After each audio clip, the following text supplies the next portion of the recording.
dang, I'm a bit of a retard. I thought I had hit the go live button, so I was orienting things, and then I looked over at my OBS and I was like, hey, why is there not a timer? There's no timer here. I did not hit the go live button. Oh my god. Google Docky? Mods, bet that Google Docky. Early morning slaves bringing you the breakfast in bed. Yay! This is your song. Thank you, Night of Nights. Thank you, Night of Nights, my guy. Thank you. Thank you for the huge fucking slaves and a Google Docky. My Christmas gift to you. A Google. A Google? A whole Google? Hold on, wait a minute. Now, Monia.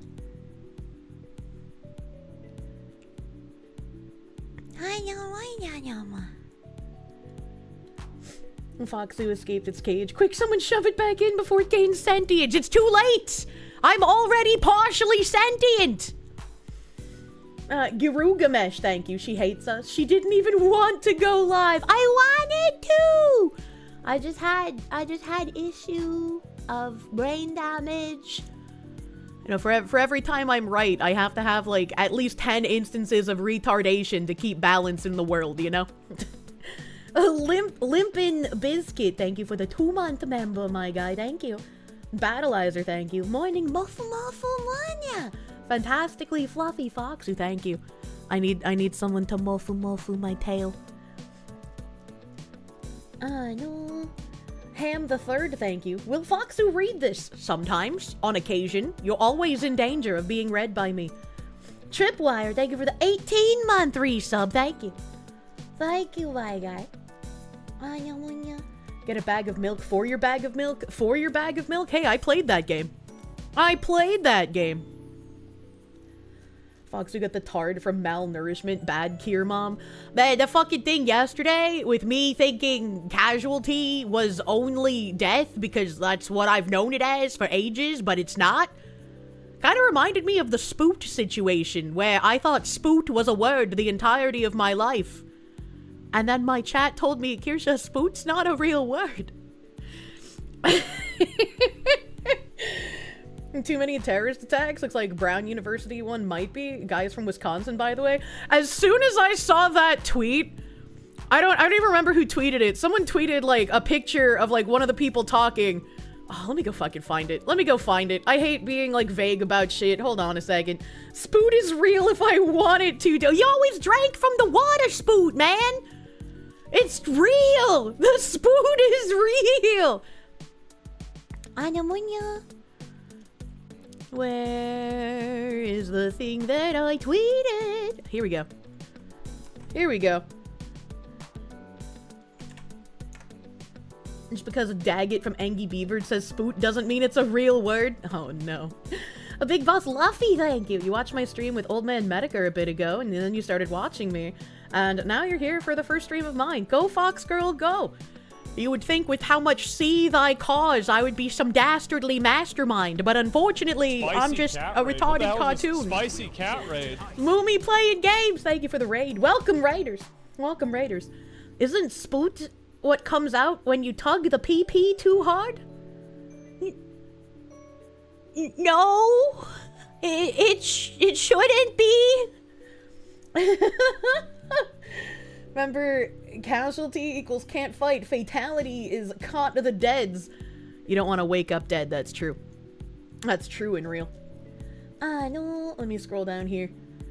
Be jammin', my guy. Thank you for the 7-month member. 2 more months until a baby boy. This Kirsche can't wait to be born. I love all of the different forms of Kirsches. They're beautiful and wonderful. Davy Dude, thank you for the huge 50. Playing Cyberpunk 2077 Phantom Liberty got you in the background. Santa is very happy you're on the naughty list this year. Well, depending on how you look at it, the naughty list is actually better than the nice list. Thank you, Santa. Ulgrim, thank you for the member. Thank you for member, my guy. Heat seeking, thank you. For this cold day, can we get special mech hooded blanket that looks like a skinned Kirsche? skinned Kirsche is scary. I don't want to think about skin. Maybe we could get a Kirsche skin rug. That would be funny. And tomorrow's the first day of Chanukah. Happy Chanukah. No, you're a good boy. Matt Larson, thank you. Munyacom welcomes you. I don't know how the fuck I managed to offset my browser when I left and played Zombocom. But you know, if there's any time you could scuff the browser thing for your stream, it would be during Zombocom, let's be real. Jonathan Perry, thank you for the... There was a mass shooting at Bondi Beach, Australia yesterday. Yeah, I have a couple of tabs on that. Might have to look up some more stuff in real time because I literally woke up and I saw a whole bunch of tweets on kind of what was going on. And then I saw that some guy disarmed the shooter and I was like, damn, what a hero.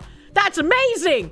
And then someone posted the elongated video and the guy that disarmed the terrorist, instead of shooting and killing the terrorist, put the gun down and like threw a rock at the terrorist. And it's like, maybe I'm crazy, but if you have a guy indiscriminately shooting into a crowd of people and you manage to do the heroic deed of taking his gun away from him, maybe fucking shoot that guy. Maybe actually pull the fucking trigger. We need a new prison colony island. This one's dead. This one's fucked up. Let it go back into the ocean. It can join Atlantis. So how do you not at least hold the guy at gunpoint? I was just like, what the fuck is you doing? Just shoot him. It's justifiable no matter what, because he could have anything. Yep. Oh my god. Eskil, thank you for the Canucks. I gotta scroll back up to read your message, though. Does the Foxu remember the Spoon Killer? No. Did he scoop eyeballs like sorbet?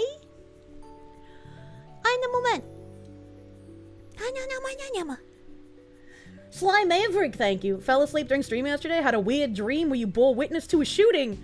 Woke up. Turns out you were covering a shooting in real time. I indeed was. And it's a good thing that I didn't decide to stream longer, because apparently it took them basically until this morning to even get someone in custody. And just the amount of incompetence coming out of everyone involved in fucking Rhode Island is insane to me. Does the Google Doc have anything to do with the absolute disaster that was the Unsub Podcast live show? The venue apparently acted appallingly towards pretty much everyone. They hit on the wives of the Unsub crew. What the fuck? They tried to cancel the show early halfway through. They shut down the lights immediately after the show and threw everyone out, so the Unsub boys couldn't do selfies and autographs. And they refused to turn the lights back on for EMS when an audience member had, it got cut off, but I'm assuming you're gonna say a medical episode. Are there like any tweets or like a video that they did on this? Because I saw like one tweet about some sort of medical episode at the show, but it didn't really have any information. And I would definitely like to highlight that if that venue was being literal pieces of shit, which it sounds like it. That Astral, thank you for the 18 months of Proom, thank you. Foxwoman, what is best in life? To crush your enemies, see them driven before you, and to hear the lamentations of their women. Implying our enemies in current year even have women. Sly Maverick, thank you. Thank you again, I remember reading that. Psycho, thank you for the 6-month member, thank you. Big Helio, thank you for the... We're gonna do more Hammer. You have too many brain cells. What did he mean by this? Big Helio, thank you for more... How dare you, Foxwoman! Rock is better than Bang Bang Stick! Well, clearly it is not! Clearly it is not. Our terrorists would use more Big Rock instead of Bang Bang Stick, but they only use Big Rock on their women, because those are easy, soft targets. Professor John Wolfman, thank you. To be fair, it is Australia. They would have charged him with murder. I feel like you could say that about any Western country at this point. It's like self-defense is just, you're gonna get fucked for it in current year, and I hate it. And it makes me angry. Phoenix DS, thank you for the Canadians. Never let them re-offend. Always double tap to be sure.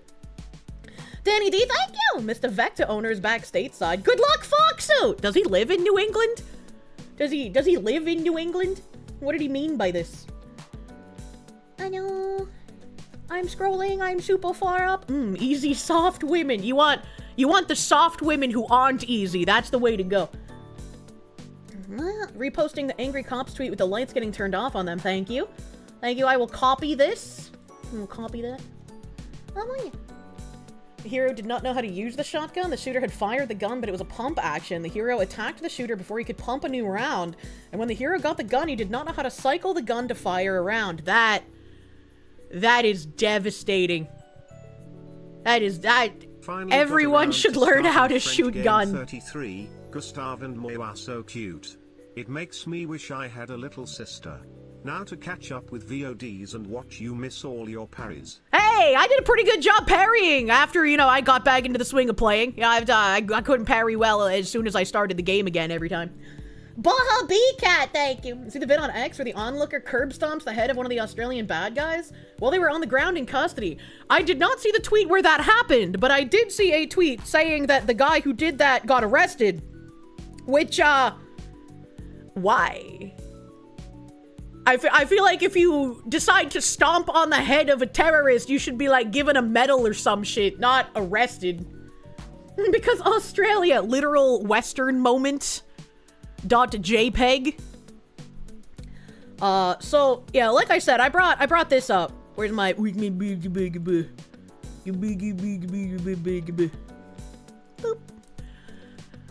Someone said, Rachel Friedberg, a Brown economics professor, said the mass shooting happened in a review session for the final exam of her Principles of Economics course.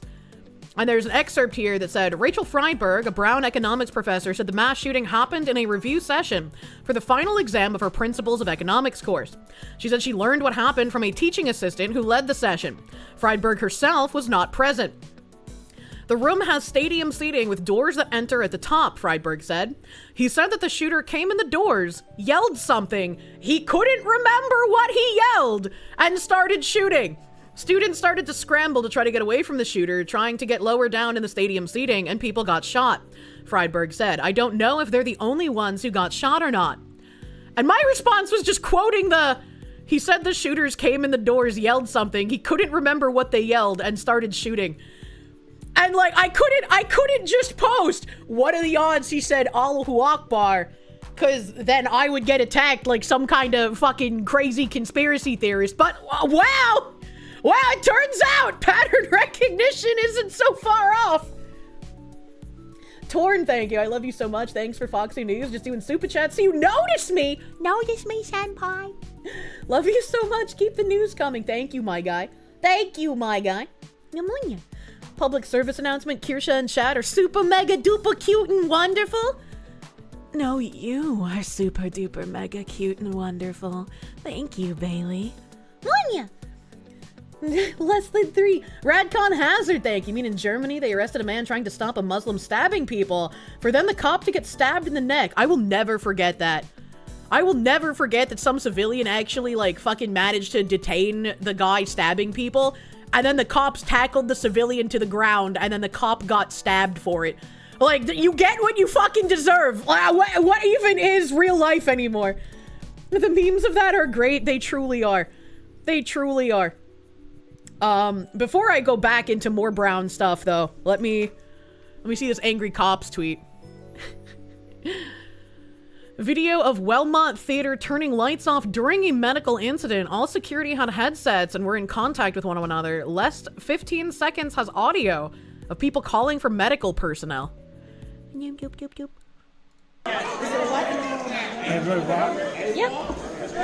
See?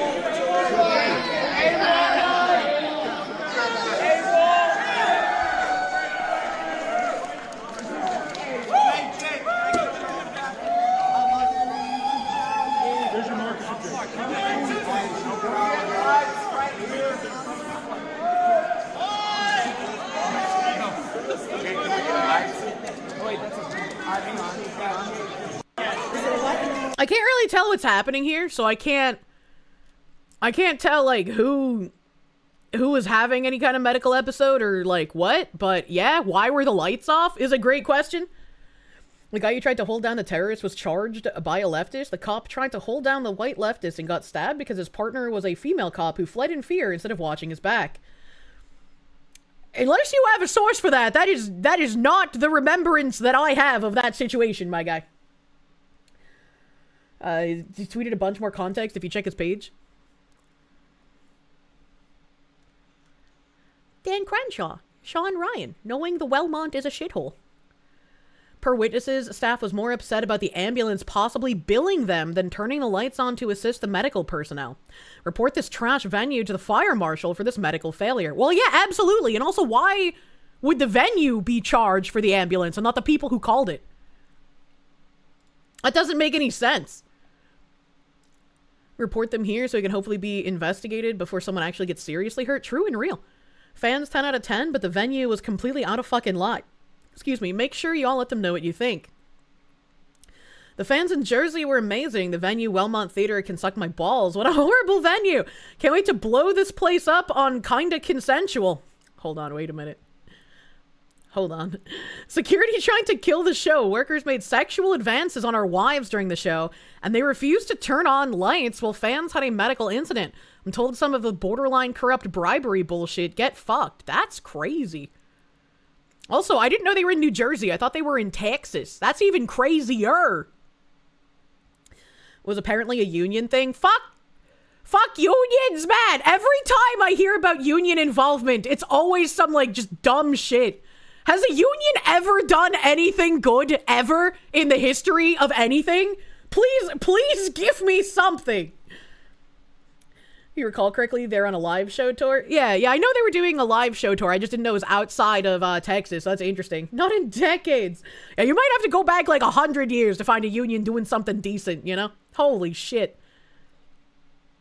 Let's see. Huge shout out to Wellmont Theater in Montclair, New Jersey. We had a fan have a medical emergency and the union staff refused to turn the lights on for the paramedics unless we paid them $2,000 because apparently that wasn't in the collective bargaining agreement. You give all unions a bad name, fuck you. I would say they're just acting like a normal union. I'd say like, I'm not at all shocked that this is what someone in a union did. Gonna be fucking real with you. Oh, look, receipts. This is that 30-second video that we watched. Insane behavior. Out of all the shows we've ever done, never seen a venue and their staff conduct themselves as poorly as the Wellmont. I am just not shocked. Unions are abysmal. You've heard that they'll fire you from any automotive manufacturer job if you refuse to join a union. Not sure how true that is, but given your experience with unions, it wouldn't surprise you. One thing that I've heard talked about is, right, like if your union goes on strike, you're not allowed to work, right? You still have to somehow pay your bills, so sometimes people in unions will take non-union work while the union is on strike. But, like, if you get found out to be taking non-union work while the union's on strike, obviously you get in a fuck ton of trouble. So I don't know how you do that without the union knowing. I'm gonna be real. How do you do that? Unions are simply an arm of leftism. They seem like mafia tactics, man. The fact that the staff actually tried to hit on the wives is just the cherry on top. The ladies are dangerous and their husbands are heavily armed. Yeah, that's wild. Actually wild thing to do. Like, even if you didn't know it was like the wife of one of the guys, obviously that would have been her first response, right? Be like, oh, that's my husband on the stage. And then they would have stopped, right? Like, that would be the normal human thing to do, right? Like the Kai Cenat video that lives rent-free in my head, where he's talking to this one chick and he's like, oh, you're beautiful. How old are you? And she's like, I'm 16. And he's like, I gotta get out of here. Like, his facial expression was like his entire life just flashed before his eyes. Understandable, right? Understandable. Like, when you find out something that precludes someone from being hit on, you stop and you remove yourself, right? That's just normal. Fucking time to go. I'm out of here. The machinist union where you live infiltrated the HR department and got all of your contact info. What the fuck? Windstalker, thank you. Funny, associate unions with the mafia. Look it up. Did the union start from the mafia? That'd be really funny. Ham the third, thank you. Unions were created for safety concerns in the workplace. They created OSHA around this time, and the unions enforced the safe work environment, making it better for everyone. Then the unions became wage machines and useless. I cheated on you, chat. I watched a Caleb Hammer while I was eating instead of watching it on stream. Hold on a second.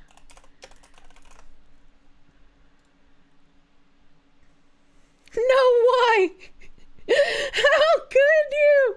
This was like my comfort watch while I was eating for the longest time, okay? Where is it? Where is it? Oh god, I don't know how old it is. It was like a Hispanic couple And the guy was like an OSHA guy. We're not gonna watch the whole thing, but I want to show like this one part of it. I want to show this one part of it. Is it this one? Yeah, I think it's this one. Hold on.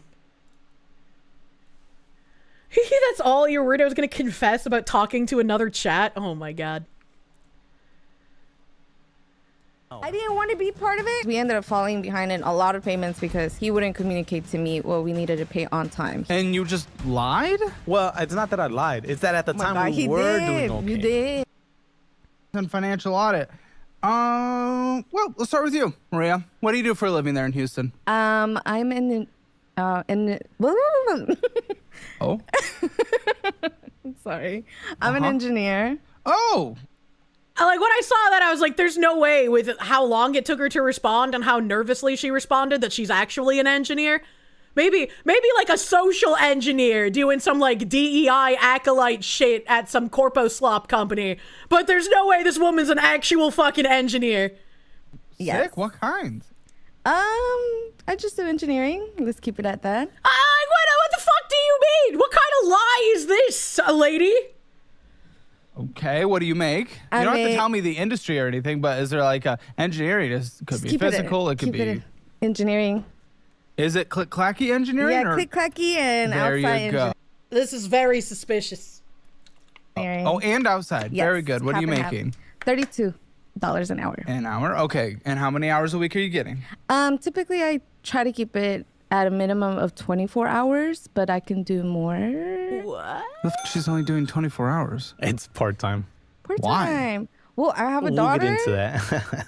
Just one kid. Yes. Yeah. And How I old's the live kid? far. Engineers Huh? aren't paid hourly, they're paid salary. Yeah, it's a little weird that she's like, I'm an engineer. What kind of engineer? Let's just leave it at engineer, actually. And I get paid hourly, and I do like a minimum of 24 hours a week. Is this bitch engineering like illegal smuggling? What's happening, dude? 2 years old. You live what? Far away from Houston. We live out in the outskirts. On one of the Houston. suburbs. Get a job closer. I tried. It didn't work out. It didn't work out. This is Why? engineering my Nothing out fucking there, that's limit. why. I It's like like Maybe we have that. to move closer. It's I still We gotta very sell the like house. up and humans have coming. to. Oh, you own a house. Yeah. I mean, humans have to migrate towards When opportunity. does he talk about? Okay, We've he talks about always his job done in a as second here. I was like, civilization when does he is. There's a start? story behind it, that's why. But Well, that's fine. I don't think I need it right now. okay. But very good. What hits your account on a per paycheck basis, and how often is that? So every 2 weeks I get about 13. Okay. 1,300. Social Yeah. engineering is a Why- TikTok influencer. She seems so Oh, cautious fuck, about dude. everything she's saying. I don't know, I Is think she it's not just- probably confident just on it? nervous. Cautious because maybe she's not paying taxes. Probably. It's the cameras, okay? I know. People get a little nervous. No one's used to being on front of the camera. Who comes on the show. And I do appreciate you guys coming. Everyone, everyone just watches. Ham this- the third, thank you. Hello, a couple on the verge of divorce. I don't know how any of these couples don't end up getting divorces. I'm going to be real with you. Like, every time I watch one of these episodes with, like, a couple in it, I'm just blown away at, like, how much bullshit either person ends up putting up with. And then I reflect on my own relationships where I'm like, hey, could you maybe wash the dishes? And then I turn into, like, literally fucking Hitler at that point. Like, the Sultan of Swing, thank you. The giggling as they talk about their horrific financial situation always makes your skin crawl. It's weird. It's very weird. Battleizer, thank you. Bedroom engineer in horizontal negotiations. Not like that. A Phoenix DS, thank you for the Canadians. No way she's an engineer. Where's her engineering ring? You call BS! You knew officers that were engineers, mechanical and fluid. What's an engineering ring? show, and then they apply to be on. So, huh? They need to come on, right? Yeah, But, you guys did. Santiago, what do you do? So I'm a construction safety guy, basically. The official title, the construction safety guy. Safety guy. Yeah. Okay, very good. How much you making? So I make, it's a yearly salary. It's 86 plus, we get a yearly bonus and stuff. What does that look like, the yearly? 86K a year to be a construction safety guy seems like a pretty fucking cushy job. You don't even gotta do the back-breaking manual labor. You just gotta tell all the guys, hey, that looks kind of unsafe and we can fine you for that. That's nuts. That's nuts. But wait, it gets funnier. So it's about 19% of your 20% of your salary. So That's actually pretty damn chunky. So what yeah. hits your account per paycheck? Per pay- month? Per month. per month, well, so I get paid, it's like $12.40 per week. So per month, it's like what? $12.40 a week? Yeah, so it's like $49.50 times 52 divided by 12. Average it out, some longer, some shorter. Looking Yeah. like 5,373. Yeah, and on top of that, I do have like a second job that I Like kind a of just. second job. What Like is a your second like job. a second job? So I teach OSHA classes. So I'm an OSHA like outreach trainer. So I do like OSHA. I had no idea that like OSHA had classes that people could take. And even if they did, I didn't know that people would take them. I don't run, it's OSHA. Yeah, I was just flabbergasted at this. I was like, what the fuck? He's making so much money to be someone that everyone hates to see at their workplace. Straight up required for a lot of industries. God damn, you've taken OSHA 10 and OSHA 40. You have to take mandatory OSHA forklift cert. It's a racket. It's mandatory you take their classes. Don't forget the bribes to look the other way. Jesus Christ. You would love to take an OSHA class. You can learn how to make a simple 5-minute task. Take a whole fucking hour. Yep. She's an engineer worth any salt. They wouldn't be with Caleb. Yeah, so, like, by the end of this, this couple on here, and this, like, $372,000 worth of debt was not an exaggeration. They're making $10,000 a month after accounting for taxes, apparently. And I just don't understand how you bring in $10,000 a month and end up in hundreds of thousands of dollars of debt. Like, that doesn't make sense. $10,000 a month after taxes is a lot of fucking money. A lot of fucking money. OSHA must hate when we race on pallet jacks like skateboards. Where the money going? Is any of it a mortgage? Yeah, if I go towards the end, because again, I've already watched this. If you look at their budget, $9,923 monthly income. Their debt is just over $3,000 in payments monthly. Their mortgage is only $1.7K. Like that's cheaper than rent in most places. I think one of the big debts they had was they bought like a Jeep Grand Cherokee or some shit and are massively underwater on it because they still owe like $68,000 on the car. And I was like, do I just not understand what Jeeps are? Because how in the fuck is their Jeep more expensive than like the car that I bought? And my car is like technically a sports car. So like what the fuck? Luxury vehicle Jeep? That's actually crazy. Jeeps are comically overpriced shitboxes. I've never heard anything good about Jeeps. So seeing that they were in $68,000 worth of needing to pay off this Jeep, I was like, what? They're that expensive? What the fuck? It's like $200K a year, depending on where you live. How does she work for $32 an hour for 24 hours a week and they still make that kind of money? That's a great question. Next question. One of your mom's friends spent $100,000 on a damn car. See, I would never spend $100,000 on a car. Like, I would like the car to look pretty, but it doesn't need to be expensive. And the more expensive the car, the more terrified I'm going to be of driving it anywhere. Because, like, yes, your house can get destroyed by natural disaster or some random driver deciding to drive into it. But in a car, you're around far more people than are around your house. And far more people could destroy your $100,000 plus car at any given moment. And like, that's just not worth it. That's just not worth it. Last good Jeep was the Willys Jeep that we had flat pack delivered to the front lines in World War II. Jesus Christ. That's what insurance is for. Insurance isn't going to help if you get hit hard enough to kill you though, man. Like, I just would rather not deal with having an expensive car. I think buying like a mid-range car, if it's cute, is fine. You're only trying to spend 6 to 8K on a 2015 or 16 Mustang. These people are horrible with money. Yeah, it's crazy. It's crazy. That's different. There are 2 ways you can justify spending $100,000 or more on a vehicle. Option 1 is your Elon Musk levels of rich. Option 2 is you're actually buying it as a vehicle for a business, like a work truck. That's a good point. That's a good business work trucks. That would be different. That would be different. That would make sense. And like, yeah. I mean, I guess if they finally made like a very good self-driving car, because I ain't gonna be a lab rat, man. But if they had like a perfected self-driving car, and the only way they were available on the consumer market was over $100,000, I'd probably buy one of those because I don't want to have to drive. If the car can do it for me, like I will let it. It wouldn't be a cute car, but it would be efficient. You hate driving too. The people who enjoy driving manual are like foreign aliens to me, but I appreciate that they exist because that means they will always drive and I will not. Why is it so hard to find a standard transmission anymore? I remember knowing a guy who was obsessed with rotary engines, and I was like, I don't even know what that is, man. You put on your CD and just vibe. You're welcome, I guess. Yes, I appreciate you, strange alien beings.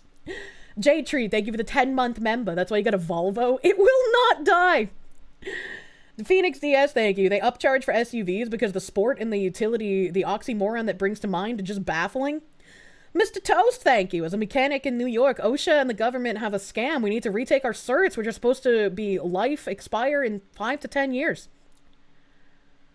That does sound like a racket if you get the cert and then they're just like, well, you got to renew this every so many years. Ain't Volvo owned by China by now? I have no idea. Patchouli, thank you. 10K a month gets you a decent house. That should be their only substantial debt. They're absolutely doing it wrong. But like, if they had like a $5,000 mortgage on a $10,000 monthly income, I'd be like, that's a little much. You're a little top heavy there, baby. But like, their mortgage is less than rent in most places. So I just genuinely don't understand. Well, Baja Cat, thank you. The same way you can out-eat your exercising, you can also outspend your income too. I guess I never really thought of like people outspending their income. Like, I knew it happened. And especially after I started being a streamer and I saw all of these VTubers be like, I'm spending $7,000 on a model. Here's 25 skebs in 1 month. Oh no, please help. I need emergency donations to pay my rent. I was like, damn, VTubers are shit with money. Holy fuck. But until I started watching Caleb Hammer, I guess I didn't really understand the scope of just how bad the average person is with their finances. Because I guess I've just been over on my own little island trying to be as responsible as possible. Oh, you like Kirsche like you like your loans top heavy. Goddamn. Last car you had was a 200k mile Toyota Corolla, and the only reason you got rid of it was because it started shutting down while driving. You missed that thing. Yeah, that's why I got rid of my old car, too. I'm the kind of person that, like, will use something until it is literally unusable. So, until my car started getting more expensive to fix than it was to, like, just get a new car, I was like, yeah, you can just keep driving this thing. You just keep driving it. It's like my phone. I have like a fucking Galaxy S20 or some shit, so it's like years old. And I dropped it in the kitchen, like, years ago. And it hit on the correct angle to shatter one of the corners of the phone. And so I've had this, like, spider web crack for years, but it doesn't impact the usage of my phone. So I never felt like I needed to get a new one. And when I looked at new phones this year, the only real upgrades from, like, the 20 to whatever the fuck number they're on now, they were like, we've improved our AI. We have so many more AI options. And I was like, yeah, I don't need a new phone still. I can keep waiting. It's no big deal. Why am I not using a case? I am using a case. It is in a case. It's in a case and has a screen protector. But if you hit it at, like, a very unfortunate, unlucky angle, it will still spider crack.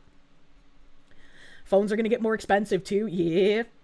They're trying to gaslight people now that not upgrading a phone every year is causing the economy to crash. I made fun of the people who needed to get the new iPhone every single year, and I will continue to do that because that's very dumb. You don't need brand new thing every single year. You got the same thing, although you were forced to get a new phone and you hate it.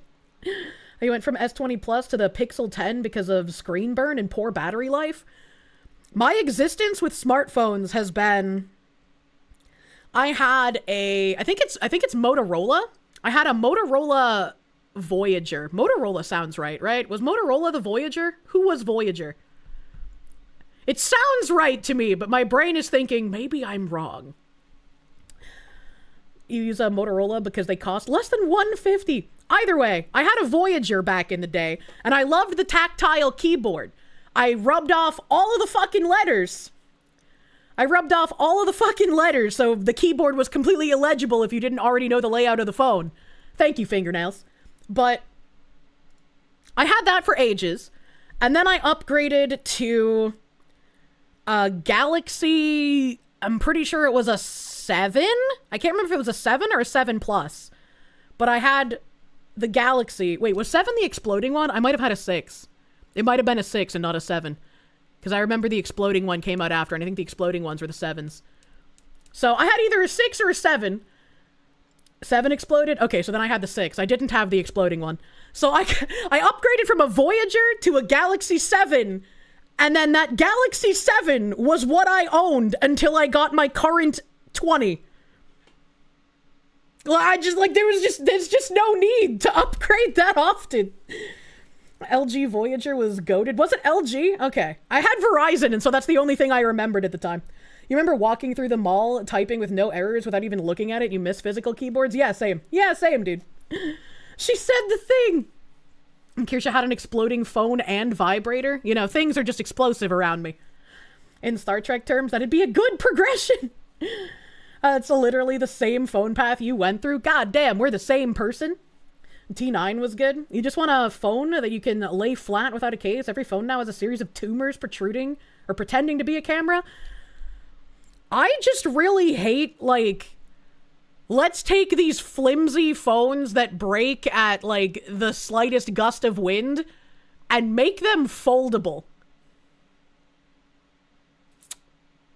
I understand it looks cool in promotional videos, but I would not trust one of those. It's really annoying you need a case to make them lay flat. I'm just so used to putting my phone down, like, face down, that the back of the phone not being completely flat isn't an issue for me. Don't buy the folds, they're cool, but the screens crease and break. Yeah, I would never buy a fucking fold, dude. It just seems like a waste of money. You hate the idea of upgrading your phone, so you still have the S23 Plus, and you don't think you'll upgrade for another 3 years minimum. If there's some sort of, like, panic, the phones are going to increase in price the same way RAM and SSDs are, I might just buy one before they heavily inflate at that point. But otherwise, yeah, no, I'm pretty fucking happy just waiting. If you don't have a computer, you need to upgrade the phone a bit more often. But yeah, 3-year-old flagship is a good option. Yeah. Memory is going to impact phones. Yeah, probably. You forgorb. Oh no, RAM is already extortionate. I saw the other day someone posting a RAM sticks at like $600, and I was like, what the fuck happened? RAM was like the cheapest part you needed to buy for your PC, and now I guess AI has made the market go fucking crazy. That's insane. 232 gigabyte sticks of RAM from Corsair costs approximately $910 before taxes in the US now. How did this fucking happen? How did that fucking, like, that's insane, the price increase. Phoenix DS, thank you. You still own a BlackBerry 8520 Curve? That's nuts. Strider, thank you. You drive your mom's 2015 Corolla. Aside from a problem with the screen, still usable. That car has never gone to a shop for anything but an oil change, brakes, and tires. Typing on phone sucks. Typing on phone does suck. Typing on phone does suck. What also sucks is I feel like I'm going to vomit, and I've been suppressing it, but I don't think I can anymore. So I'm gonna be right back a second, and hopefully I don't actually vomit, but we'll see. We'll see. I'll be right back, chat. Please hold. I'm sorry.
vomit as a treat.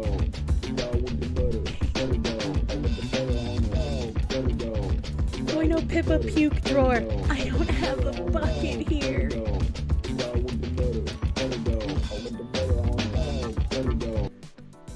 Perhaps some butter to get the nasty out more easily? Surely this should help.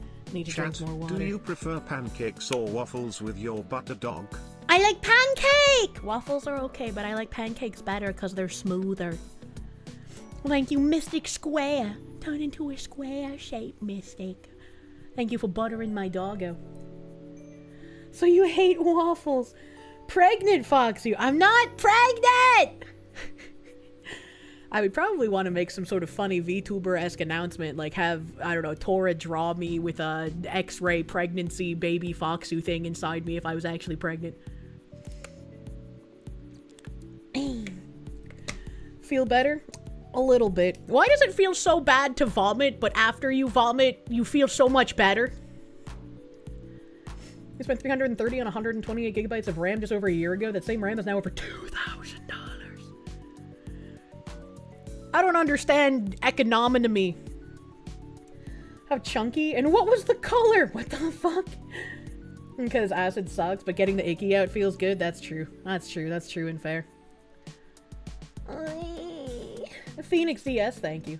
I remember reading the BlackBerry thing. Let me scroll back to reality, because I'm really far in the past. Battleizer, thank you. What room temp day-old food did you eat this time? I'm not eating room temp day-old food! The Bunker Bros make sure I don't kill myself. Roadkill VT, thank you. Maybe we can convince the AI companies to switch to something like the CL1 computer. It runs AI off of human brain cells attached to silicon chips. Little to no traditional RAM used. It's Australian.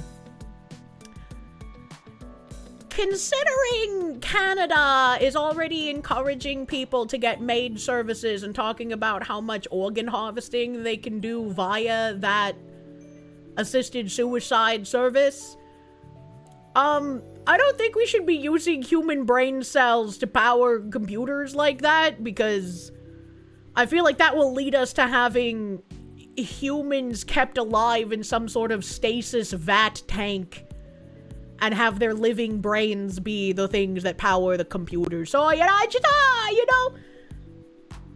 know, slaps person, we can get so many kidneys out of this one. There's only 2! What do you mean? One step closer to 40K. You had a roommate that ate his 2-day-old Taco Bell like it was nothing. It made you sick watching that happen, but you admired the struggle. 2-day-old Taco Bell sounds fucking horrifying. I remember visiting some friends in college because they lived in a dorm, and at their dorm, they would just leave their pizza out on the table for like multiple days and eat it like that. And I'm like, you know, that's kind of smart. That's kind of, it doesn't get all like crusty from being in the fridge. Let's not do that. Trunk pizza's fine. Look, that was extenuating circumstances. I was left alone in a hotel room. I had no choice. But Kirsche, at least that way, the companies would have to acknowledge that some brains are inherently better than others. I don't know, man. I don't know. There's no R in extenuating. Fuck you! I took the R from frustrating and I gave it to extenuating! Kirsche needs a chaperone! Yes, I do. Twitter be like the fox who's playing 4D chess. Kirsche actually be like, I like to eat day-old food! Oh, God. It's basically the plot The Matrix was originally supposed to be, but the producers thought the public wouldn't understand it, so with the stupid human as batteries thing. Someday you'll answer for your R crimes. No, I will throw the tea in the ocean once more, as my ancestors foretold. Slurring wildly in Klingon. Kirsch's out here redistributing the R's. Look, we need the reparations because of our disability. The brain can be used for AI and the body can be used as birthing surrogates. Truly, Canada will be the cutting edge of medicine. An entire country of Unit 731. Imagine it, chat. Chaperone, aka Amanda, say, no, sweetie, put that down. Remember last time? Yes, I do need that! And then I would look at him with big puppy dog eyes while I slowly put it down.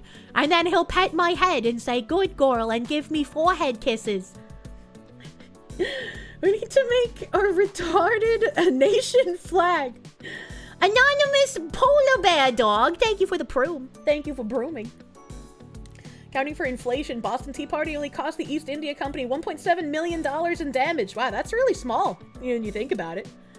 I'll fit in perfectly with the Geneva checklist. Hey kids, who wants to see a human computer? The human centipede could have gone even further. Thorax the Imp, thank you. The old Bostonian conservation of R. Take it from one word, put it in another. True. True, when I was a kid, I could not pronounce drawing. I always said drawing. I added an extra R for some reason, and nobody knew why. Am I feeling okay? I was vomiting for a bit. Yeah. Yeah. I don't know why. I haven't eaten anything bad. Everything I've eaten has been refrigerated and within the Best Buy date, so... I don't know, maybe I just caught, like, a little cold. Everybody's been getting sick, so... I hate to tell you, but you still can't pronounce a drawing? What do you mean? I did too, but with the word milk, you used to say... Malk? You like chocolate malk? Is it because people would talk about malt shakes and you would get malk and milk confused? Kigs SK, thank you! Thank you for the 10 gift subs, my guy. Thank you, thank you. Thank you, thank you. Your husband used to say wash instead of wash? Yeah, cured him of that! Oh my god. That's funny. I remember somebody doing wash and they pronounced draw weird too, but I can't remember how they pronounced it. He needs some milk! A wash is a Midwest thing. I have a friend who pronounces some TH words with an F, and I think it's the cutest fucking thing ever. Like, I have to suppress my inner urge to, like, squeeze his cheeks and rub his face whenever he does it. Because it's just so cute. So, like, what's an example I can use? Like, what's a word that ends in TH? Fuck, I'm dying? Yeah, so, like, if he's like, oh, I'm not very good at math. Sometimes he'll say, I'm not very good at math. And, like, you can hear the F instead of the TH. And I'm just like, that's so fucking cute. That's so cute. You're retarded. Your W's and R's are often flipped. It's like, as someone with so many brain damaged, like, speech idiosyncrasies, when I find somebody who also has speech idiosyncrasies, I find that, like, incredibly endearing. Yeah, the quick maths. Teeth. Yes, when he says he's gonna go brush his teeth, I'm like, that's so cute. You're adorable. You love that I threw up. You often read things backwards for some reason. That's dyslexia. Oh no, he's gay now. Shut up. I don't turn people gay. Your wife can't say pretty, she says party. Aw. I say that on purpose sometimes, like when I'm all like, hey boy, you got a party mouth. You don't like the double Z in pizza? I can't tell if the double Z is being pronounced, I'm gonna be real with you. Bless your heart. That's what your dentist said. Scary dentist. What baby talk does to a person once they're no longer cute. What do you mean? Your wife can't say schnitzel? To be fair, schnitzel's kind of a funny word. Patchouli, thank you. Rip NYC debuff makes you do the F in place of the TH. It's over for you, chat. What do you mean it's over for you? I just said that's cute. Con Air, thank you. Himbo's in chat. Write that down. You say it as pizza. I pronounce it as pizza on purpose sometimes with that cute little T in it. Please stop. A southern accent sounds wrong coming out of your mouth. Well, bless your heart. Ryan, thank you. You pronounce oil. I like doing the olive oil from the cooking with hoarders.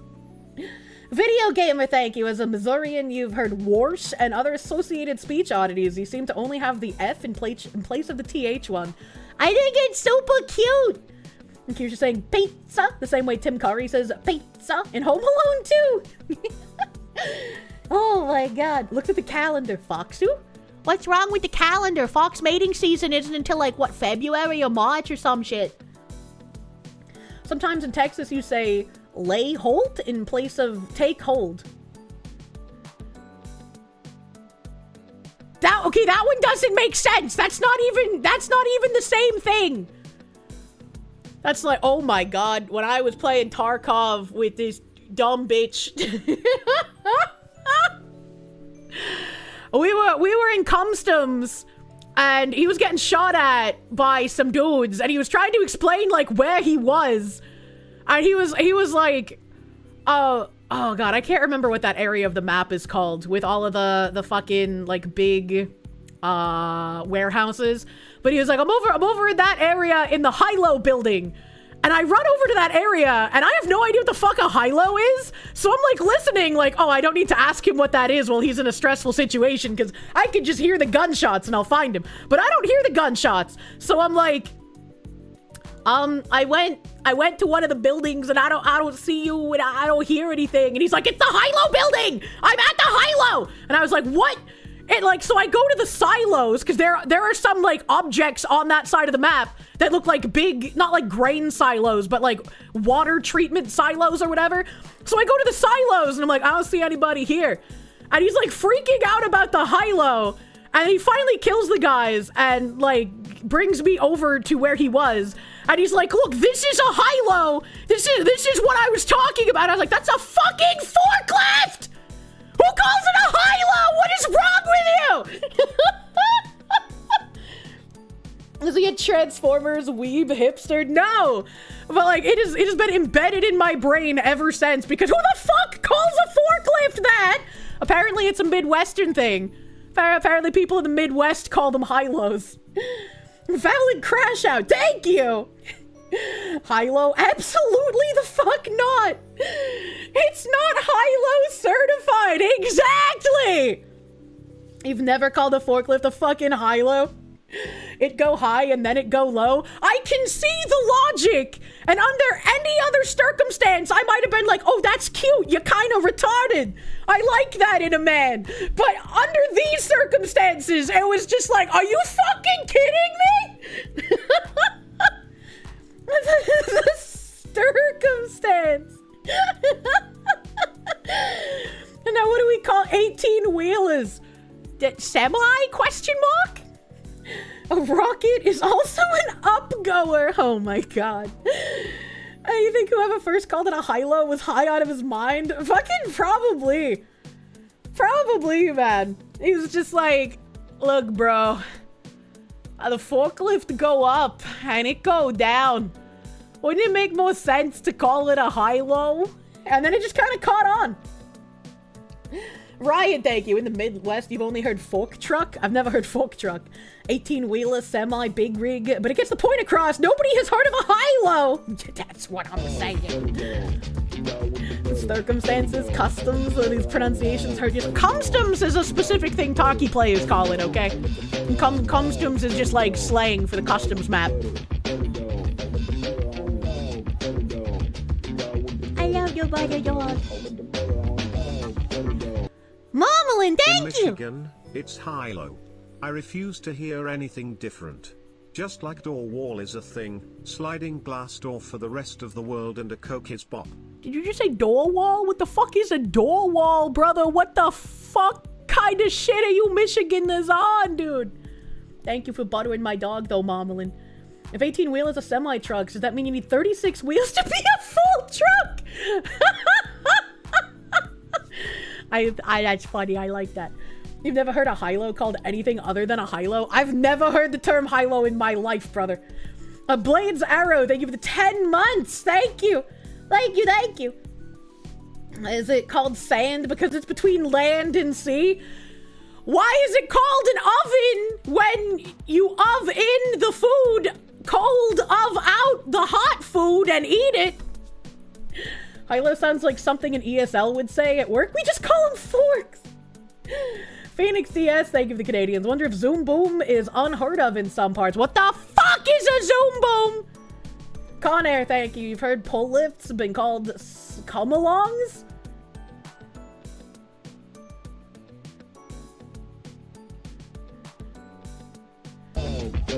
I don't think you should call them come-alongs. And hammer's been called beaters where you work. Okay, well, I can see that being called a beater because you beat your wife with them, you know? Sonic Extreme, thank you. Foxy, please don't do a southern accent. Girls with those accents are your greatest weakness. It's okay, I can only do the fake Southern Belle accent people use in movies. What is a closed door if not a wall? And what is a wall if not a door waiting to be made? You create your own doors in life, Fed boy. Thank you. Thank you, Quando Bandwi, for borrowing my doggo. Oh my god. Why is my language being assaulted today? It's English, isn't it always assaulted? Oh my god. It sounds like a slur for the javelin.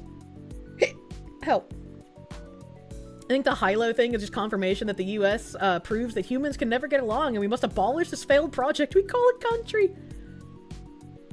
Battleizer, thank you. You're from Michigan and you always called it a forklift. That chatter speaks not for me. Who calls it a high-low? Apparently, Midwesterners, specifically Michigandlers. And it is funny because the guy who was talking about high-low, I'm pretty sure he was from Michigan, so there you go. It's confirmed. Michigan people are crazy. It's a come-along here? What the fuck? They're called come-alongs. Thanks, I hate it. Why do they call it a drive-through when you drive around? I'm not high enough for this. When is a door not a door? When it's a jar! Dad, where's my cheeseburger? Shadowsgate, thank you for those 5 gift subs on Kick, dude. Thank you. Ohio is for high-lows. The drug kind. Phoenix DS, thank you. Zoom boom is like a forklift, but it booms out, too. What the fuck does that mean? CPPC Tech, thank you. To the window! To the door wall! To the door wall. My phone just buzzed. What? What? What? Oh, it's an appointment reminder. Can you offer me some beef soup in this trying time? I don't know if I could eat beef. I already vomited once. I should probably eat something that's easier on the tummy, as it will. As it were. Ham the Third, thank you. You ever seen a boardwalk? A horse fly? Fucking Mr. Walk Down Me, I'm the walkway. Lead me to the building. Fuck you!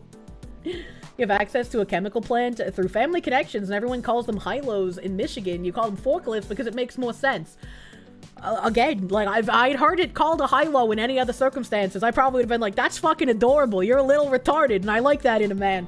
But under Tarkov circumstances, I was just like, how the fuck was I supposed to know what you were talking about? That's just as helpful as being on fucking woods, and your buddy gets shot at, and you're like, oh, where'd the shot come from? And he's like, by the tree! And you're just like, I'm gonna hang you from one of these trees, I swear to fucking God. What about hand trucks? Inquisitor Yog Sothoth, thank you. You bet if you called the manufacturer and called it a high-low, they would hang up on you thinking it's a prank call. I gotta memorize every tree on woods, true. I love it when people who play woods all the time can actually describe specific rocks and trees. I'm just like, you are a level of autism I could only, like, imagine in a dream. This is crazy. Hand trucks, like a hand dolly? I don't know, man. Woods has 0 good callouts. It's pretty rough. I fucking hate woods. What do they call the forks that lift on a high-low? High-getters! You legit did not know that people did know what a high-low is? Your eyes have been opened to a new world? What do you mean?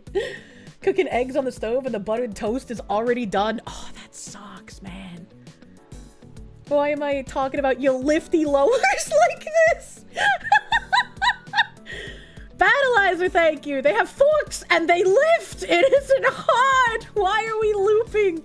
Because it's fun. You're getting a vigorous spanking because you've been a bad girl. Cataclystia, thank you. High-low is a brand of forklift, just like a come-along is a brand of winch that is specialized for wire fencing. I have never seen nor heard of come-along, but this also makes sense. My grandmother always called paper towels Vivas. And apparently it's because she used to buy the specific brand of paper towel named Viva. So all paper towels just became Viva to her. And I had no idea I didn't think it had anything to do with the brand because in my lifetime, I had never seen Viva. So I had only seen her call things like Bounty and whatever the fuck the lumberjack one is called, Viva. And so I was just like, it can't be the brand. I've never seen that. It was the brand. I feel like all tissues are Kleenex and all plastic storage bags are Ziplocs. Brawny, yeah, that one. I will never forget. Tim is not a big political person, but at some point, Brawny got DEI'd and they put like a woman lumberjack on the packaging because they were like, we want to get it across to women that like they're worthy of being lumberjacks too, or some fucking dumb DEI shit. And again, Tim doesn't talk politics. And we had been buying Brawny paper towels for ages. And he was just like, I'm never buying that brand again. You better fucking get your autism in line and find another brand you like, because I'm not buying that one. I was like, okay. Bleach is an anime. Clorox is the cleaning liquid. Oh, wait. No, it's Brawny. Yeah.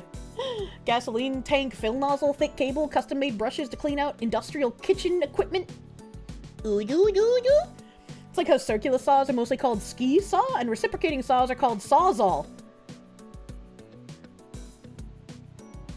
If someone asked me to pick out which saw was a circular saw and which saw was a reciprocating saw, if both of them are the same shape, I would never get it, but I would just be like, the circular saw is the one that's a circle. That made sense. Could be worse. Get Barfy brand burgers here. I'm sorry, what? You would get that one then. Yay! that awkward moment when I needed to use a screwdriver for something, so I took a picture of the screw and a picture of all of the heads of the screwdriver and sent them to my dad, and I was like, I don't know which one to use, please help. You don't get why they'd put a Lumberjane on the Brawny brand? It's not like men are the ones buying paper towels. We just use the same oil-stained rag we've had since we're in diapers. Yeah? Yeah, and it's like, I don't know. I'm just so used to, like, the packaging for cleaning stuff being, like, big beefcake men. Maybe that's because they're, like, the women who clean, they want to fantasize about the beefcake men. You know, one second you're using the Mr. Clean eraser on your counters from, like, spilled goop. And the next second, you're imagining Mr. Clean pushing you against that counter and taking you from behind. Like, I don't know. Maybe that's the that's the marketing. Mr. Clean is kind of jacked. Yeah, but he's bald. You've never thought of that. The same way Velcro is a brand name, we're supposed to call it hook and loop fastener, apparently. I just don't think that's gonna happen. Velcro is just so much easier to say. Where is he taking you? Don't worry about it. Swear they had an ad like that at one point. It wouldn't surprise me. I mean, they did have the Folgers, like, incest commercial, didn't they? I'm telling you, nobody will be doing that. Phoenix DS, thank you. Did Brawny get into energy sports drinks to give us Brondo? Maybe. Maybe, who knows? I forgot what I was supposed to be doing. I got really distracted by whatever we were talking about at the beginning, and then I vomited, and now we're here. So I guess let's do, like, a quick recap of some of the shootings that have happened. Why not? Why not? It's like, you know, imagine, like, Side Scroller's hard news segment bumper, but instead of hard news, it's shooting updates, because that's just the world we live in. Dive into a random tab. So, from the Brown shooting last night, someone whispers in the ear of the Providence police chief that the suspect being in custody is the wrong word. This Brown University press conference is another disgrace. What the fuck is going on? Now someone's in custody. How you all are working together to garner that information. Custody is the wrong word. Someone being detained, rather. Correct. And so, yeah, someone being detained, it led us to that point as far. Now, as a like just random citizen cartoon, I don't really understand the difference between detained and in custody. I mean, maybe like detained is like they can still let him go, and in custody is like we think he did it, so we have kept him detained. Maybe? What the fuck was that accent? For the love of Mike, it's free real estate. Interesting Rhode Island accent, pretty much. Detained is not under arrest, it's being questioned. Custody probably means they have charges. Custody means arrested. Did I accidentally explain exactly what it was while thinking I didn't know what it was? Peter! Peter, he's not in custody. He's just detained, Peter. Detained is under investigation. In custody is held on charged persons. Thank you. Yes, you did. Yay! Soda pop is acceptable. Pop is not. I've just always called it soda. I don't know if that's normal or not, but it's soda to me. Peter's the whores I hear. What the heck? You're a bit of an important whisper, honestly. Him agreeing would be a big slap on the wrist. Well, this guy brings up a good point. How does Brown have 816 cameras and not one real photo of the shooter? How does this make any sense whatsoever? And then he asks, where are all the posts from the Brown University students? How are their eyewitness accounts not spreading all over social media? They're all shelter in place with their phones. Why aren't these stories getting out there? Do they not use X? Shouldn't they be rushing to speak? And in other situations like this where we've had lockdowns, we've seen videos and people posting from in the lockdown. I didn't even think about this, but this is a good fucking point. Where are all of the students who should be posting about this?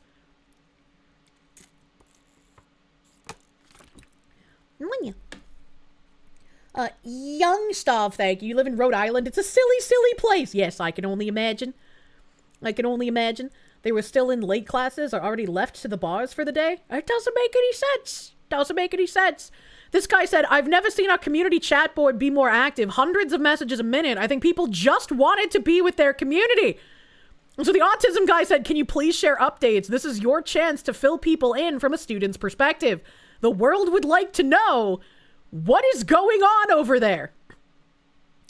And the guy responded, the chat's kind of dead. Anything going on? Oh, it's gone. Interesting. This has been posted. It says, I appreciate all the DMs I've been getting, checking in after today's shooting. I was luckily off campus and am perfectly safe. Just praying for my classmates and hoping they catch the suspect as quickly as possible. What an awful day. So this guy had originally responded to this saying that he didn't think it was his place to say anything. And I don't know why that's not here anymore. Hopefully Autism Capital doesn't say weird shit. Because he responded to that post as well, and I wasn't expecting the other post to get deleted. That's kind of insane.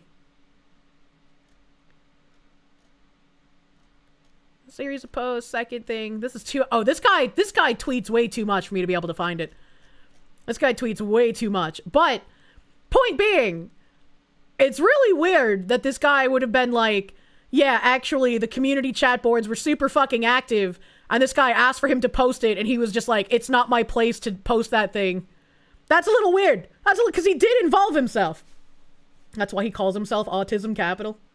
Raiders of the Lost Shark, thank you. Your grandfather called the bucket truck. The linemen use a cherry picker. Oh, that's cute. Autism account tweets a lot. No way. Shut up, chat. But also, since I clicked on his account, apparently there is a breaking 3 minutes ago post. The Brown University school shooter suspect identified as fuck you, Grok, I hate you so fucking much. Identified as Benjamin Erickson, 24-year-old from Wisconsin. I want to know where he gets his information. Very, yeah, maybe cite your source is what I want, because you're reporting a name, and reporting a name without citing source, kind of dangerous. Detained at a hotel in Rhode Island this morning, he is still a person of interest and has not yet been formally charged. Police recovered 2 firearms, one with a laser sight and 2 loaded 30-round magazines. One of the other tabs I have open somewhere was the police saying that there was something, like, unique about his firearm. Hidden, thank you. Crazy how he hated life so much. You wonder how he pulled the trigger so many times after kicking the chair?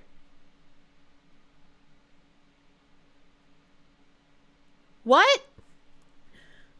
Wow, laser scary. Detained in a Rhode Island hotel, fully loaded magazines. Every detail just reinforces. Well, I guess I'm going to search his name, because kind of spooky to put out a name without a source here. I was hoping there would be. I found this in real time, so this was not a prepared tab.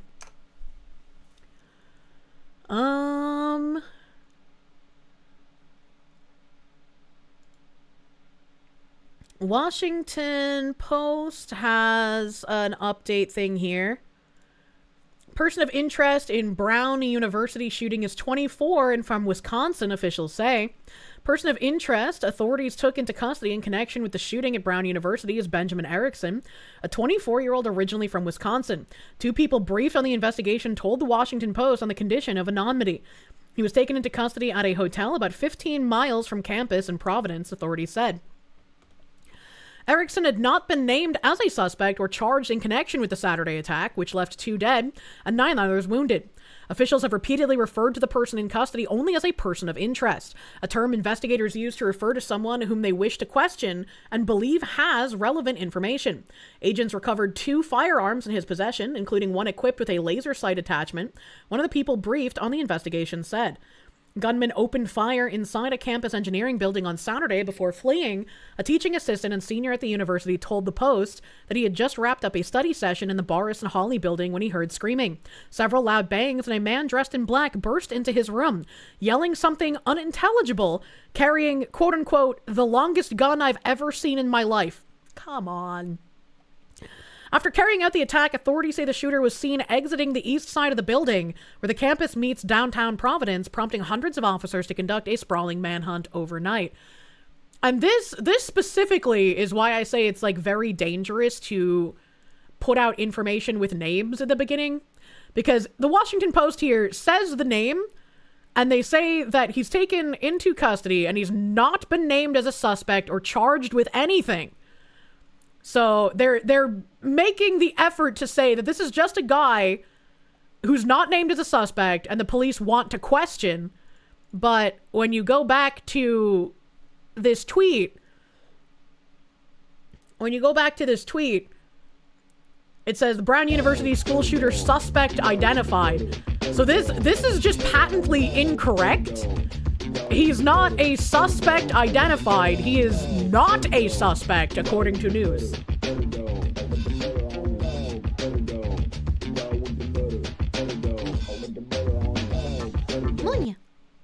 Wisconsin mentioned number 1. Butter dog, thank you. Thank you for buttering my dog again, Quando Bandwi, the master butter of doggos. Let me see here. Da da da da da da. Da, da, da, da, da. Well, the Washington Post is referring to him as not a suspect. Daily Mail, however, Daily Mail is naming him as a suspect. This is very sloppily weird. Man arrested in connection to the deadly shooting at Brown University has been identified as Benjamin Erickson, according to law enforcement sources. 24-year-old from West Bend, Wisconsin, is accused of carrying out the mass shooting Saturday night at the Ivy League campus, leaving 2 students dead and 9 people injured. Police have not publicly named the military-trained suspect or charged him in connection to the deadly attack. Suspect is said to have made a 17-hour trek from Wisconsin to Rhode Island with a laser-equipped firearm, according to law enforcement. He was taken into custody early Sunday morning by FBI agents at the Hampton Inn Hotel in Coventry. The connection between Erickson and Brown University remains unclear.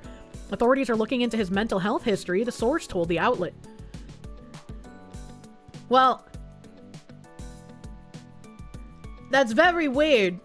How do they know he's a suspect and not just someone detained like that other article we read? He crossed state lines. Holy shit, he had lasers? Imagine. If he's arrested, how is he not charged? That's why I'm saying it's a very, like, weird case here. Erickson has not been named as a suspect or charged in connection. And this was posted 12 minutes ago. This was a 12 minutes ago update. A Phoenix DS, thank you for the Canadians. A suspect with rifle turns into a guy with pistols, one with a laser pointer, and not a person of interest. Sounds like poor investigative journalism. An article he found says he possesses a Glock with a laser and a revolver. Neither would be the longest gun you've ever seen, so it seems unlikely that he did it.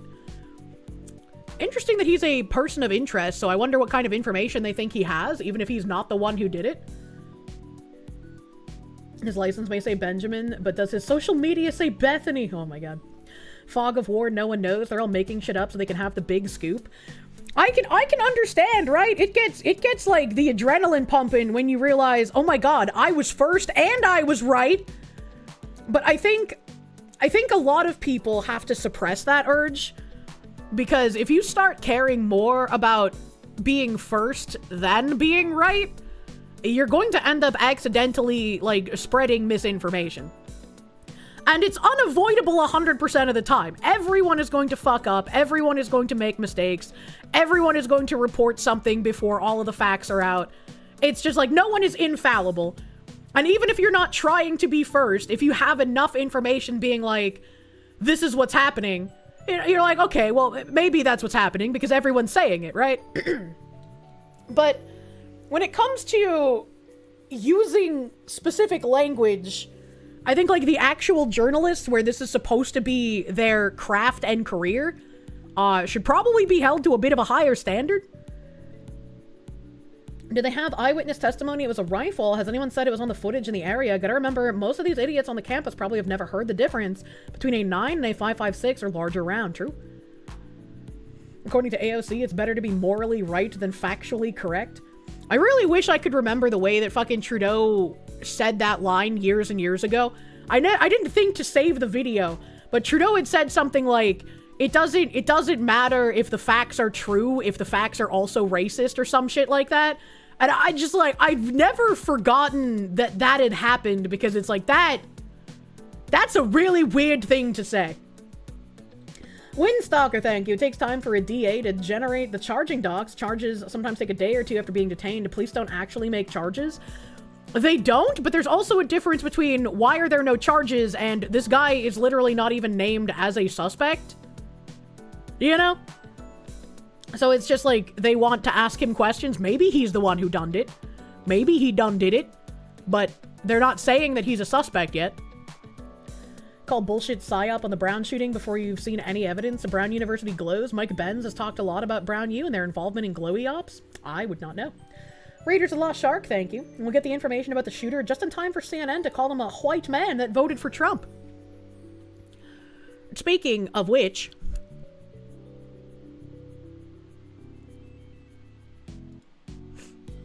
Providence Mayor Brett Smiley, that's a weird last name, after the deadly Brown University shooting. This is part of another press conference, I'm imagining, because this is not during the night like the one we watched. We still have an active investigation underway. We still have students in the hospital. I won't be shy about sharing what I think needs to be done to make my community safer, but I'm not doing that today. What I will say is, when I was at the hospital today, one of the students that showed tremendous courage literally said to me, literally, you know, that active shooter drill they made me do in high school actually helped me in the moment. Which at the same time provided me hope and was so sad. We shouldn't have to do active shooter drills, but it helped. And we shouldn't have to do active shooter drills, they say, at a gun-free school zone in a state with incredibly strict gun laws.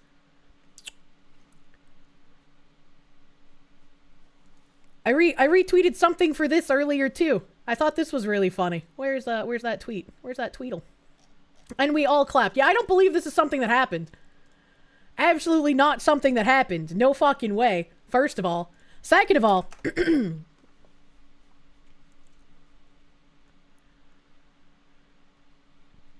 please, bro, just one more law, bro, I swear, we just need one more law, and then people will stop doing the mass shootings, dude. I promise, bro, the only reason there was a mass shooting on a gun-free campus in a state that bans assault rifles entirely is because we don't have enough laws. Please, bro.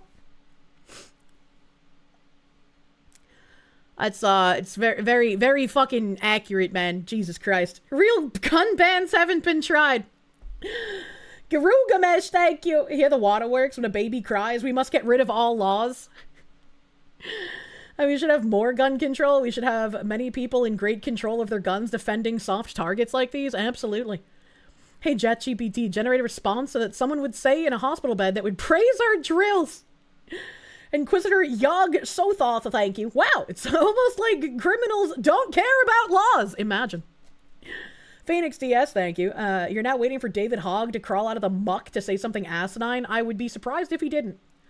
Professor John Wolfman, thank you. Kirsche, you had an epiphany last night. If we make murder illegal, people can't anymore. That's so smart. Why didn't we think about making murder illegal prior to this?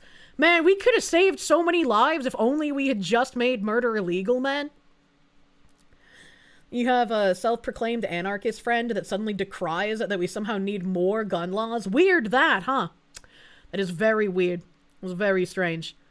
And then we have, police now have a suspect in the mass shooting at Brown University, but are refusing to provide the suspect's age, race, or motive. I'm guessing, this was at 8:50 a.m., so this was way before we found out the name that we just read a second ago.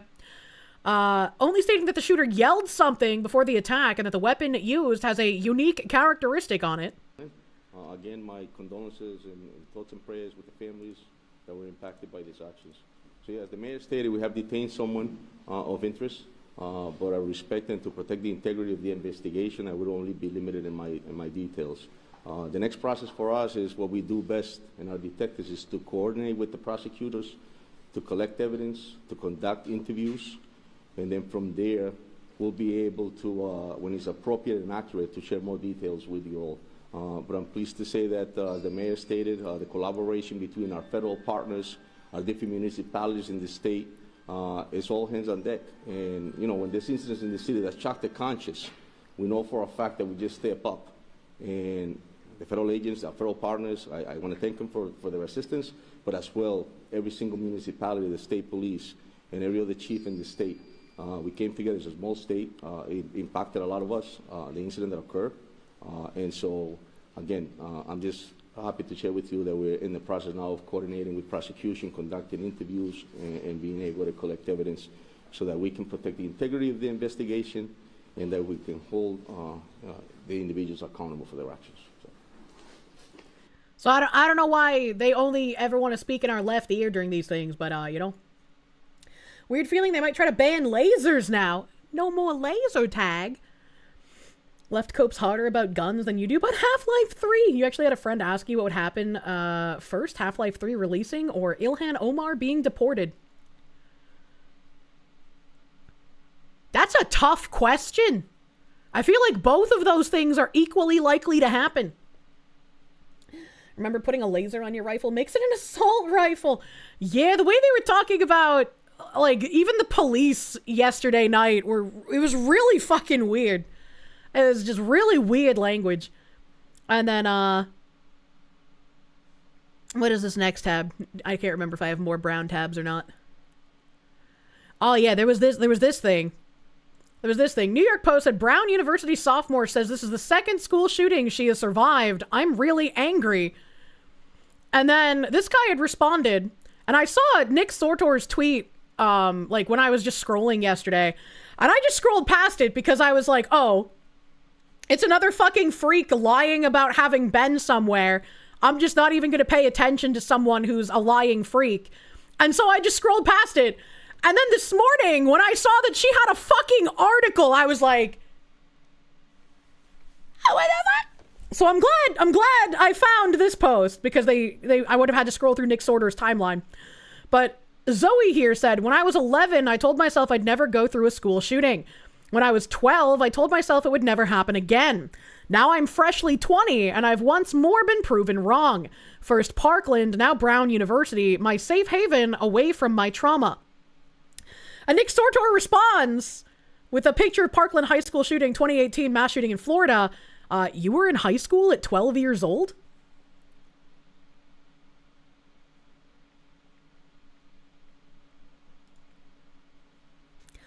And so someone else said, so not Stoneman Douglas, and on the neighboring street a half-mile away where no shots were fired. Zoe responded, I was outside at the middle school and heard shots. No, it's not half a mile away. It's directly next to Douglas. You could probably do more productive things than troll a school shooting survivor on Twitter. And the guy responded, so you're admitting to having not even been at Douglas or on scene at all, nor actually experienced any of the shooting. Purely just clickbait. Someone else responded, what are you trying to prove here? I would genuinely like to know, why are you so determined to invalidate a young person who was traumatized by a school shooting? And the Origin guy responded, I'm proving that she's literally just trying to capitalize on a tragedy at her school by lying for attention.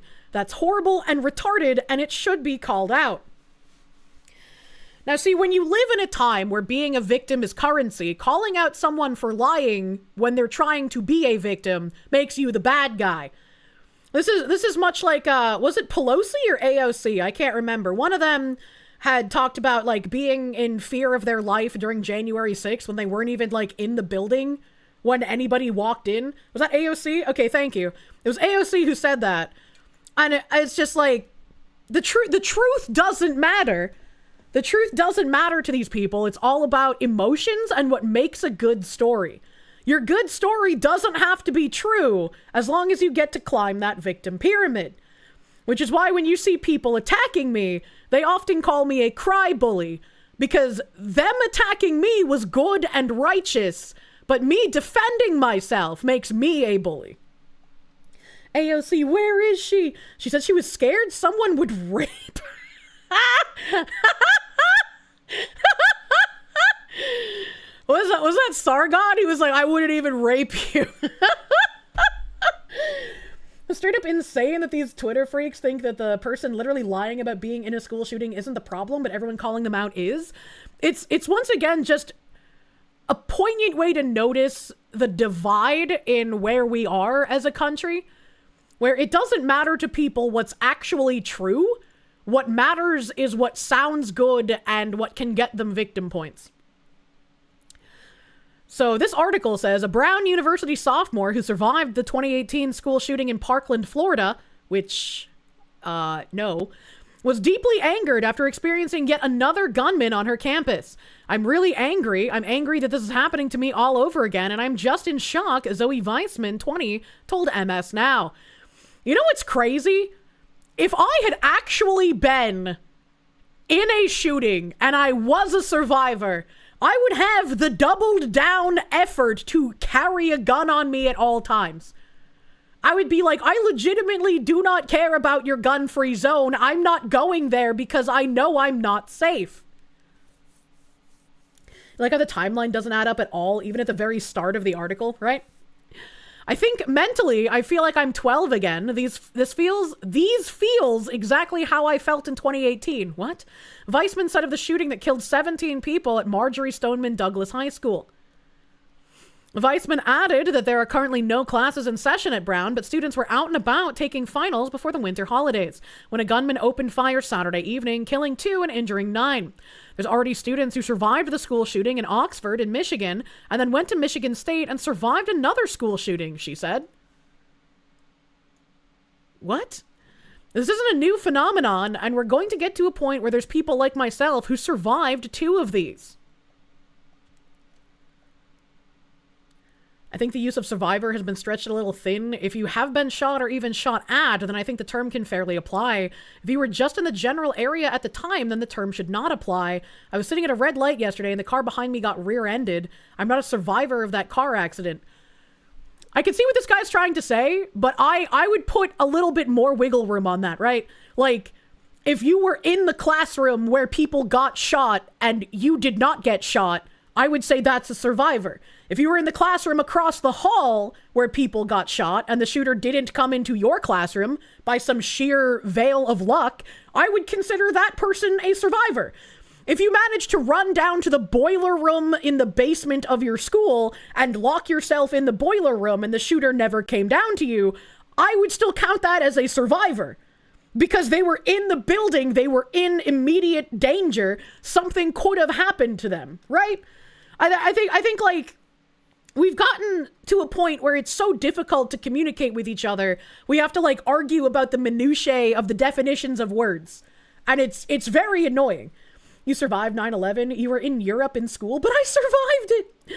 I just want me to know that as a survivor of 10 plus school shootings, we should be taken seriously. You live in the US where all the shootings, that's true.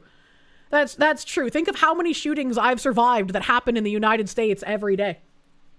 If you were 3 blocks away, yeah, exactly. If you were like even a block away, you weren't in the building, you weren't in the area that was getting shot at, you're not a survivor, man. The cutoff is if you aren't even at the school or if you're on the other side of a large campus. Yeah, exactly. Take away the guns. Absolutely fucking not. That does not help. That is proven to not help. Phoenix DS, thank you for the Canadians. You'd rather be the bad guy that listens to their lies, although you did go through a bomb scare at your high school, which was 100% false. It was during the beginning of exam week. Yeah, when I was in high school, the senior class tried to play a fake bomb threat prank. And so it was just, all of us were like hanging out in the gym after all the teachers corralled us because like they didn't know it was a prank at first. But when they found out it was a prank, it was very amusing to watch like lanky emo guys run away from police officers. Survived the shooting at your school by graduating 3 years prior. What a survivor, man. You spent a weekend in Chicago. You're a survivor of 89 mass shootings. This is what qualifies as a victim. Why stop there? All living Japanese are victims of Lil Boy and Fat Man. You love the non-Americans try at a gotcha about mass shootings. You take away the gang violence, it's like maybe 5 actual mass shootings. I wouldn't even say just gang violence, right? It's gang violence and also like terror attacks, man. Whether it be domestic or foreign. Trappist Scout, thank you. Do what Texas school districts do. Send the teachers to Paul Howe at CSAT and have them take their Guardian classes. They teach armed responses to this kind of thing. If you would asked me like 15 years ago, I would have told you that I think all teachers should be armed in order to defend their classrooms. The me of current year understands how deeply infiltrated school systems are with Marxists. I would not trust 99% of the current crop of teachers to handle any kind of firearm. And I feel like if you tried to entrust the majority of this current crop of teachers with firearms, it would end up with like propagandistic classroom suicides from the teachers, or the teachers having like an emotional breakdown and shooting the children. I would not trust current teachers with guns in any way, shape, or form. It was kind of like when I was younger and assisted suicide was first being talked about, I was like, yeah, that makes sense. You know, like if you have a terminal disease, if you have like some kind of really bad cancer or something, and like you've done all the treatment you can and you're just constantly suffering, you can't live a life at all, you're like bedridden, you're hooked up to all these medical machines. Yeah, I think in those cases, assisted suicide would make sense. And now we've slippery sloped to Canada being like, well, it's time to organ harvest, buddy. Are you kind of depressed? Have you considered killing yourself? Are you a veteran? Have you considered killing yourself? Did you get kind of sad because you scraped your knee after rollerblading? Have you considered killing yourself? Like, it is a little insane just how fast that slide went. So I don't think in good conscience I can be for assisted suicide anymore. You argued this exact thing with your debate teacher in high school. He said if you allow it for death patients, it will lead to Canadian healthcare. You thought he was crazy, but you were crazy. Yeah, and it's like it must be incredibly frustrating.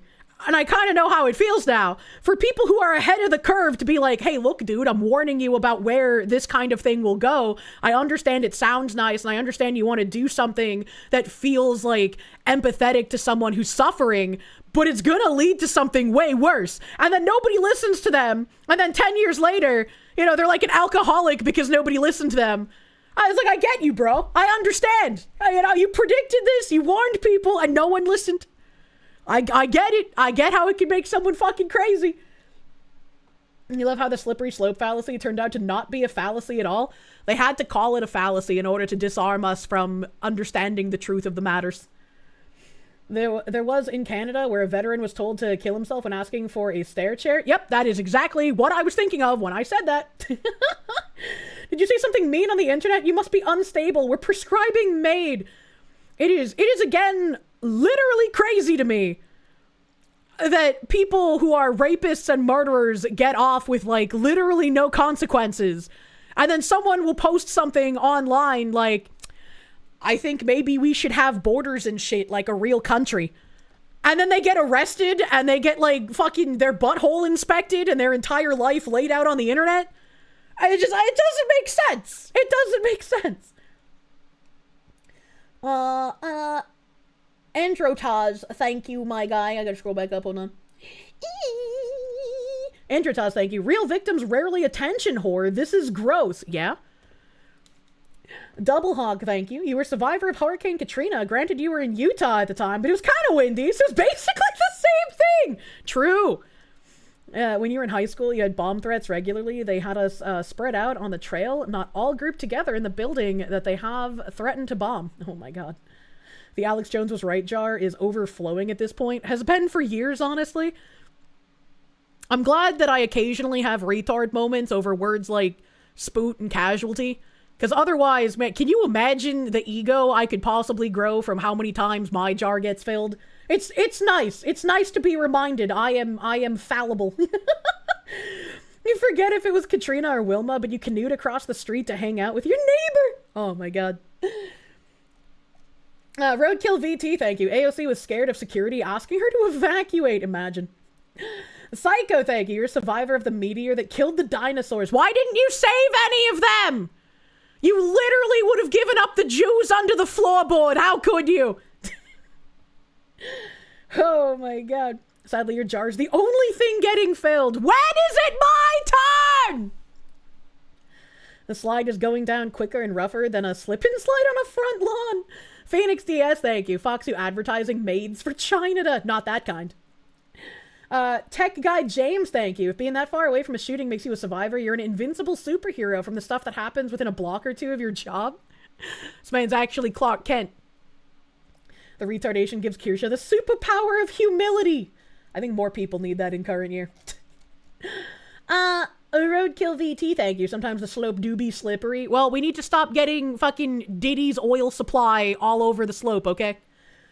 Evil Mandrake, thank you. The NEA Teachers Union response to carrying, we aren't paid to be bodyguards. Source, mother was a teacher. You read their literature. That's really funny how often teachers will use, like, protect the children rhetoric and then say some shit like that. Nendoroid for jar placement when? What the fuck? Fun fact, autistic people are immune to any sort of propaganda like it's a superpower. I don't think that. I think when you start to believe that you're immune to propaganda is when you're, like, the most susceptible to it, you know? Love how Kirsche screams she wants to be filled, which 90% of chat would gladly oblige, but that's probably a worse outcome for everyone. We're not gonna have, like, some fucking Bonnie Blue bang bus, okay? Alright? Fucking weird. Fucking weird! Reverend Uncle Ruckus, thank you. Quasimodo predicted all of this, you know? The Hunchback of Notre Dame?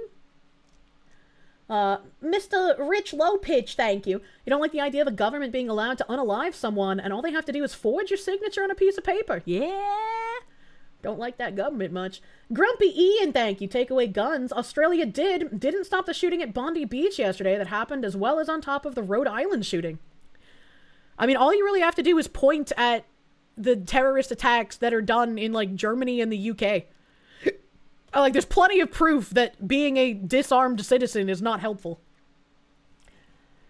Not a big fan of the government. You like the part in Beauty and the Beast where Gaston says Taco Bell? What the fuck?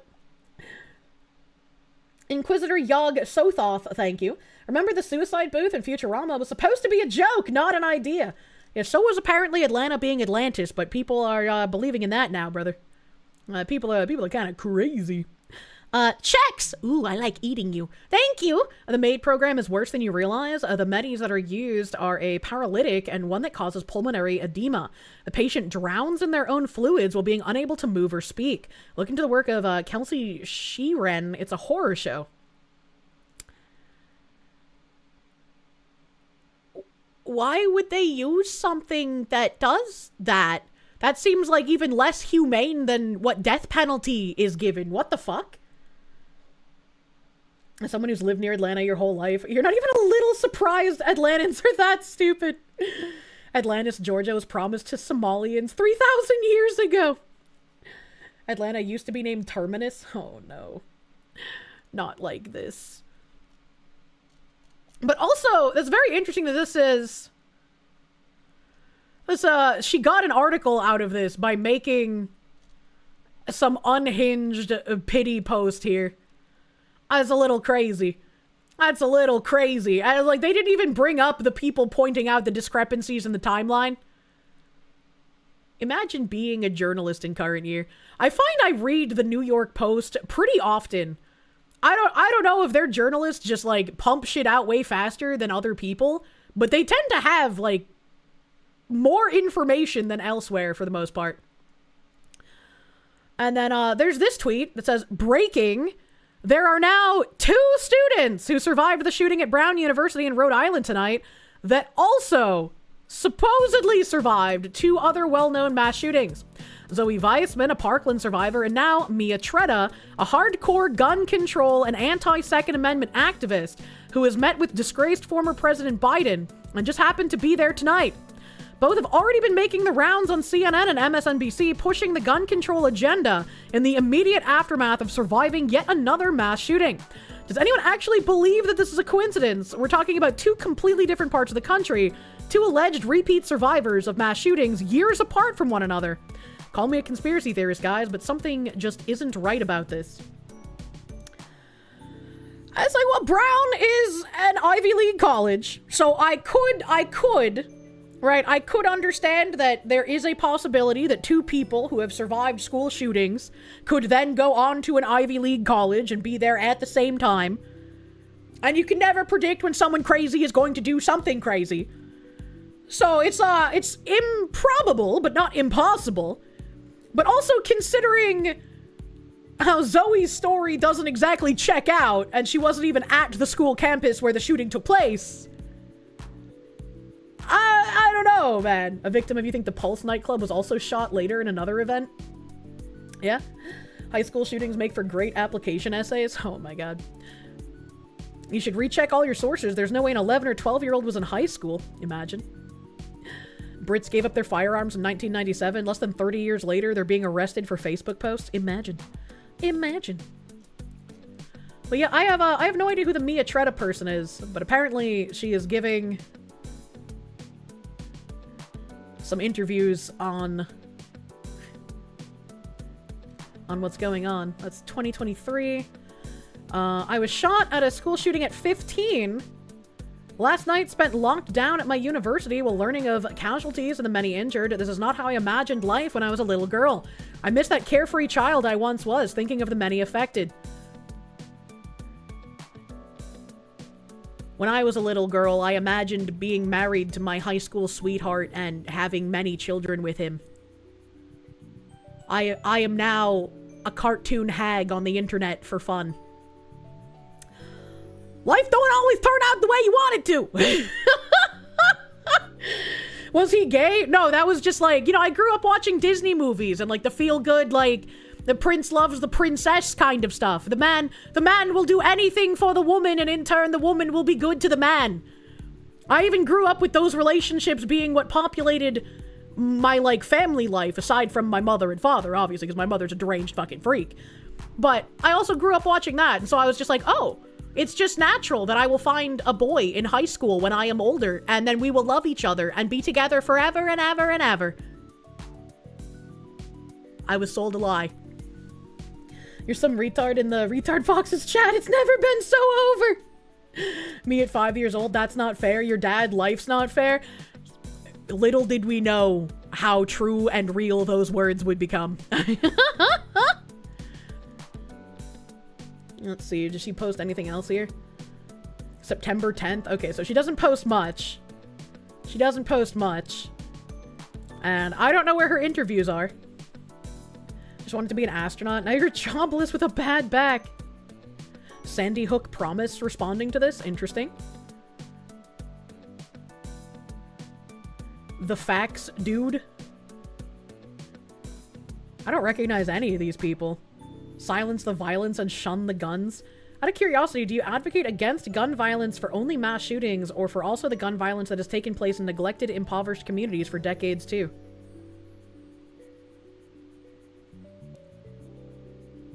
Do you think people need to talk about all issues at all times? Do you think people focusing on one issue means they don't care about others? Do you know it's not a goddamn competition?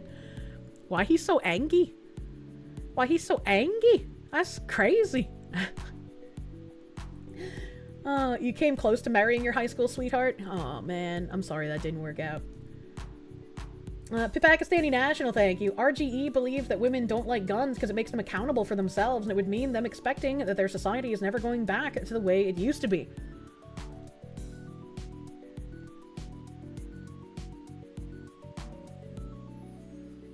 I would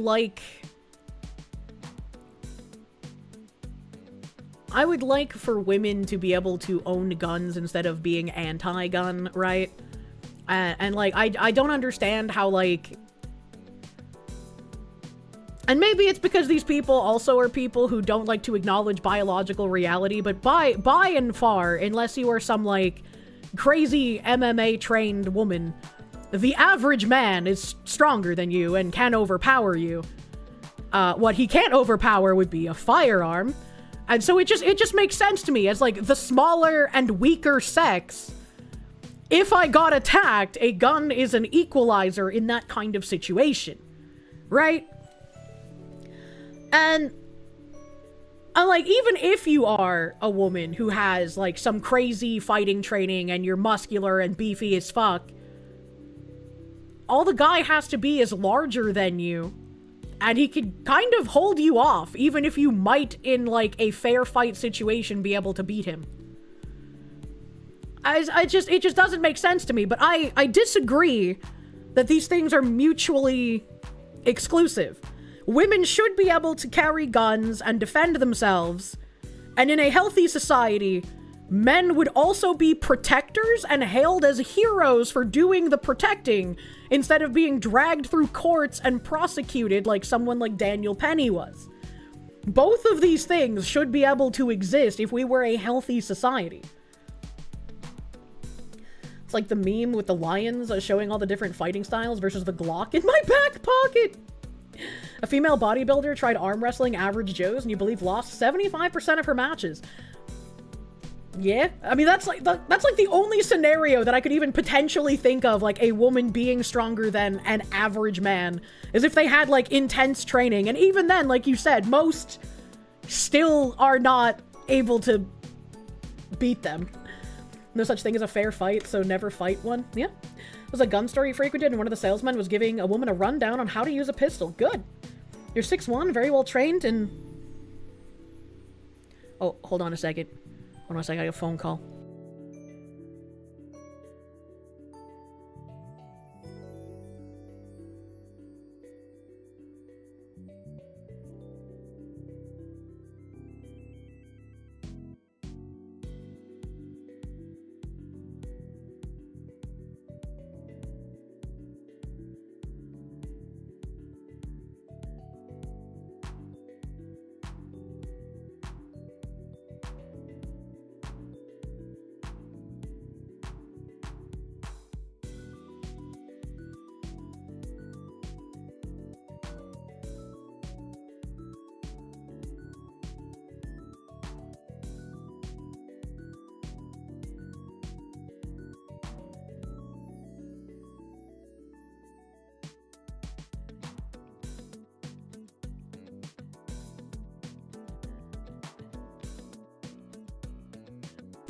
Alright, sorry about that.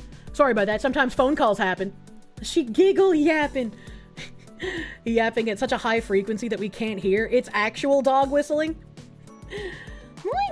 There's also a difference in pure contest of strength, like arm wrestling, and a contest that is at least partially based on skill, like trained fighters.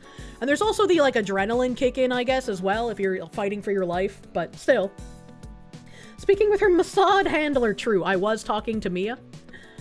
Who was that? Don't worry about it. You can't have Christmas without Santa. You can't have Santa without gifts. You can't have gifts without fun. And you can't have fun without some happy Christmas, Foxwoman. Thank you. Foxy was a CCP psyop. Wolfsbane, thank you. Even if a woman has been training for all her life, most of the time they lose to a man who's been training for 6 months. Oh yeah, I mean, you can't. If a guy is also training, yeah, the woman's gonna have, like, no chance.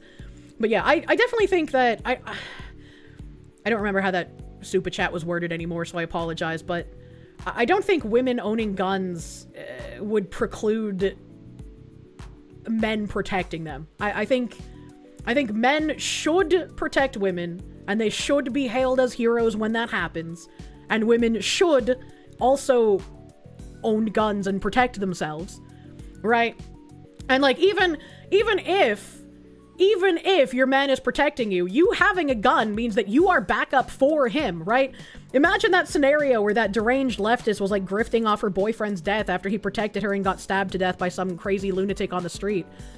If she wasn't a lunatic leftist that didn't give a shit about her boyfriend dying to protect her, if she had a firearm, she could have maybe helped defend both of them, right? The firearms proper training is the great equalizer. And it's like, I hate having to put emphasis on the should in these situations, because it's like, at this point it is wishful thinking, because we have been such demoralized as just a society. Like how all the women's Olympic soccer teams lose to 15-year-old boys soccer teams. Yeah, pretty much. You really hate the don't help her? She's a big girl. Two people are always way bigger. Yeah, I mean, I get the mentality of I'm not going to help in current year. Because that is the point of all of the dragging guys through court. The self-entitled women who get saved by a guy and then go on to be like, oh, well, he touched me wrong while he was saving me, so I'm going to sue him now. Right? Like, those kind of things, like, just launch us down what feels like an irreversible path of just doom-pilling. You want every active shooter situation to be like the subway scene in Predator 2. One crook draws a gun to threaten a guy and everyone gets their gun out, fuck around, find out. Yeah. Exactly. Sorry, but you're not risking your whole life just to help a girl boss. I'd like, see, this again is like the problem. That is like the unfortunate correct opinion to have in current year. Because if you try to help someone, you could end up like Daniel Penny. You could end up worse, and you could end up killed as well. There's no like hero celebration anymore. Men did those kind of things. They did those heroic actions because everyone would love them for it. It wasn't like, how do I explain this? Because I'm not trying to make it sound like men do it out of a selfish reason to like want to be like heralded, right? But there's a reason why like men's fantasies are, you know, putting on armor and going into battle for a cause, right? There's a reason men fantasize about those things. They want to be needed, they want to be useful, and they want to feel like they're doing good.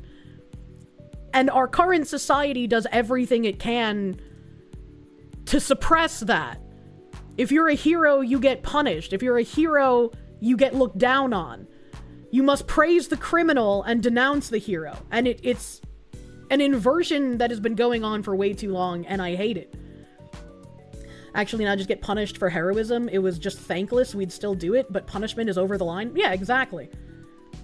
Thankless could be like, well, she's a bitch, but at least I did the right thing, and I know that I can help people in the future. But now it's just like, instead of she's a bitch, but whatever, I did the right thing, you spend years of your life fighting allegations and the court system wanting to charge you as a criminal, right? It's awful. I'm making sense, don't worry. I'm trying my best. You're one of the guys that want to help other people and protect, but you get crapped on, so you no longer try to help anymore. Then your dream as a kid to be a hero, but now what's the point of even trying? And this is what I said years ago as well when I first saw this kind of behavior. Like, even, and especially at the peak of like when Daniel Penny happened, it makes me think of Chinese society. And in China, people are disincentivized from helping one another.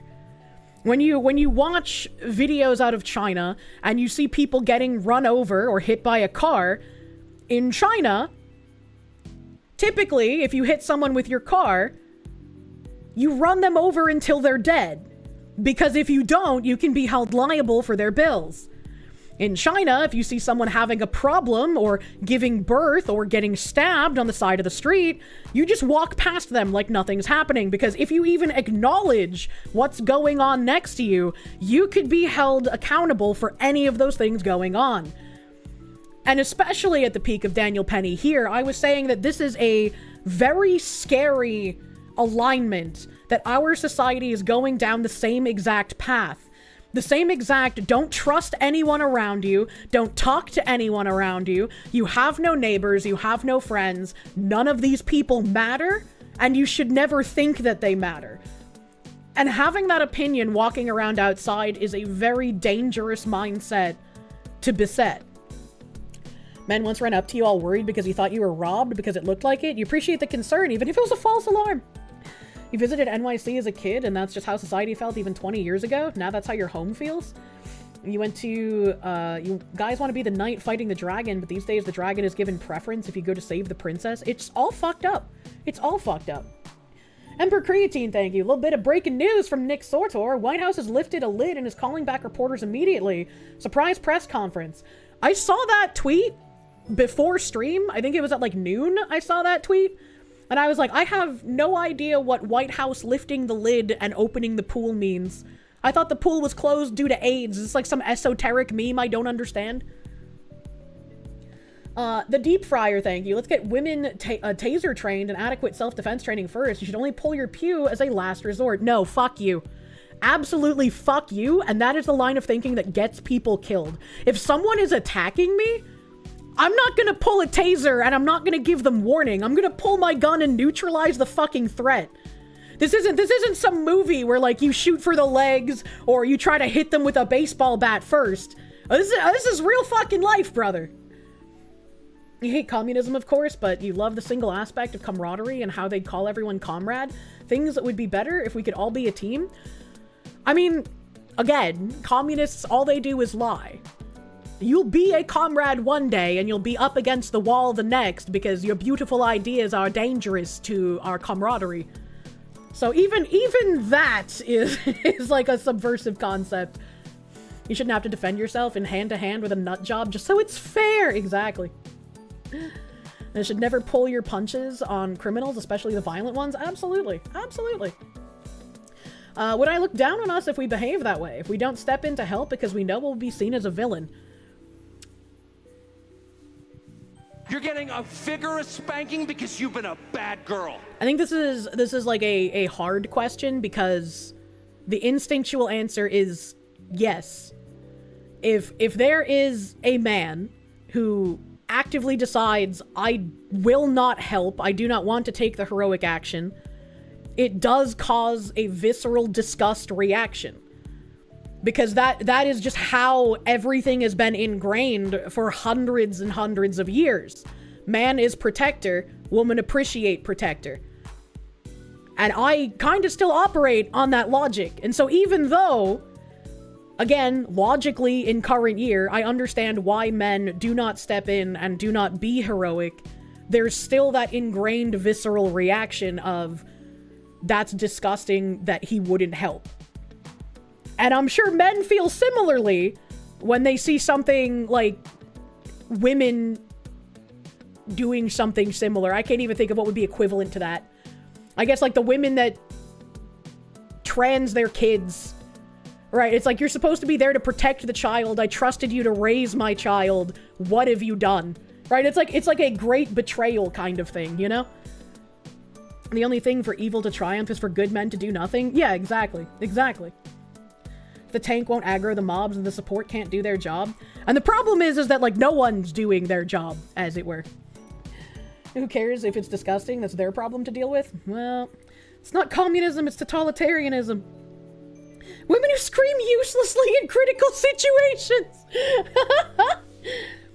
You do, plenty of women do not. Strong, independent woman and all that. Yeah, but when you're in a stranger situation, you don't know anything about the woman unless they have like danger markers like blue hair. Getting knocked up by someone and trying to pass the kid off as yours comes to mind. Ask me how I know. That could be another good situation. I mean, not the situation itself being good, but like a good example of like a great betrayal situation that just makes a man feel a visceral disgust. Most men, yourself too, feel a much more angrier feeling of not being able to. I'm sure a lot of dudes would. I'm sure more than like having that, well, fuck her, she's a strong, independent woman attitude. Most guys are like, I want to help, but I'm terrified of the repercussions. And that's, again, a really unfortunate scenario. And I don't blame guys for thinking that way, because that is just the result of where we're at. And it's really depressing. Blitzkrieg Haas, thank you. Praise be to the RGB glow, forever shining its light to prove its dedication to the machine. Saved yourself hundreds of dollars just by noticing one of your RAM sticks wasn't glowing and plugging it out and plugging it back in. Woo! That's really nice. You don't have to spend an entire, like, year's worth of money on new RAM sticks. Here we go, thank you. You don't even like people, but you don't have it in you to stand by and do absolutely nothing and get yourself some firearms and medical training? Yeah, exactly. Ollie Wally, thank you. Pull your pew and neutralize the threat. 2 billion out of 10. Based as fuck, Fox.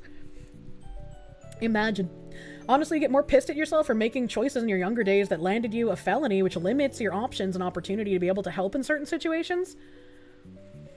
I'm very glad that despite my mother, I managed to not get arrested for anything. Black powder. There's been so many scenarios where the man helps a woman only for the man to be beaten to a pulp and then the woman leaves with the attacker. I cannot think of any one of those specifically off the top of my head. I cannot think of a real-world scenario where a woman gets attacked and a man tries to defend her and then she leaves with the person who attacked her. Like, do you have an example? Do you have like a news article? The attacker's typically their boyfriend. Well, women lying about their boyfriend and like calling the cops, that's unfortunately a dime a dozen. That's not like some other guy gets involved. That's some hood shit. I was like, I went through that because my mom and her fucking guys that she would date would always beat the crap out of each other. She would freak out. She would tell us to call the cops. And eventually my brother and I got so tired of it, we would play fucking hot potato, rock, paper, scissors with who had to call the cops. Occasionally he would get so pissed he would just leave the house. He's like, I'm not fucking calling them. There's no point. And then she would always lie to the cops once they got there. So like, I mean, he's right. There was no point. He wasn't wrong. Couple argues, guy intervenes, the boyfriend beats the guy up. Man. Oh, yeah. More likely to side with the abuser she knows than some stranger? I mean, yeah, you're not gonna undo the fucking Stockholm syndrome that an abuser has on its significant other just by existing in public for a second, but there's also the difference between like a domestic situation with a couple and like some person getting robbed by a random. I'm not trying to go down like every single minute situation. In the case of Penny, the woman he saved turned on him in the trial. Yeah, and she's a fucking cunt. And people like that do not deserve the safety that they are afforded. Like, I don't want anything bad to happen to her, but it's like, lady, you literally got saved and now you're trying to damage the person who saved you. What is fucking wrong with you? He wasn't a domestic wrestling enjoyer. I think she mentioned being happy to vote for Mom Donnie now that she probably got her boyfriend's assets posthumously. Jesus Christ. We can what if forever. We can. There are many what ifs. What is this?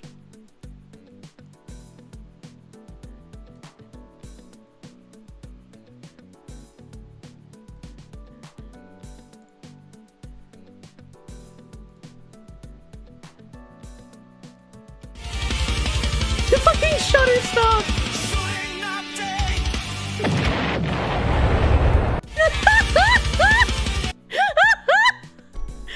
That's thank you, boingo moingo mango dango. That's so fucking goofy. Thank you.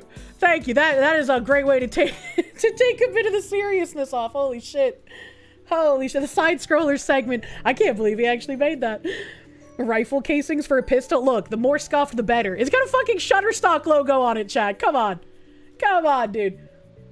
It's got the gun, but where's the ball? You're not interested enough yet.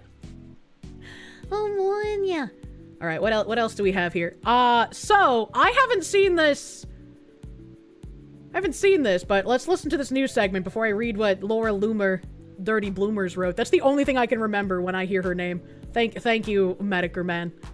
And called into police. I mean, the reality is that this is a 7-story physics and engineering building that was unlocked, but this individual went to a specific classroom that was essentially in a study session for an exam on economics and chose that classroom. And we know from a witness inside that this gunman yelled something. We don't know what this individual yelled and then began shooting. We also know that this person reportedly used a handgun. So a lot of questions also as to whether or not they were... It's interesting that he says that reportedly used a handgun when one of the eyewitnesses was like, he had the longest rifle I've ever seen in my life. Well, which one fucking was it? How do we have so many conflicting supposed eyewitness testimonies here? Covered that handgun, or what kind of ballistics evidence may have led them perhaps to this individual as well. So we have more questions than answers, other than the fact that we know the lockdown has been lifted, and at least according to the mayor, this community can breathe a sigh of relief. But hopefully we hope to find out more in the coming hours. And all right, well, Laura Luma here. I haven't seen this from anywhere else. Nick Freitas commented. I don't recognize these other people. I don't know who these other people are. But what the fuck was that? But Laura Loomer said, Brown University mass shooter yelled Allahu Akbar before opening fire on campus according to sources. According to what sources? Where are your sources? You haven't linked anything here. According to what sources? How come the media is suppressing eyewitness testimony about how the shooter at Brown University allegedly shouted Allahu Akbar before he opened fire on campus the night before the first night of Hanukkah? Okay, but like, where are you getting this from? Like, who told this to you? The media is only saying he shouted something before he opened fire. Yes, and that is very weird. That is very weird that both the media saying he shouted something, we don't know what, and supposedly an eyewitness person who was in the room at the time of the shooting doesn't remember what was shouted. Very weird, very suspicious, but like, source tells me he yelled Allahu Akbar, but it's being kept quiet by police and the Democrats who run Rhode Island. Tell the American people the truth, tell them what was shouted. Okay, but like, even if you have a anonymous source, the best thing you could do would be like get a recording where it garbles their voice, right? Like, at least that would be somewhat more believable than just typing this, right? Altering the narrative. Pray I don't alter it any further. God hates taxes, thank you. To be fair, if you haven't seen a gun before, a handgun would be the longest. They do live in Rhode Island, so maybe he's never seen a gun before. Inteus, thank you for the Mexicans. They're on a college, university campus. If they can't define what is a woman, do you really expect them to have a clear and concise description of events? True, these are the people that do not trust their lying eyes. Sounds fake as fuck. No way the Dems would keep something out of the media. No way. Punished Opie, thank you. Everyone deserves to endure the consequences of their politics. Unfortunately, we only have one planet. Yeah. I haven't seen anything confirming this anywhere else, so I would be very hesitant to say this is definitively what he shouted before we have confirmation anywhere. Twitchy is correct. This is another Islamic terror attack. What is Twitchy? A pistol described as huge. Wait, that means you might have a chance. True. Era Turbo, thank you for the 9-month resub. Thank you, my guy. Please enjoy some placenta cake. Don't believe Loomer's lying massive lips. Laura Loomer's dirty bloomers. What now? He shouted something possibly, white is going to be next? What? Source, I made it the fuck up. We'll bring this snack bar to justice. I want a snack. Cash Patel said, an update on the FBI response at Brown University. FBI Boston established a command post to intake, develop, and analyze leads and run them to the ground. We activated the FBI's Cellular Analysis Survey Team to provide critical geolocation capabilities. As a result, early this morning, FBI Boston Safe Streets Task Force, with the assistance of U.S. Marshals and Coventry, Rhode Island Police Department, detained a person of interest in a hotel room in Coventry based off of a lead by the Providence, Rhode Island Police Department. We have deployed local and national resources to process and reconstruct the shooting scene, providing HQ and lab elements on scene. We set up a digital media intake portal to ingest images and video from the public related to this incident. The FBI's victim specialists are fully integrating with our partners to provide resources to victims and survivors of this horrific violence. The FBI will continue an all-out 24/7 campaign until justice is fully served. Thanks to the men and women of the FBI and our partners for their continued teamwork. Please continue praying for the victims and their families, as well as those at Brown University. The strange part here is him being from Wisconsin. I think there's a lot of things strange here. Phoenix DS, thank you. Handgun, rifle. The only thing that can be a certainty is the casing left behind after the firing. True. Ian Bruin, thank you. They voted for it. Never asks if they really did.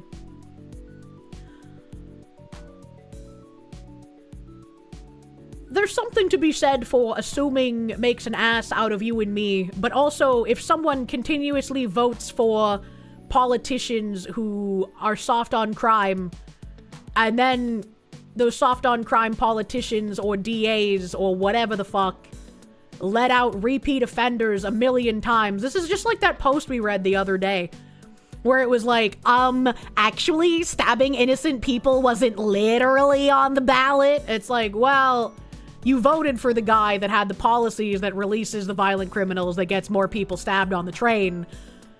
It's just cause and effect. Has the brown shooter been caught? We're not sure yet. We're not sure yet. They have a person of interest that they have detained, but they have not named him a suspect yet. Depends on the video you watched. What? You think the super chat was referring to the people in the area that didn't vote for the terrible politicians but got outvoted? I mean, yeah. There are people in those areas who obviously aren't going to vote for those politicians, but like, they are unfortunately outvoted. If that person voted against the soft on crime politician and then was told you voted for this, then yeah, that's fucking dumb. But usually you can look at a person and kind of see what their opinions are. Not like look at them physically, but like look at what they've said previously or what they voted for previously. Violent stabbing recently, beat out rival, slam fucking people to death with hammers in a local election. Holy shit. Almost 1,000 cameras on campus, not a single one leaked yet. Not even just the security cameras. Where are any of like the students who were there? You can often look at people physically and know their opinion sometimes, but not always. There's also voter fraud, massive voter fraud. YouTube and Twitch unsubbed you? What the fuck? Nose ring theory. You can look physically too. It's called skittle hair. Sometimes they self-identify, but it's not a surefire way to know, you know? Not every time. But these were the brown updates that I had. Maybe if something else pops up during the course of stream, I can bring it up again. But this is what I had for updates on the brown shooting. So we know that they have detained a 24-year-old dude. He is not named as a suspect yet, just someone who is a person of interest. So we'll see if they come out with more information. People forget that 40% of these voters aren't represented in states because the voter districts have been fucked with for so long. Oftentimes, they really don't vote for this. Yeah, oftentimes, if the districts are fucked, that can be another thing, unfortunately. One Trick Nomad, thank you for the 4 months of Perum, thank you. You forgot to update your sub-slurb. Thank you for slurbling. Aposematism. I could never pronounce that word, but yes, the danger coloration. Honest question, what are thoughts on objectivism, like the Ayn Rand prescription? What do you mean? I had a few dents. I wonder what European nation is gonna get Gen Z'd next. Bulgaria was interesting to learn about. Voter fraud is a convenient excuse. These people often do vote this way. I think you have to look at, like, where the district is, right? Like, people in New York City, they very obviously voted for the things that are happening in New York City. Anyone who didn't like the direction New York City was going in probably left ages ago, unless they were literally beholden by a job and could not escape, right? It's similar with, like, Californian flight. Like, they leave once their policies get so bad, and then they inflict that on other people elsewhere, unfortunately. There are going to be some people in smaller districts that aren't going to vote for this shit, and they're simply outvoted. We've had issues with the redistricting and the fucking, what is it called? Not redlining, but the other thing. I forgot what it's called. You know the thing. And, it's again, you can get into the nitty-gritty of all of the different, like, well, that's not as much of a problem here, but this is a problem there, and then the voter fraud, and then the district thingy, gerrymandering, thank you. Like, you can get into all of that, but, like, the majority of the time, if a city has sunk into a low point, like New York City, like Minneapolis, people voted for these politicians, man. Tom and Jerrying! Maybe that's a way I can remember it in the future. Wasn't it New Jersey that had nearly 40% of the vote Republican and 0 Republicans getting seats? The gerrymandering is way worse than anyone can really imagine. It's really bad in the New England states as well. Like, really bad, the gerrymandering in New England states. You don't know why, but this brown shooting reminds you of the old Foghorn Leghorn cartoon with his college buddy, Rhode Island Red, singing Freddy the Freshman. I do not know what that is. Kirsche always brings up breakfast perception. You never witnessed it until real time until Leaflet talked to her friend Tezudo a few days ago. You didn't think it was possible for people to be that dense, but alas. I have no idea what any of that means. California would be much better if we split the state down the San Andreas. Fuck those on the coast, they give us a bad name. The Foghorn Leghorn was Southern Rooster. I know who Foghorn Leghorn is, I just have no idea what he meant by everything he said that the Foghorn Leghorn did. That was brutal. What? Mass is like 40% Republican with no Republican reps. Mass has gotten really fucking bad. And I wonder if we're going to find out just how much worse voter fraud might have been than we thought it would be. Let me go to the other shooting before we get too lost in sauces here. God, I have so many fucking just criminal tabs. You're getting a vigorous spanking because you've been a bad girl. Money. Battleizer, thank you. Then there's Illinois, which has more than half of the districts linked to Chicago. That seems kind of weird. Why would they do that? So this was a retweet of someone saying, Australian hero took gun off shooter, terror attack Sydney, at least 10 dead, Australian hero took down the gunman. And this Captive Dreamer account said, rewatching this is wild. The guy disarms the terrorist like a patriot, but then doesn't shoot him. Terrorist runs to his friend and gets another gun, and it looks like he shoots the Good Samaritan's friend in the arm. Insane. And someone in chat earlier said that the guy who disarmed the terrorist, I guess, maybe didn't know how to use a gun. I don't want to see, like, that part of it. I just want to see the disarming part. Maybe didn't know how to use the gun, right? So that would be why he didn't shoot him. But it's like, I don't know. Throwing the rock seems like it would be way less effective than just trying to shoot the gun.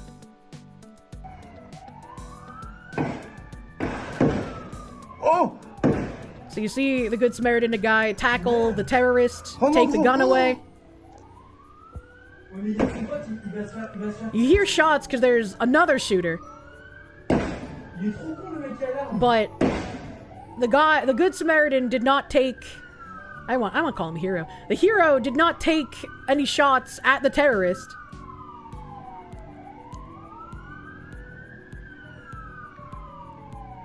The terrorist is just kind of chilling. Hyper courageux. Just kind of, and then he throws a rock at the terrorist, which obviously not going to do anything.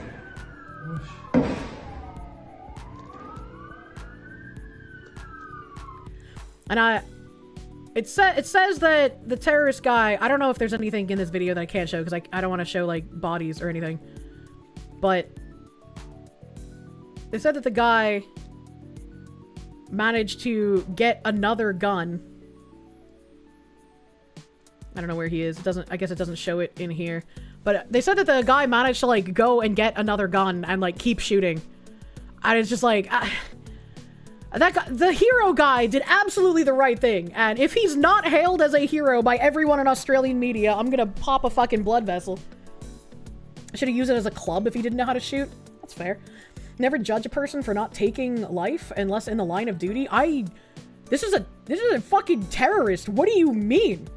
What do you mean?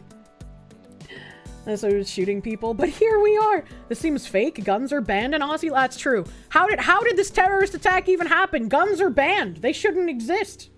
Since it's Australia, they'll probably jail him. They better fucking not. Like, that is absurd. Why did he just let him go? That's your problem. Well, he was still under fire, right? Like, there were two terrorists shooting. The hero guy disarmed one terrorist. The other terrorist was still shooting at them. So it's not like you could easily detain the one you disarmed. That's why shooting him would have been the good thing to do.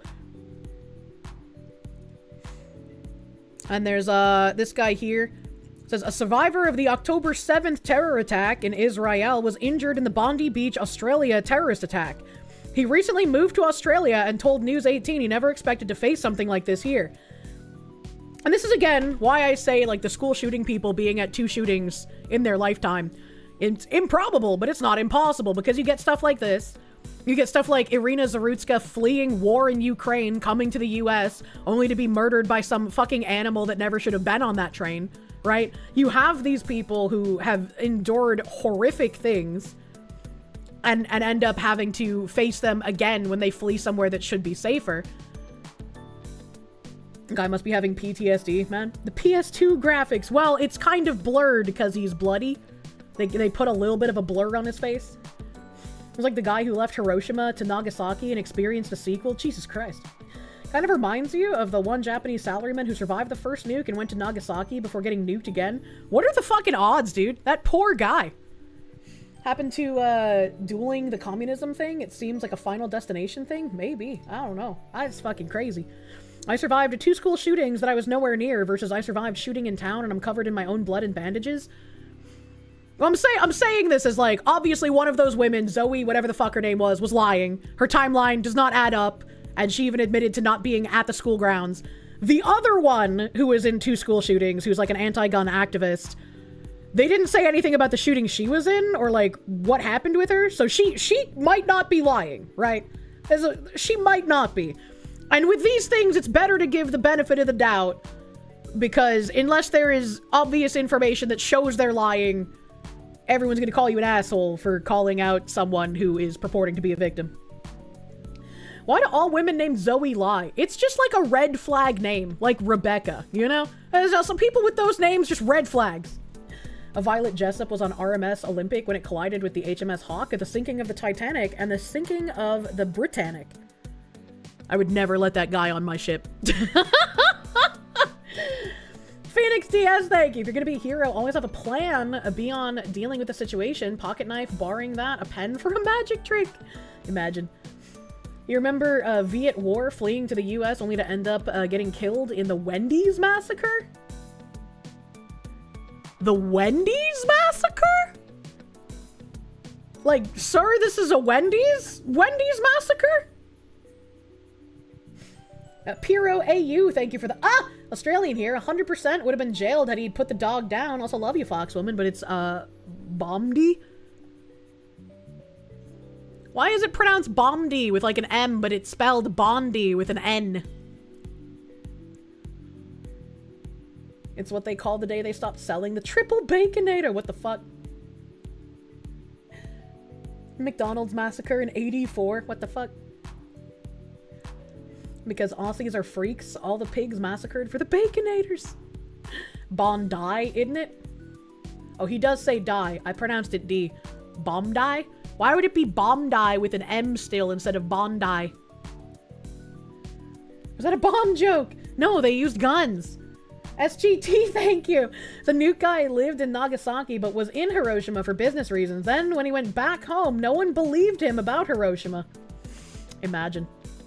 Aussies don't speak proper American. Just gonna push that guy's face in the bindies, mate. Fuck him. Here's another tweet. Australia took away its citizens' guns, but 10 people at Bondi Beach are dead anyways because terrorists don't care about gun laws. Wow, who could have seen that coming?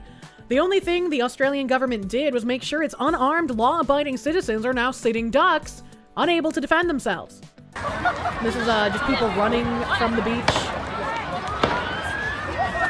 ¿Qué está pasando? ¿Dónde?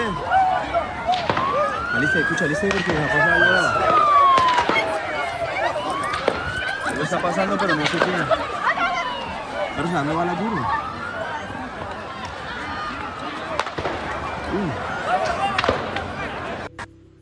Startling lack of English.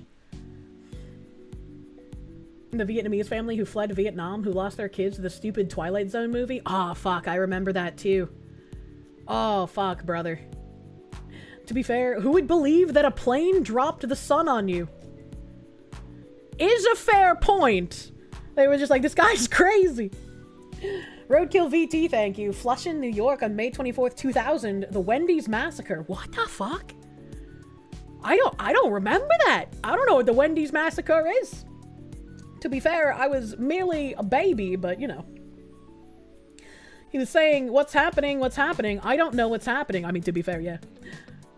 Cameraman never dies. True. An eyewitness to the Bondi Beach Islamist attack in Australia that killed 12 claims that 4 armed police officers were present for the duration of the attack but did not return fire. Arm yourselves, even if you are not allowed. The state will not protect you. This, 1000%. If I am going to go to a gun-free zone, I understand that that doesn't mean actually gun-free. That means you are a sitting target for anyone who wishes to kill you. I'm either not gonna go there, or I'm not gonna listen to the fucking sign. Don't believe you. We're a baby. Maybe a little one, but not a baby. Always baby. Thank God the police were there the entire time. It's like the Uvalde freaks that just did fucking nothing. Why are you even a police officer if you're not going to actually do your job? Like, it's a hard job, it's a dangerous job, but if you're not going to do it, you should not be a police officer. Much like those female Secret Service members when Trump got shot. Instead of jumping in front of him, they jumped behind the male Secret Service agents. You should not be a Secret Service agent if that is the thing you're going to do. Can you tell me what happened? Yes, there was 2 shooters. One on the bridge, one under the bridge. And just started to shoot for 20 minutes. They shoot, change magazine and just shoot. Simple as that. 20 minutes was 4 policemen there. Nobody gave fire. Moshi's French accent is a little bit hard to understand. I'm sorry. I'm trying. Back, nothing, like they are froze. Like for, it looked like 20 minutes, like, and they shoot, the guy changed magazine. I look at him all the time. I was 2 of my babies under me, and I look at that, and it's just rifle and a pistol, and just shoot. And the other one was under. They start to come close to the audience. I think one of the people took his rifle and shoot him. That's one of them. That's what I saw. I didn't know how much I saw, but... Who were they targeting? Oh, all the crowd. Anyone. Jewish. Just shoot. Doesn't matter who. Yeah. Men, all, kids, everyone. No. Did they say anything? I couldn't hear. Like the shooting was so loud that we couldn't hear if they said. I was too far. He was on the bridge. I was near the tent. So, but I saw. I look at him. I look what he shot. I look at his rifle. He aimed. He did. He really take his time. He should take his time. And 4 policemen there didn't. So dramatic. I feel like if you're on location at a terrorist shooting, you're allowed to be a little bit dramatic, because that's a dramatic fucking situation. What do you mean? Zippy DSM, thank you for the member. Migraines fun, you lurk. May the holy munya and yapping heal us all. Yeah. Yeah, true. Thank you, my guy. I hope your migraine gets better. One thing I like to do when I have migraine is get like a cold, wet face cloth and put it over my forehead and my eyes and just lay there with my eyes closed. It feels really nice. And they're literally gunning them. Yeah, they're literally being gunned down. This is like, I would say he's even kind of reserved. Like, I don't think he's being dramatic. Too awesome for you, thank you, because the Supreme Court ruled police is not obligated to protect you. That's really fucking stupid. Raiders of the Lost Shark, thank you. Kind of weird how Isaac Butterfield was just talking about the original mass shooting that banned guns on the Unsub episode this week. That is very interesting timing. Paradoxical Madness, thank you. Common Australia L. True. True. You're back. I don't understand why. He has a very prominent hat. Yes, because it was Jews they were shooting at! What do you mean? What's going through your mind? I think like I'm Israeli, like I'm familiar with this situation, but like it's terrible in the middle of Bondi. It's terrible.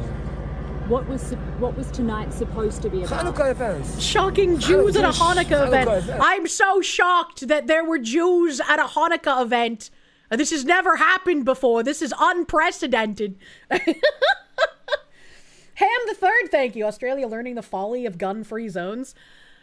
People see over and over again the atrocities that happen in areas without citizens being able to defend themselves, and yet claim we need more gun laws. It's like the people who are claiming we need more gun laws after the Brown University shooting, and it's like, what do you mean? Brown University is a gun-free zone, and Rhode Island has very strict gun control laws. What the fuck more do you want? He's Israeli, but doesn't know how to operate a firearm. Aren't they required to go into service for a couple of years? This isn't the guy that disarmed the terrorist. This is just some guy that was on the beach, to my knowledge. At least it didn't say that this is the guy. This is just an eyewitness. This isn't the guy. It's like we do it every year. Sunday, first day of Hanukkah, we do it here.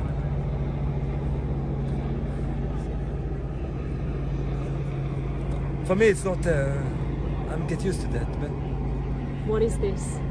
like, try to kill us, like this, like terrorism, like try to kill Jews. Doesn't matter who you are, what you are.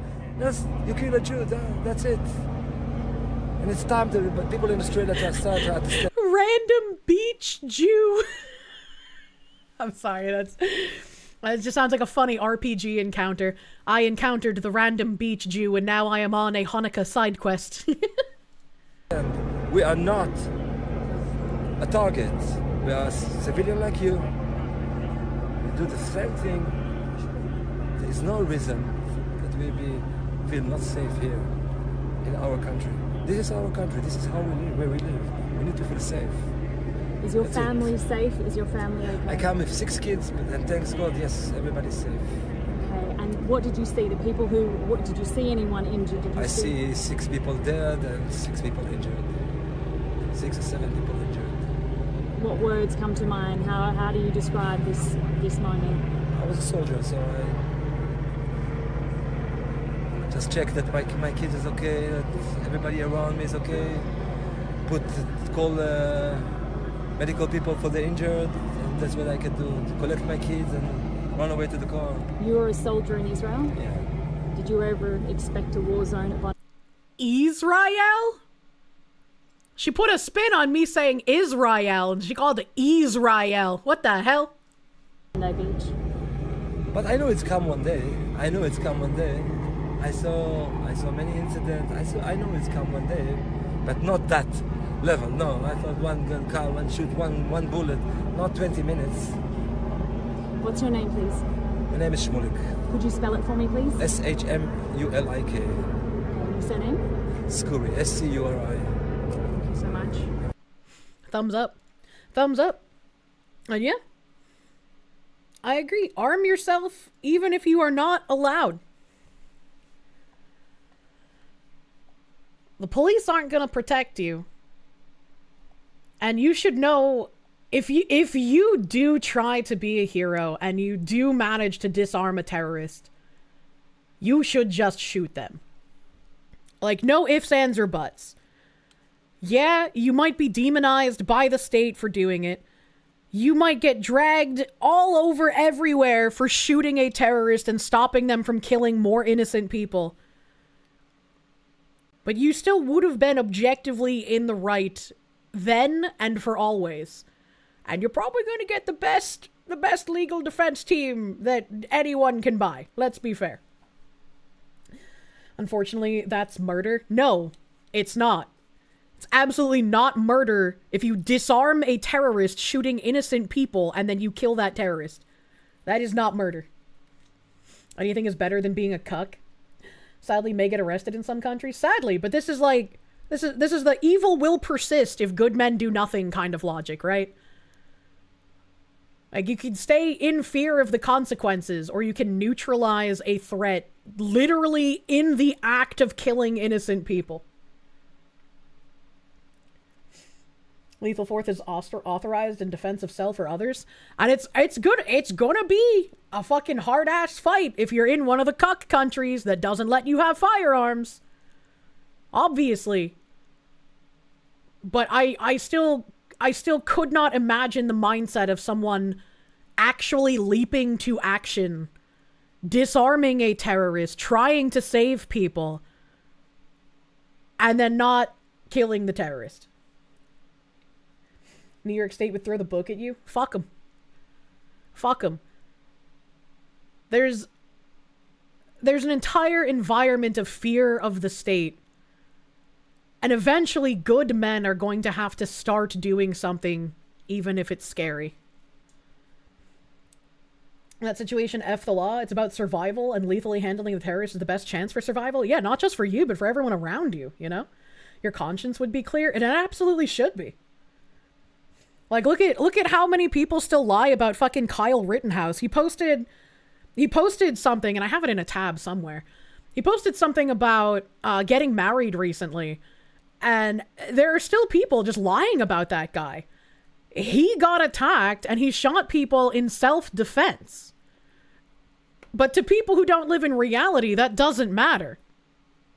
They just see that he shot a wife beater and a pedophile and think, oh, that could be me, and they get upset. Liberal woman seems like someone that you could out-debate, dear Kirsche. Who? What? Kyle was the most open and shut self-defense case ever. Yeah, and he still had to fight for that. He still had to fight.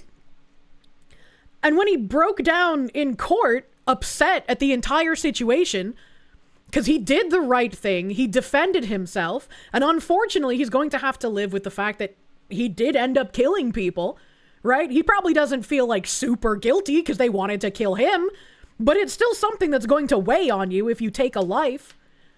And people will post the pictures of him crying in court as if that's some sort of fucking dunk-ass gotcha. Like, ooh, he feels human emotion.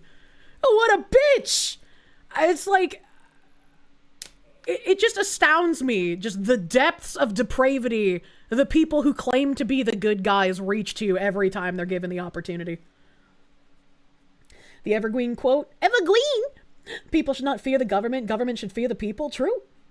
Roadkill VT, thank you. Wendy's massacre guy ended 5 point blank. He was sentenced to death but avoided the sentence because his IQ was tested at 70 as a child. No parole.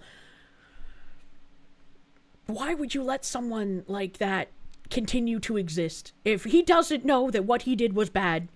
Just death penalty, man.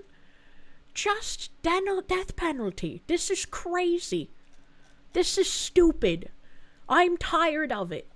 You're getting a vigorous spanking because you've been a bad girl.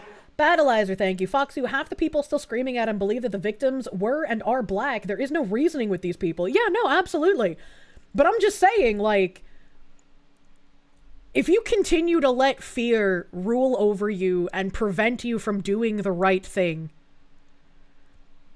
it doesn't matter. They're going to still treat you the same way they treat Kyle Rittenhouse.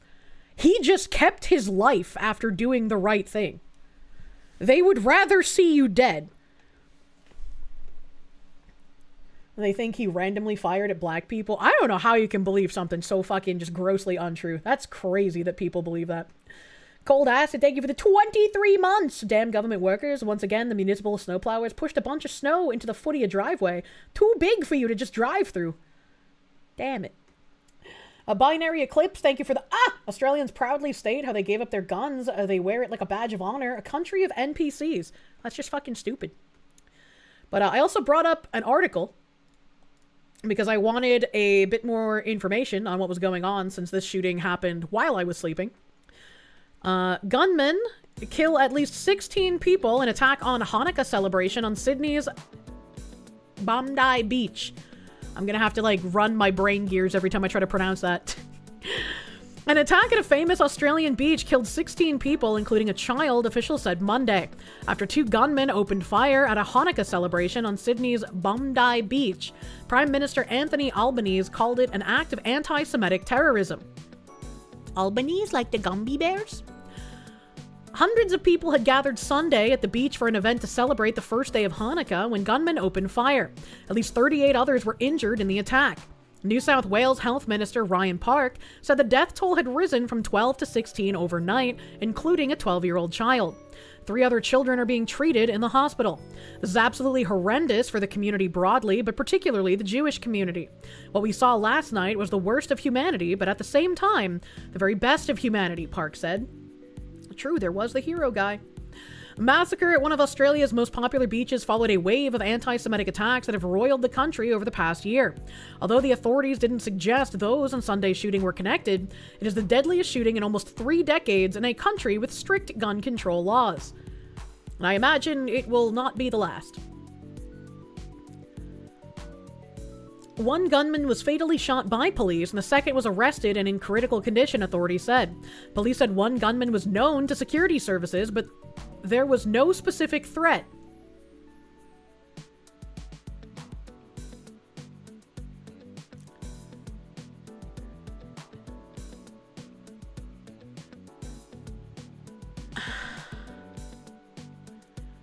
I don't even have anything witty to say.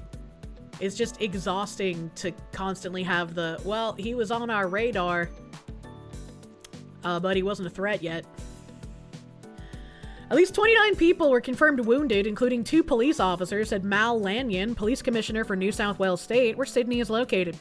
Police said officers were examining a number of suspicious items, including improvised explosive devices found in one of the suspects' cars.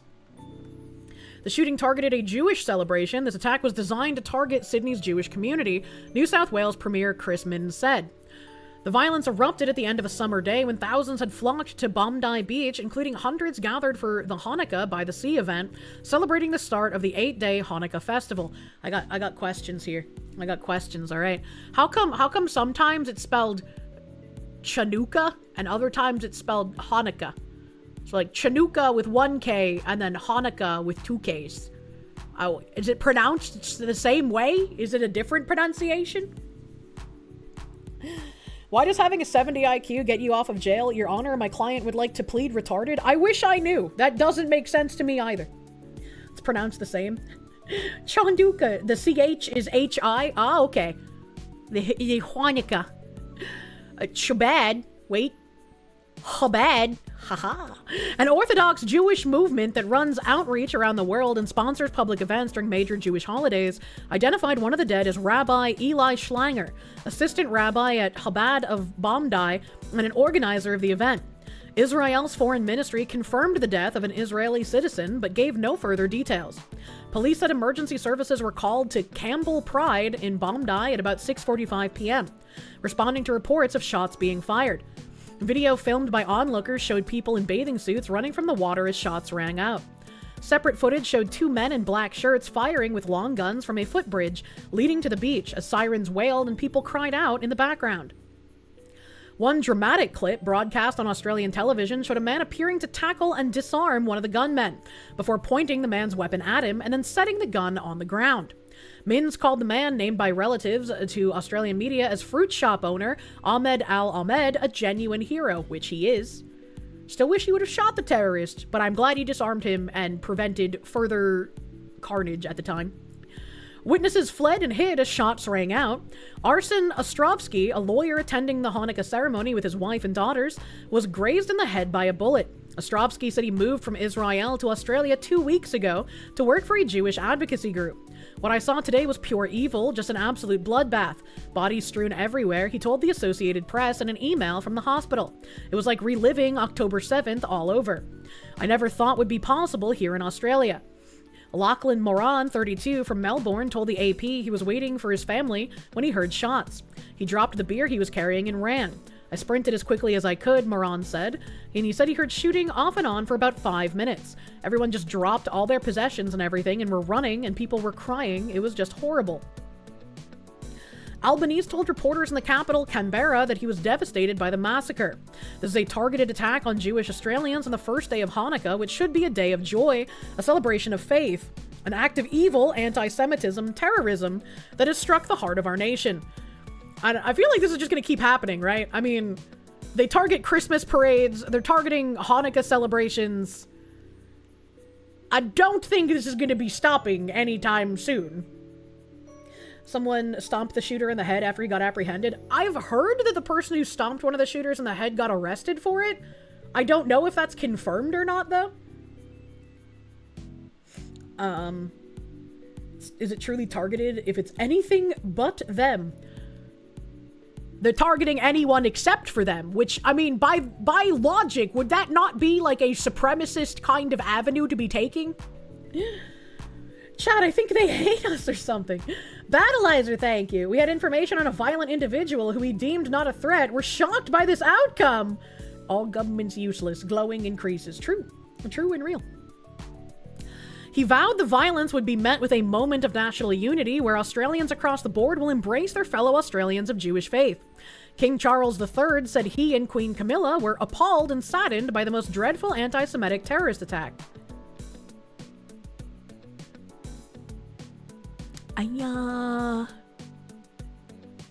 That's kind of a random thing to put in there. Won't stop to the world admit we need to Deus Vult again. He had IEDs in his car? Unsure if he was worth arresting. Jesus Christ. U.S. Secretary of State Marco Rubio said in a post on X, the United States strongly condemns the terrorist attack in Australia targeting a Jewish celebration. Anti-Semitism has no place in this world. Police in cities around the world, including London, said they would step up security at Jewish sites. Anti-Semitic attacks have roiled Australia. Australia is a country of 28 million people, home to about 117,000 Jews, according to official figures. Anti-Semitic incidents, including assaults, vandalism, threats, and intimidation, surged more than threefold in the country during the year after Hamas attacked Israel on October 7, 2023. And Israel launched a war on Hamas in Gaza in response. The government's special envoy to combat anti-Semitism, Gillian Segal, reported in July. Last year, the country was rocked by anti-Semitic attacks in Sydney and Melbourne. Synagogues and cars were torched, businesses and homes graffitied, and Jews attacked in those cities, where 85% of the nation's Jewish population lives. And it's also interesting that there's lots of churches that are also getting torched. This is like Jews and Christians, Catholics are all getting like mass casualty events constantly. Pixie Misa, thank you for the need to remove Anthony Albanese and replace him with Ahmed. Same initials, so with any luck, nobody would notice. Ian Bruin, thank you. I thank anti-war bleeps who kept us from cleaning up. I don't like war, right? I don't want to advocate for any kind of war nonsense, but if you are fighting a war, if you don't finish it, you're just gonna create basically vengeance. Binary Eclipse, thank you for the I already read that earlier though. Thank you again, Mr. Binary Eclipse. Kurgan, thank you. Urge to Glow Rising, very much true. Engage Target, thank you. Worked with a guy once who laughed and said Rittenhouse's tears were the fakest things he's ever seen. You moused the fuck up when you explained what killing can do to the mind. Yeah? Yeah, like, I mean, I talk about it because people tried to paint me as a terrible person when I said happy Otoya Yamaguchi Day. Otoya Yamaguchi being the Japanese citizen who stabbed and killed the Maoist politician who wanted to bring Maoist policy to Japan. Even though he objectively saved his country from Maoist communism, he still felt bad for taking a life, and he had massive regret for having to do something like that, and ended up hanging himself in prison afterwards. Like, it fucks you up, even if you are, like, objectively in the right for doing something. It's not going to have zero emotional and mental toll on you, because you still have done something that is irreversible, and you cannot just erase from your memory. He was hailed as a martyr years later. I'm sure. Just because Valve made Steam for Half-Life 2 doesn't mean they made a box for Half-Life 3. What the hell? Gee, you wonder why soldiers get PTSD?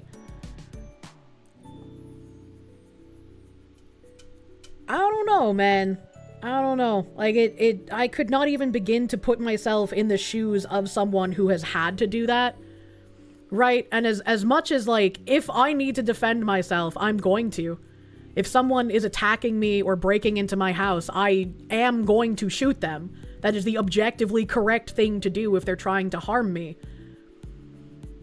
But I feel like if that ever took place, I would then be put in a irreversible mental state where even if I was objectively correct for neutralizing a threat to my life, I'm going to be mentally tortured by the fact that I've had to do something to someone that should have never even happened in the first place.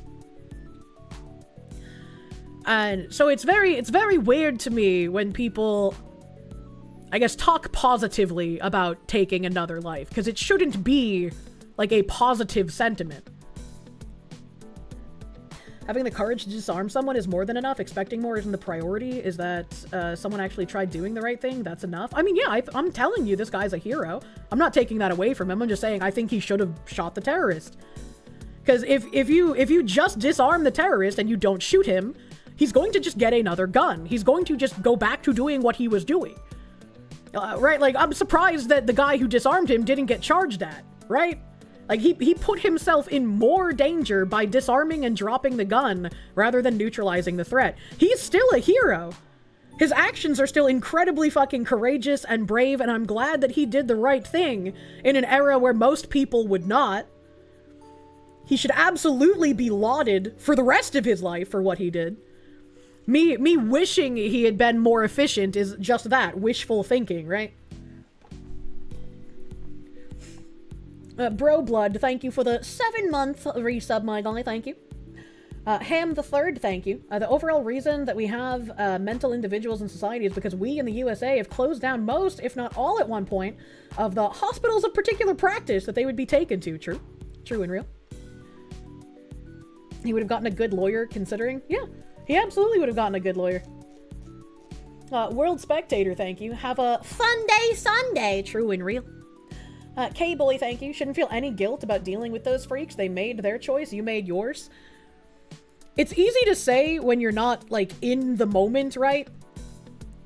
But I just, like, there's, like that other guy in chat said, there's a reason that, like, soldiers had such high cases of PTSD. You know, taking someone else's life is not, like, a blasé matter. It's going to affect you. Even if you might think it wouldn't. And that's why when people, like, act happy about that kind of thing, or even when it comes to, like, women bragging about how many abortions they have, it's just like, it gives you that visceral disgust feeling, because it makes them feel alien. It makes them feel like they don't understand what being human is, and that they have some sort of psychopathy, you know? It's not video games? Yeah, absolutely. You were mugged at gunpoint multiple times growing up in Latin America. One of your motivators for migrating to the US was being able to legally fight back in those types of situations. And I can only imagine. Your dad killed a man who broke into his house in 1996. He always said he didn't regret doing it, but he was sad that it happened. Yeah, that's a good way to put it, right? Like, your dad was objectively correct for neutralizing a threat breaking into his house, because you don't know what that person's going to do, right? Why would you give them a chance to harm you? And so there wouldn't be, like, regret to do the action, but you're always going to be like, why did this have to happen? Why do I now have to live with the fact that I took someone else's life because they wanted to do something horrific? Why do I have to live with consequences of someone else's choice, even though I did nothing wrong? The family harassed him for years after. Absolute fucking piece of shit, people. SM Symbiote, thank you. The reason in the past why PTSD was lower was that folks regularly killed animals for food, so they already possessed the trauma. Yeah, I don't think I could do that. I don't think I'd be capable of, like, dressing an animal after it's been killed, man. Ain't no way. I would not be able to stomach that. Your mom said that a member of her church was a sniper during World War II. When he came back, he absolutely refused to go back because he believed that God couldn't forgive the things that he'd done. Yeah. Yeah, I was like, I don't know. Like, it's great to hail people as heroes, but the mental scars that those people are going to carry are probably just unfathomable to the most of us, unless you've been in that kind of situation. Back to the article, though. Albanese in August blamed Iran for 2 of the attacks and cut diplomatic ties to Tehran. Pastor Matt Graham was conducting a service at Bondi Anglican Church when panicked people began to enter for shelter. He said that anti-Semitism has been brewing in Sydney's eastern suburbs, including Bondi, where the Jewish community is centered. I'm surrounded by anti-Semitic graffiti constantly. I think for our community in the east of Sydney, and as a Christian, I just want to declare I stand with the people of Israel, Graham told the Australian Broadcasting Corporation. Israel urged Australia's government to address crimes targeting Jews. Prime Minister Benjamin Netanyahu said he warned Australia's leaders months ago about the dangers of failing to take action against anti-Semitism. He claimed Australia's decision, in line with scores of other countries, to recognize a Palestinian state pours fuel on the anti-Semitic fire. I don't really care about the sandbox war. I just don't want terrorist attacks to be happening. I don't know enough about sandbox war to really have an informed opinion. So my opinion has always just been, I don't like my tax dollars going to some foreign war. I just don't want to see people fucking constantly dying, and I don't want terrorist attacks on my soil. Fear of FEMA, thank you. The only reason to put the weapon down is to give it back to the bad guy. Maybe he didn't realize who they were targeting until he had disarmed him, and then went, my bad, carry on. I really doubt that's the case. And keep your sandbox war in your playground. Your government did nothing to stop the spread of anti-Semitism in Australia, and the result is the horrific attacks on Jews we saw today. Mass shootings in Australia are extremely rare. A 1996 massacre in the Tasmanian town of Port Arthur, where a lone gunman killed 35 people, prompted the government to drastically tighten gun laws, making it much more difficult to acquire firearms. Significant mass shootings this century included 2 murder-suicides with death tolls of 5 people in 2014 and 7 in 2018, in which gunmen killed their own families and then themselves. In 2022, 6 people were killed in a shootout between police and Christian extremists at a rural property in Queensland state. Christian extremists. It's an interesting way to phrase it. I don't know what they're talking about, so everybody hates everybody else there and have had hate for generations. It's just, I don't know. I guess it's a little interesting how many times anti-Semitism was brought up in this article, but whenever you read about, like, a church shooting or a church getting set on fire or something like that, it has nothing to do with the hating Christians. There's no hate crime there. It's like, I don't want to see any of these things happening, but it's still that double standard that bothers me a little bit, I guess. But they like to explain how they were extreme. I mean, Christian extremists do exist, right? We have, like, the laughable Westboro Baptist Church people. But I don't know what case they're talking about there, so I have no idea if these people are Christian extremists or if that's just inflated journalist language. Hi, Asmon's husband. Hi, all. Wait, I don't have a penis! Christians don't advocate for themselves, that's all it is? I mean, maybe. Maybe. Waco was pretty extreme. I'm on ya. Extreme response from the government. And then, Disclosed TV posted this, just in... Islamist terror attack on German Christmas market in Bavaria foiled. 3 Moroccans, 1 Egyptian, and 1 Syrian arrested, according to the Bild. 5 Arabs are alleged to have planned an attack on a Christmas market near Dingolfing in Lower Bavaria, Germany. So, I mean, I'm glad that this got foiled before it actually happened. But whenever I read about terror attacks on Christmas markets now, I'm gonna have that, like... The Christmas market side quest has become a PvP zone. I'm gonna have that video in my head for the rest of my fucking life, honestly. More coincidental incidents. More coincidental! Anytime there's a Christmas attack, it's always going to be Islamic. You turn Asmon gay, he'll need a husband, though. I'm not gonna turn Asmon gay, brother! This would not have been prevented without information from US authorities. I don't know, but it's just interesting how as soon as the holiday season ramps up, as soon as we're getting into Christmas and Hanukkah season, there's a lot more terrorist attacks. I'm sure there's no correlation whatsoever, though. You're shocked Islamists would attack a Christmas market, honestly? Look up the Christian extremist thing. It's totally up your alley of what the fuck? What do you mean? Remember the first Christmas attack in Germany in 2015, 2016? The images that showed up on the chans were haunting? They absolutely were. Absolutely were. Hold on a minute.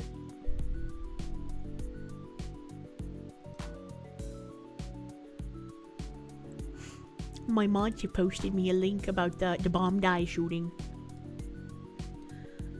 Ildrax, thank you for the 11-month member. Asmon is handsome. He is. I mean, he could gain a little bit of weight. You know, he could get some iron pump going on, but he's cute. Sky News. Bondi Beach attackers were a 50-year-old and 24-year-old father and son. The father, now deceased, had 6 firearms licensed to him.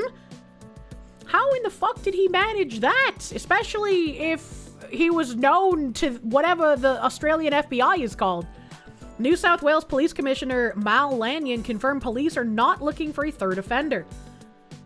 If your police person looks like a fucking side character lesbian in a comedy show, he's probably not a very efficient police officer.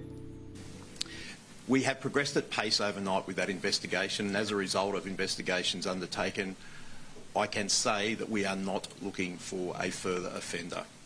We are satisfied that there were 2 offenders involved in yesterday's incident. One is deceased. The second is in critical but stable condition in hospital at the moment. The offenders are a 50-year-old and 24-year-old male who are father and son. The 50-year-old is deceased. The 24-year-old is currently in hospital at the moment. As part of the investigation, we conducted 2 search warrants last night, one at Bonnie Rig and a second at Kempsey. The 50-year-old male is a licensed firearms holder. He has 6 firearms licensed to him. I'm kind of curious exactly, like, what goes into getting a license in Australia. Because I don't know. But it feels like if you're a country of, like, ninny politicians who have gotten rid of the majority of gun rights for its citizens, you might not exactly know how to correctly vet people to give them firearms anymore. Maybe I'm just being silly, but it feels like maybe you might not know how to do that anymore.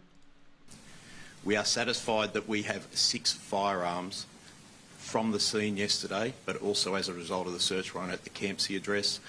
Ballistics and forensic investigation will determine this morning that those 6 firearms are the 6 that were licensed to that man, but also that they were used in the offence yesterday at Bondi. We will continue to investigate this matter thoroughly. It's important for the community to have the reassurance that New South Wales Police, working with our Commonwealth partners, will not stop until we understand the reasons behind this senseless incident and take any available action that we need to do. Well, at least it was a legal mass shooting.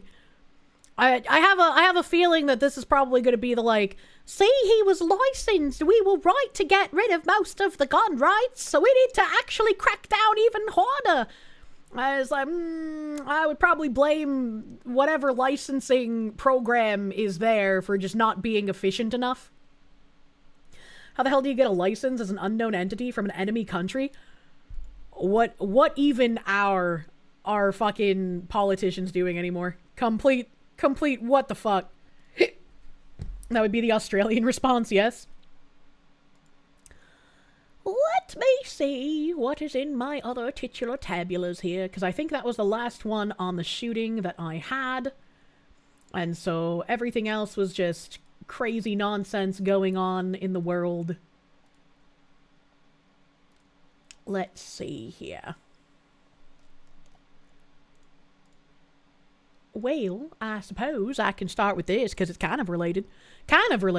We watched a, like, anti-Islamization of America protest on stream, I think a couple of weeks ago now. And it looks like, the same people, had another anti-Islamification of America protest, in which, they carried an oinking pig, and he's got a little, like, pigoo in his, I don't know if that's a baby pig or if it's a teacup pig, but he got a little pigoo. Americans and Christians are currently peacefully marching against Islam in Plano, Texas, near a mosque. And I think like it would be okay to carry around a pigoo, but I don't think you should like hold it like a prop. Like maybe treat the animal a little better. I don't know. Maybe that's the woman in me talking, but I don't like seeing pigoo get manhandled. It makes me sad. Send them back! Send them back! Send them back! Send them back! Has gone too far. The people are done being pushed around by Islam. They are done being pushed around. Oh, there we go, buddy. Oh, hamhead. Oh, that's a Muslim prayer call right there. You hear that? I just feel bad for the pigoo. I just feel bad for it. I don't. Maybe don't have the pigoo. It seems very distressed, and that makes me feel bad for it. That's a Muslim prayer call. That's the Islamic call to prayer? Yeah, that is right there. Our country has shifted. Yeah, pet God the bless you, pigoo. sir. Make Our pigoo country has feel dramatically safe. shifted. In just 2 generations, we've seen the displacement of white people and Christians at the point of existential crisis. Existential crisis. Our way of life is under attack. The pig's fine. It squeals. They squeal like that all the time. Maybe that's why I said maybe it's the woman in me talking, because I've never handled a pig, right? The Pigu could be fine. I don't know. But, like, I just see that and my woman is just like, no, the Pigu, he's sad. I could just be being like those Facebook boomers that see, like, a cat make a noise. And they're like, oh, my God, you're hurting the cat. And it's like, well, as a cat owner, I know they're not hurting the cat. You know? White children will not have a future in our country if we allow these people to come and swarm us. See, I think that's a weird thing to say when talking about Islam. The guy's got a point, but it's weird that he immediately turns it into, like, this specifically, Islam specifically is a white replacement thing. Like, I don't know, that's weird to me. That's kind of, I'm like, this guy's a Fed. Yeah. This feels very Fed op to me. Invade us with their wicked ideology. They are procreating at 3 times the rate of white Americans. In 2 generations, we will have a dramatically different world. And it is not going to happen in America. Stop making it a race thing. That's the one time. Yeah.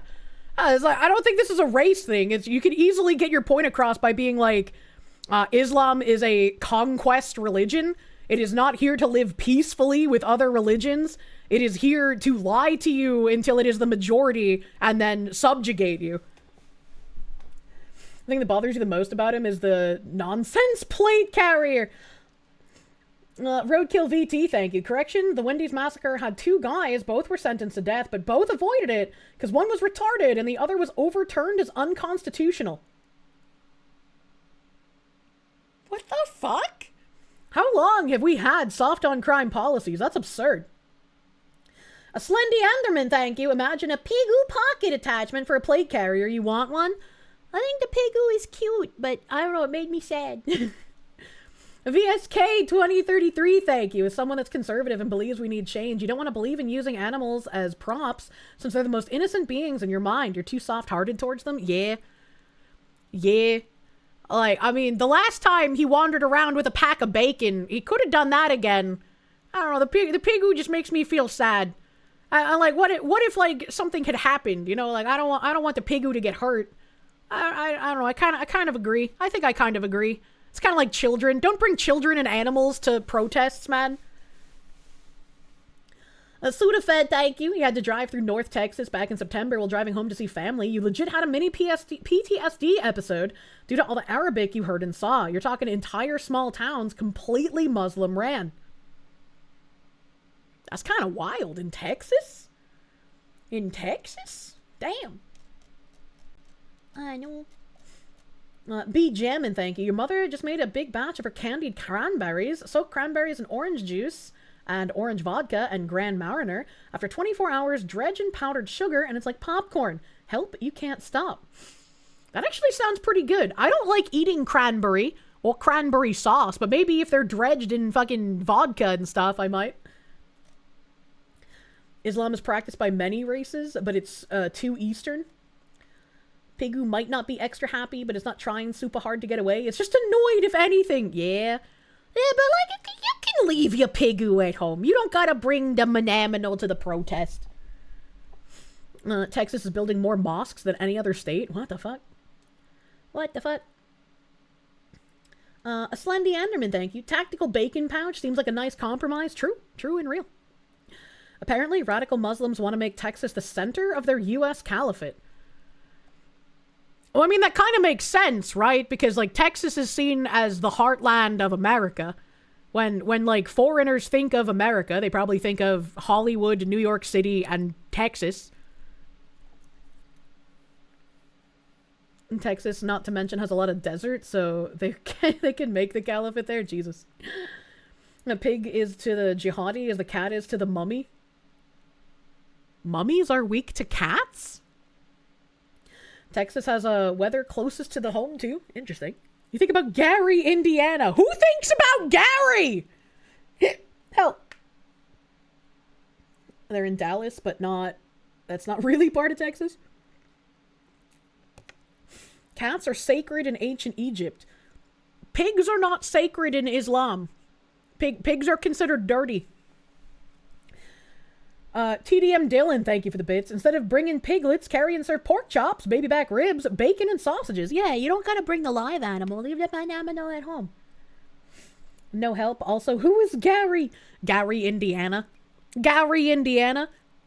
That was a fucking weird ass video. I don't know. He's saying fed things. And that's strange to me.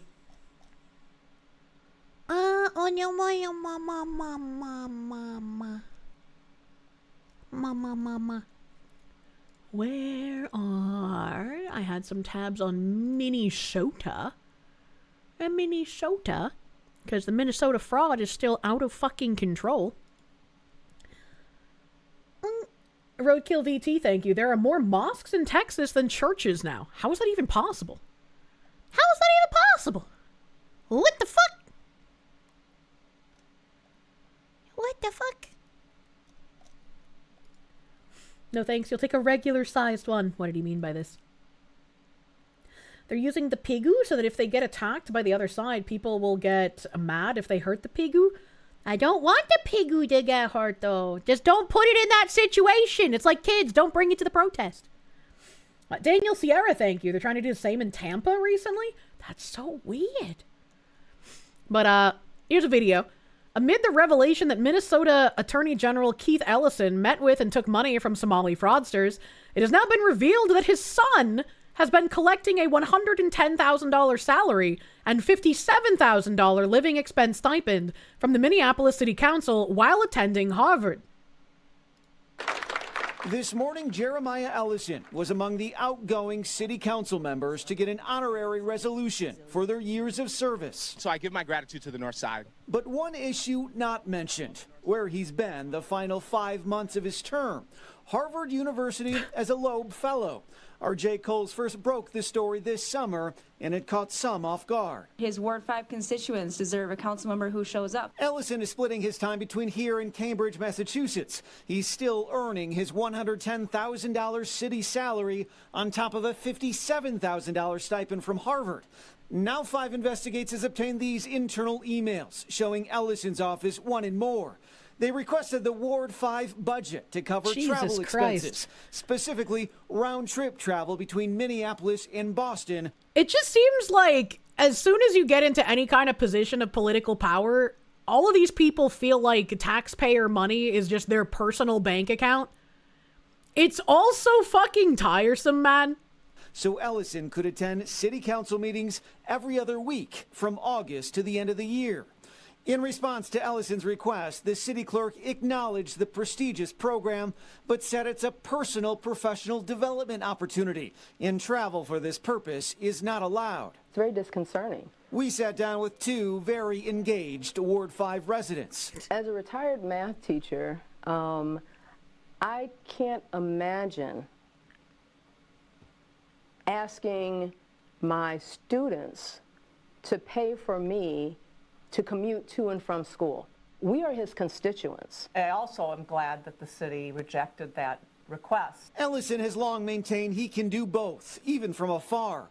But fellow council members kicked him off most committees. Here's what he told our Eric Shalou in September. You'll certainly see me at council meetings, barring some kind of emergency, but you'll certainly see me at full council. But our review of council attendance records shows he's missed 5 of the 11 meetings ever since he's accepted that Harvard fellowship. I'm so shocked. Now, I was at that city council this morning, that meeting, but was only able to talk to Ellison via text message, where he called this story flimsy, a hit piece, and refused to do an interview unless I could prove that this was somehow in the public's interest. By the way, he appeared to defend that request, saying the travel was related to his urban planning related education and urban planning relaed job. That's so fucking dumb. Holy shit. 5 Eyewitness News. Thank you. How do you not glow? And then someone down here said, not breaking news, we Minnesotans have known about this for months. If KARE 11, WCCO, KSTP, and all the other MSN reported on this instead of running cover for Waltz, he would never have been chosen as the VP candidate. That's great. I'm sure we're all going to feel the same way once 6 months from now we start seeing accounts on Twitter say, breaking news, Somalian fraud uncovered in Maine. And we're all going to be like, yeah, we've known about this for fucking months. It's just like, nothing ever happens. And I'm so tired of it. I'm so tired of it. We're getting into Africa levels of corruption. Import the third world, become the third world, man. Ghost of Aces, thank you. He isn't wrong about Islam targeting Caucasian people. Most countries with European history are the ones who fought back against the nations of Islam with the Crusades. It's a long-standing grudge. Islam is not looking to, like, specifically ethnically genocide. They're looking to convert. So, a lot of the terror attacks, killing people, is like the precursor to you're going to convert or you're going to die. I would say the only ethnicity they plan on cleansing would probably be the Jews, unfortunately. But I don't see them specifically trying to ethnically cleanse just everyone else wholesale. They want converts. They want Islam to be the de facto religion of the world. It's convert or die, but yes, 9 out of 10, they do tend to completely get rid of a certain race if need be. If need be. Muslims have never forgiven Europeans for resisting jihad, and especially not for any reconquistas. Oh yeah. Oh yeah, I could definitely see them doing some like, oh, we need to settle the blood debt before conversion can happen. Islam gives you 3 options: convert, suffer under taxation and oppression, or death. And I mean, even if you took the suffer under taxation and oppression, it's eventually going to come to convert or die. It's not going to last very long. The Quran explicitly states that there is a racial hierarchy and Arabs are the best. Every other race is inferior in Islam, even as Muslims. I would have no idea if that's true or not. That is called genocide. They'll kill you if you don't convert. Yes, but it's not a racial line genocide. It's more like a communist genocide, right? Where they're like, at least our genocide wasn't racist. Why can't we just castrate? Oh, God. The genocide in Sudan was Arab Muslims killing Arabized Sudanese Muslims. Yep. It's religicide.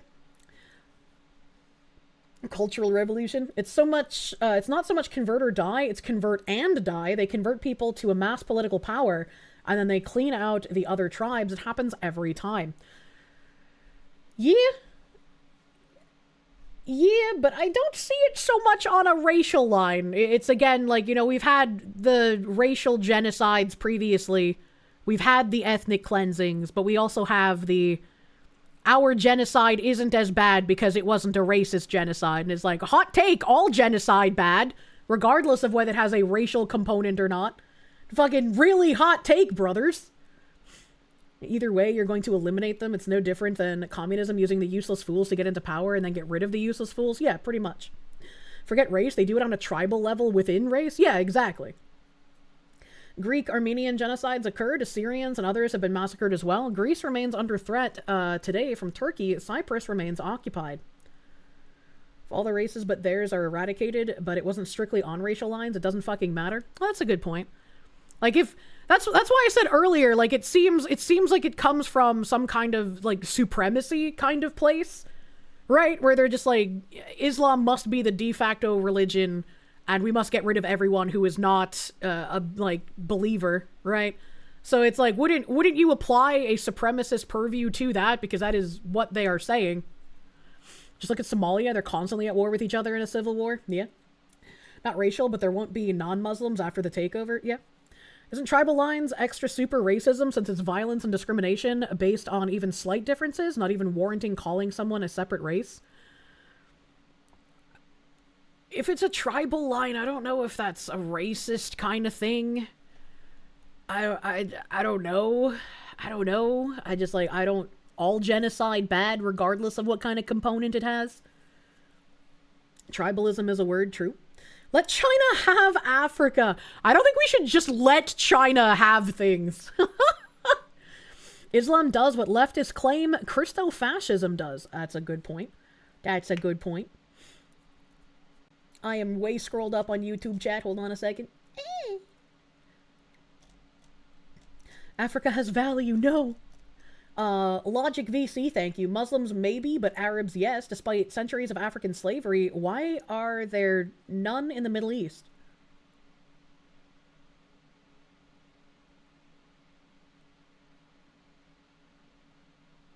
I have no idea what percentage of African population exists in the Middle East. I'm going to be real. The coexist Christians forget they're supposed to be praying for the conversion of hearts and souls of the Jews and Muslims? I wouldn't know. You saw a tweet where a Muslim posted a map of all the countries they'd conquered over the centuries and asked, why did we stop? And all the responses, quote retweets, and ratios were all, you didn't stop, you were stopped. Funniest thing I've seen in a while. That is funny. That is funny. All the slaves were castrated. Oh, fuck. Oh. Ryan, thank you. Crusade. Ian Brune, thank you. Too many don't understand religion, only see race. I feel like, I don't know if most of the people responding to me about, like, the racial thing were, like, American, but I feel like that's a very, I guess, American view of things. That instead of thinking about all the other reasons why people could hate each other, it's just, like, the first thing that comes to mind is race, because it's kind of been an ingrained, what's the word I'm looking for? Like, an ingrained fault line issue in the US, which is, again, another way besides feminism that communists were able to keep people fighting for fucking ever to drive forward policy that would ruin things. Did they just bring up that the Islamic countries used to geld the Africans they took as non-paid workers? Yeah, but castrating your slaves was not exactly an uncommon occurrence. Wasn't so much castration as full-on penis and ball removal. Fair. Fair. Eunuch, would that be right? Ignoring the last highlight, would assume I saw the Section 230 repeal attempt thing. I tweeted about that. I can't see. I have hair rubbing in my eye. Please help. A-Train, thank you. Import the third world, become it. Who do you think they learned corruption from? I'm tired. I'm scrolling. Joventino Vila, thank you. Islam has been and will always be poisonous and the enemy to freedom and free people. No quarter, no compassion, no mercy, only slavery.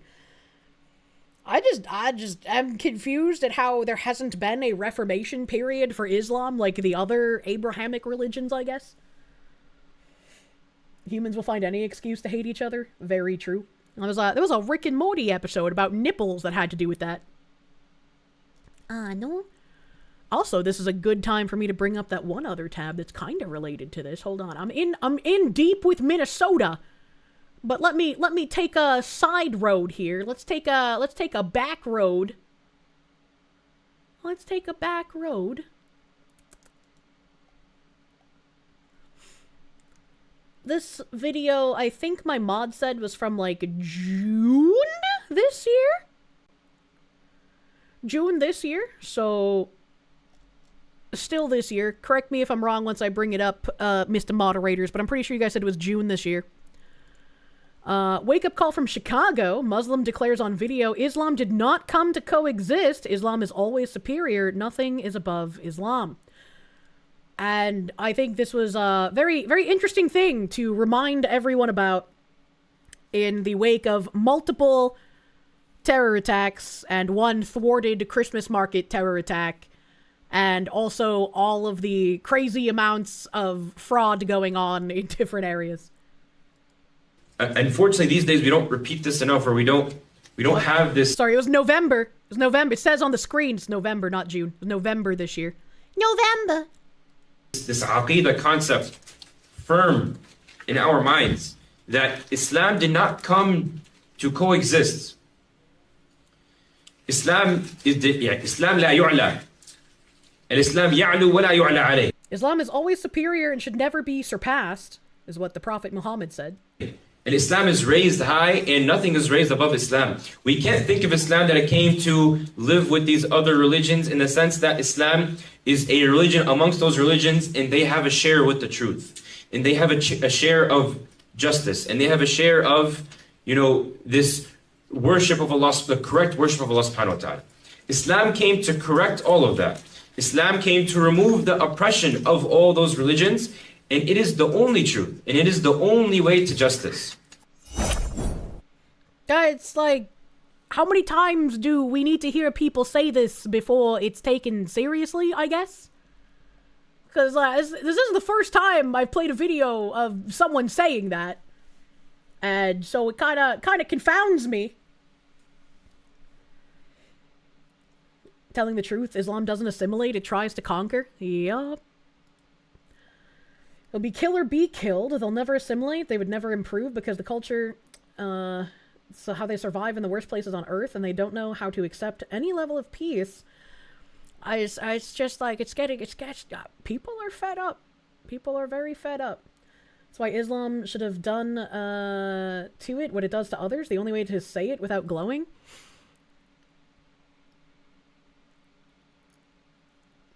Zaimaru, thank you. As an atheist, you're tired, boss, of the world state being dictated by which one of the Abrahamic religions are the most pissed off at the other. Yeah. It's also tiresome, man. It's hard to, like, even articulate things sometimes. It's just, like, it's exhausting. Back to Somaliland. I mean, Minnesota. This guy coming in at the far end of everything happening saying, hold on a minute. You're telling me there was a DNA match claiming 99.99% accuracy that Ilhan Omar married her brother, and the guy who posted it built a website and put it out there, gets arrested by the FBI on child sex charges within 24 hours. I had no idea this happened. I had no idea that there was some guy who put that information out there and built a website around it, and then said guy got arrested by the FBI. I had no idea this even happened. That's not a coincidence. That's absurd. A claim explosive enough to end a political career, instantly neutralized by an arrest so radioactive, it guarantees no one would ever touch the story again. Wrapped up, buried, and memory hold overnight. How did I never hear about this? And someone responded to him, here's the story. Miranda Devine, the statute of limitations on marriage fraud has run out, but not the statute of limitations on immigration fraud 2021.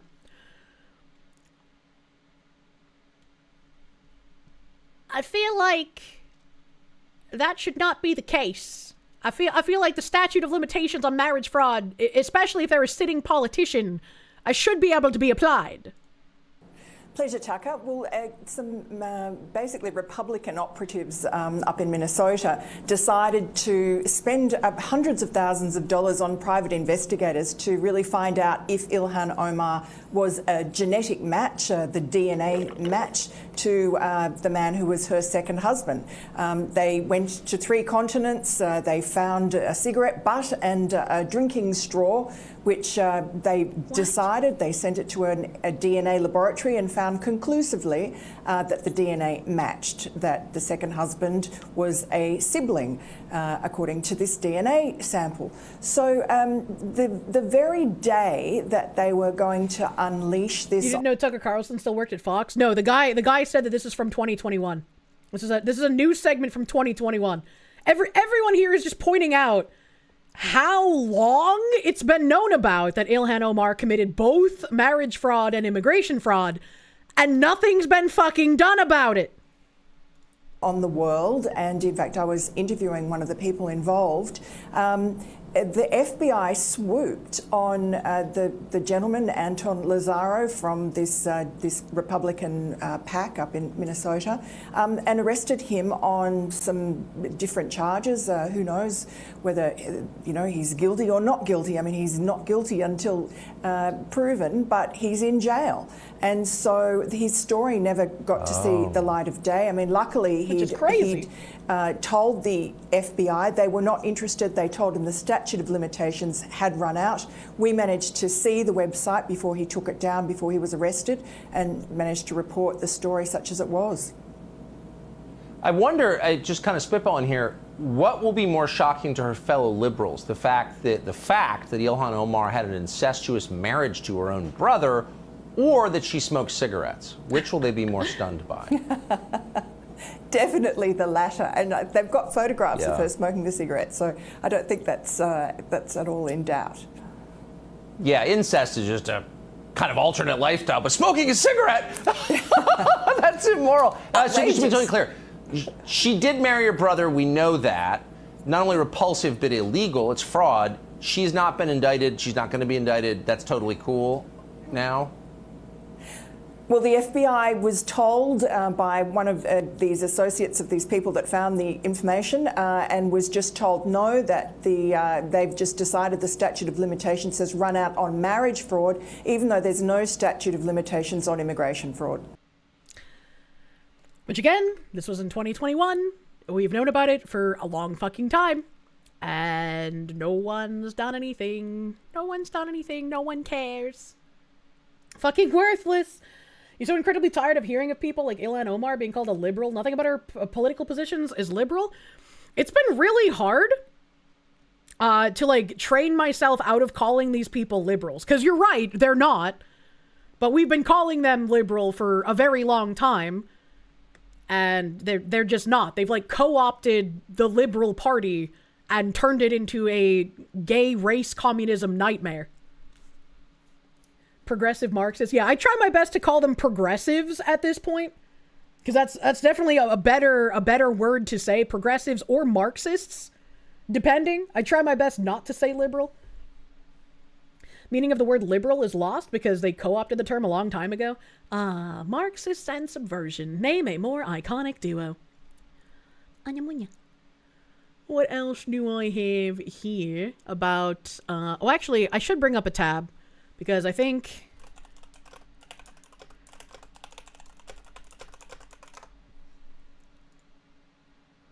yeah, 6 hours ago.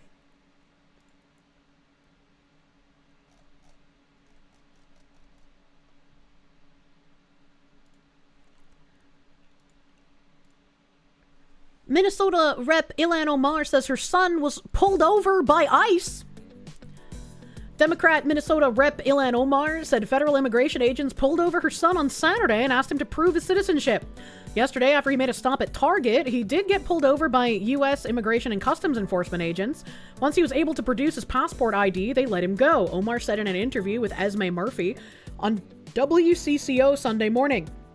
WCCO has reached out to ICE about the incident. The congresswoman said her son always carries his passport with him. Omar said ICE was also previously entered a mosque where her son and others were praying, but left without incident. After that, she said she had to remind him just how worried I am, because all of these areas that they're talking about are areas where he could possibly find himself in, and they are racially profiling. They're looking for young men who look Somali because they think they're undocumented. Well, we know how the scam works now. Earlier this month, federal agents surged into the Twin Cities with the stated goal of targeting undocumented Somali immigrants.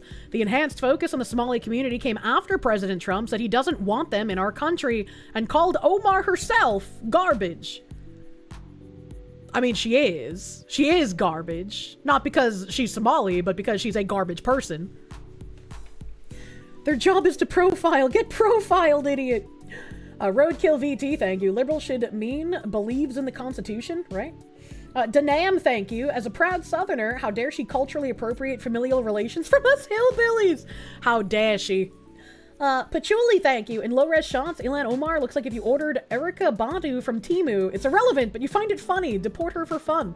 I have no idea who Erykah Badu is. I don't know who that lady is.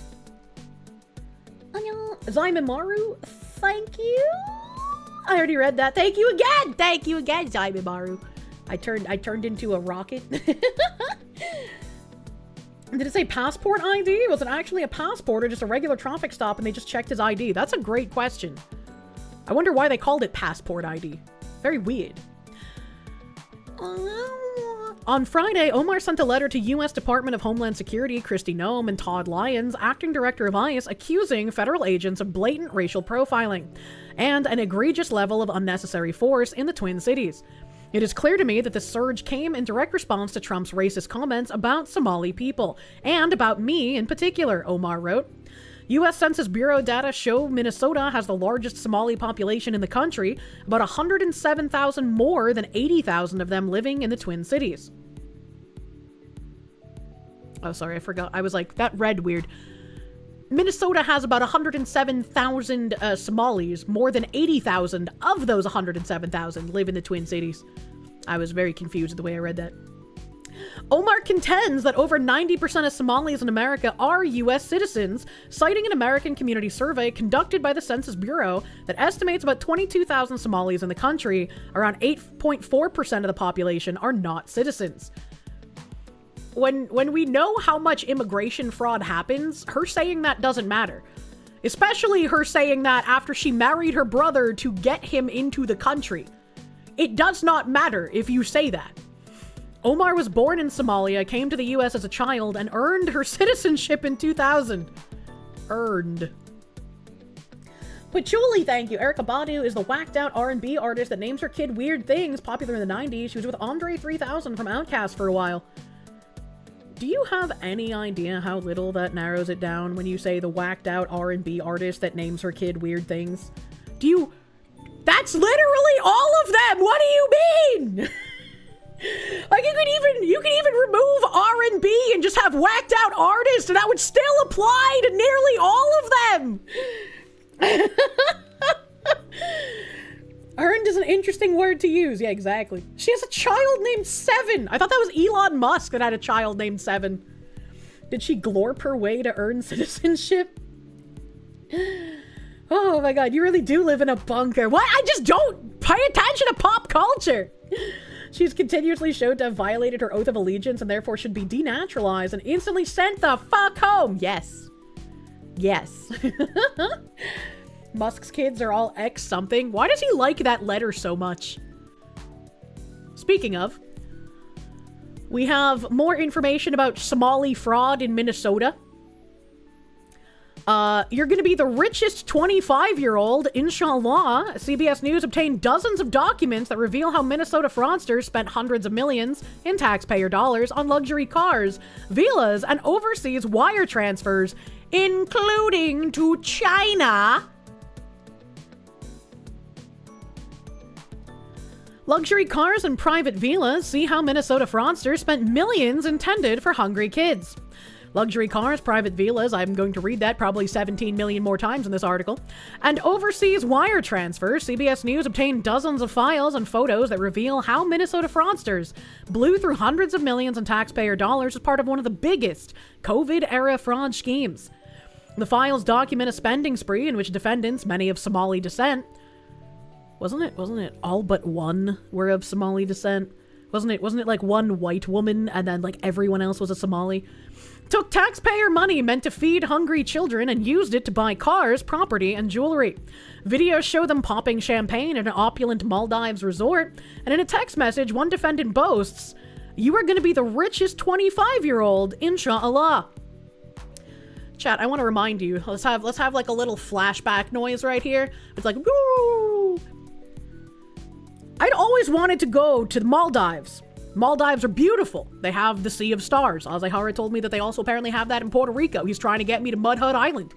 Maldives has the Sea of Stars. I've always wanted to go there. 1 year before I became a streamer, I saw an article where a woman got arrested for wearing a bikini on the Maldives. And I was like, well, that's really weird. Everybody goes to the Maldives and it's like a beach resort island and like their main income is tourism. So how did a woman get arrested for wearing a bikini?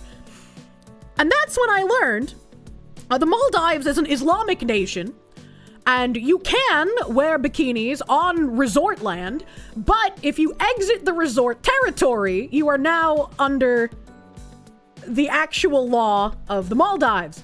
And if you're wearing a bikini, that is haram. That is not halal, and you will be arrested because you are indecent. And that's also when I learned that the Maldives have, or had, at least at the time, I do not know if this is still true in the year of our Lord, 2025, but at one point, the Maldives had the highest export of ISIS fighters.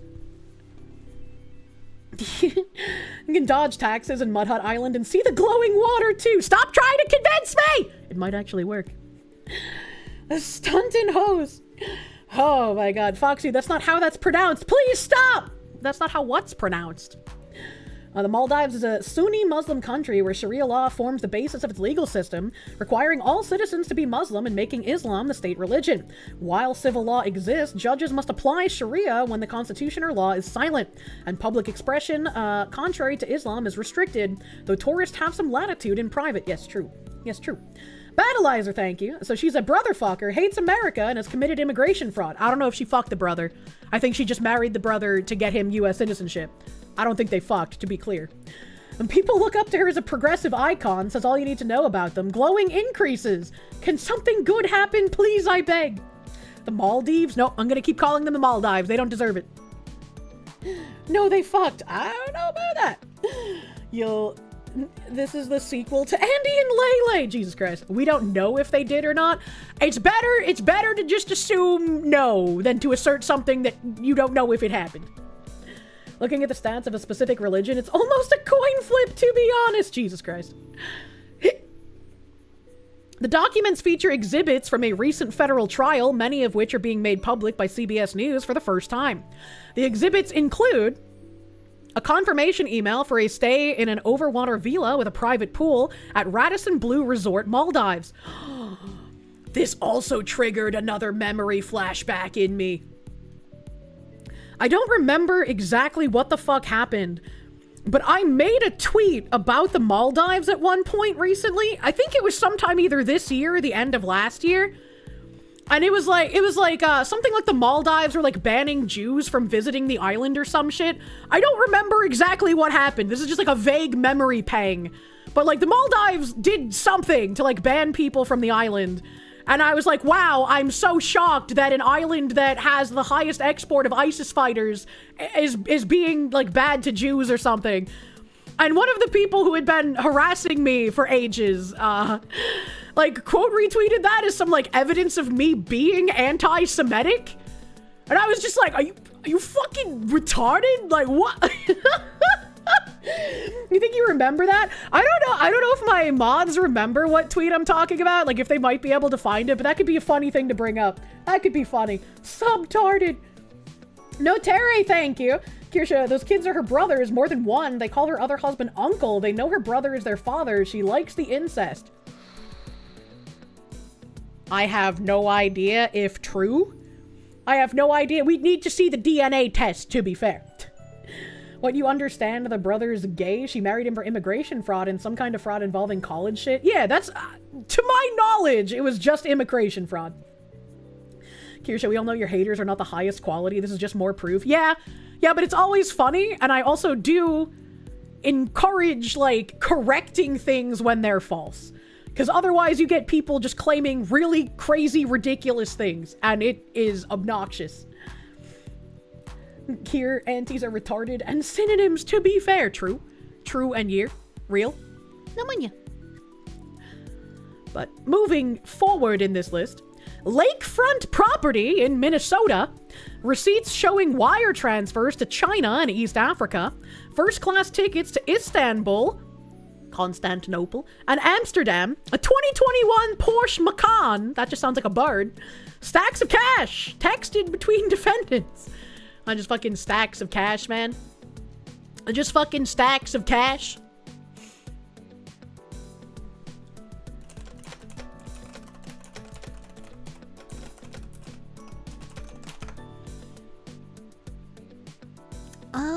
Oh. Well, my mods found the tweet, but they do not know whomst quote retweeted it. Which, to be fair, a lot of my aunties are retarded. And instead of quote retweeting me, they just take a screenshot of it and talk shit. It was, the Maldives have banned Israelis from visiting. Follow AF post. And then, I posted a screenshot. Based on the overall opinion there, this news isn't surprising. And I pulled up an article, an old article, 2017, where jihadists are heroes. The Maldives, although a non-Arab country, boasts the world's highest number of foreign fighters per capita. There, ISIS jihadists are seen as heroes. The Maldives, a quote here, they're really brave, right? The taxi driver says with pride. In Paris and Brussels and Tunis, if you mention ISIS jihadists to Muslims, they're all mortified. Almost apologetically, they say they are out of their mind. But in the Maldives, the response is they are heroes. Many Western tourists don't even realize this is a Muslim country. But the Maldives, although a non-Arab country, boasts the world's highest number of foreign fighters per capita. Around 200 out of its 400,000 citizens. The government denies it, but nearly every Maldivian has a brother, a cousin, or a friend in Syria. While the world watched the Olympics in August 2016, in the Maldives, they watched the Battle for Aleppo, cheering on Al-Qaeda. And I posted the article in response, as I usually try to do. I always try to post source when I post things. Most people don't know other countries' religion unless they make it obvious, like ending it in something specific. True. True and real. I'll leave my tropical island paradise to ruin other people's lives. Average Maldive jihadist. True. Nothing a series of arc-light strikes can't solve. What in the actual fuck was that article? It was talking about how the Maldives have a high export of ISIS fighters. And one of my aunties, I can't remember if it was like fucking the bintarded dude or if it was the fucking guy that pretends to be a himbo. I don't remember who it was, but someone was trying to claim that I was like anti-Semitic. And I was like, man, their reading comprehension is even worse than previously thought. Gotta go to a Christmas concert, see y'all soon. I was just like, wow, using my eyes to notice something that's happening. Yeah, that's definitely anti-Semitic of me, Jesus. There's a pretend himbo auntie. Yeah, himbos have to be nice. If you're not nice and sweet, you're not a himbo, man. Major exporters of Aloha snack bars. Which auntie pretends to be a himbo? I think what everybody knows him for is that he escalated harassment of a disabled woman. I think she was in a wheelchair. And he tried to get her removed from her government housing program because he didn't like her. Pretending to be a himbo offends the Kirsche. It does. It really does. Like, this guy's a fucking sociopath, dude. They hate you because you're Jewish. Kirsche hates me because I'm retarded. We're not the same. True. True. Himbo's the hottest when being gruff and stern. There's a difference between being gruff and stern and being maliciously retarded. But I'm glad my mods could find the actual tweet, even if they couldn't find the bitch-ass quote retweet. Maybe it'll surface somewhere eventually. Someone will find it. We're all autistic. Kirsche only wants the authentic himbos, true and real. Government Exhibit J54, the lakefront home presented as evidence in a Minnesota fraud trial. That's crazy. At the sentencing of a defendant who used taxpayer funds for cars in the Maldives vacation, 24-year-old Abdi Majid Mohammed Noor, U.S. District Judge Nancy E. Brazel admonished him, saying, "Where others saw a crisis and rushed to help, you saw money and rushed to steal." He was sentenced to 10 years in prison in order to pay nearly $48 million in restitution for his role in the fraud scheme. See, my biggest thing is when someone is ordered to pay back, like, restitution in that large of an amount, how do they even pay that? Like, to me, that just kind of puts a millstone on them and they'll never make another dollar in their meaningless, pitiful life.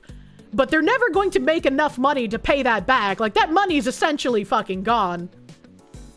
And while I'm glad that they'll never be able to make another fucking dollar in their entire miserable life, it is very annoying to think of how that's just all gone, you know? Wage garnishment will make up for part of it, yeah.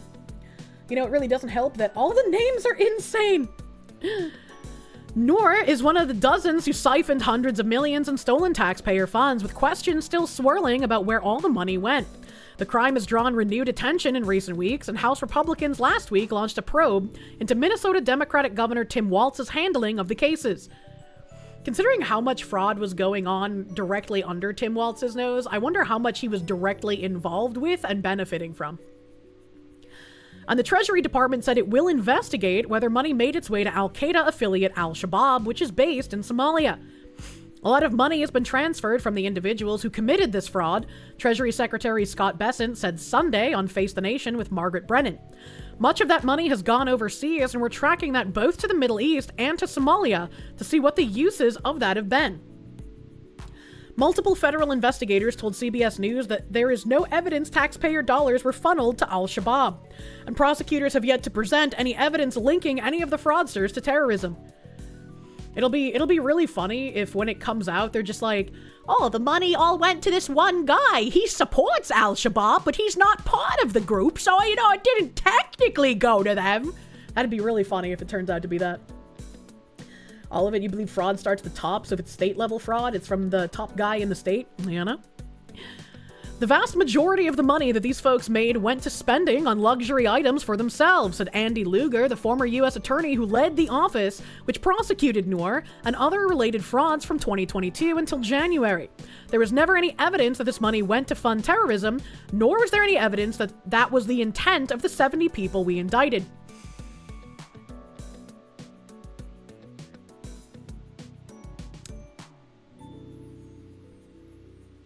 You know, One of the luxury cars presented as government evidence in a Minnesota fraud trial. Is that the Porsche Macan? It's a really fucking ugly car. Why would you want that? A CBS News review of the files shows that defendants wired millions in stolen funds overseas, including to banks and companies in China. Officials said finding the ultimate recipients of money routed through China will be challenging because it can be an investigative black hole. The defendants also transferred nearly $3 million to accounts in Kenya. Lions and tigers, only in Kenya. Abdi Aziz Shafi Farah, 36, who was sentenced to 28 years in prison last month for his role in the scheme, made 6 separate wire transfers worth more than $1 million to banks in China between February and July 2021, according to records reviewed by CBS News. That's so fucking stupid that they just have, like, a box of stacks of money. This is absurd, dude. This photo of a text exchange presented in court shows a box stuffed with cash and a message saying $270,000. This is so fucking stupid. In one text, Farah instructed someone to please send $1,000 to Mogadishu, Bukhara, an apparent reference to a one-time Al-Shabaab stronghold that was the site of the infamous 1993 Black Hawk Down incident in which 18 American service members died. Please, Sar, please redeem 1,000 Mogadishu, please. Parmesan Maldives schemes? What do you mean? Oh, you want to talk about the Maldives Parmesan schemes? What are they doing there with the wheels, man? Farah owned and operated Empire Cuisine and Market, a Minnesota restaurant that contracted with the nonprofit Feeding Our Future to cook and provide meals to children. Prosecutors say he and his co-defendants billed the state for $47 million, claiming to have served 18 million meals at more than 30 locations. But they didn't distribute a single meal. Hundreds of documents related to Farah's case detail how he spent money on luxury cars, investment properties at home and overseas, plus first-class travel to exotic destinations including Istanbul and the Emirates. The defendants used seaplanes to travel to resorts in the Maldives, where in one video, Farah is seen popping champagne at a private pool villa in July 2021.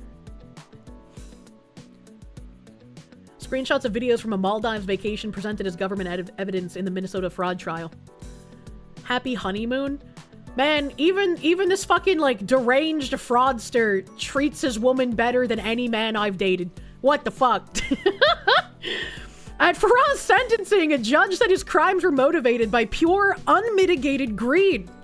Farah's attorneys did not respond to CBS News requests for comment, including to a question about whether any of the fraud proceeds were diverted to Al-Shabaab.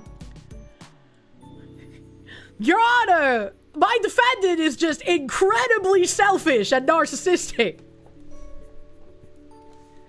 Democratic Rep Ilhan Omar said Sunday on Face the Nation with Margaret Brennan that any link between allegations of fraud by members of the Somali community and terrorism would be a failure of the FBI.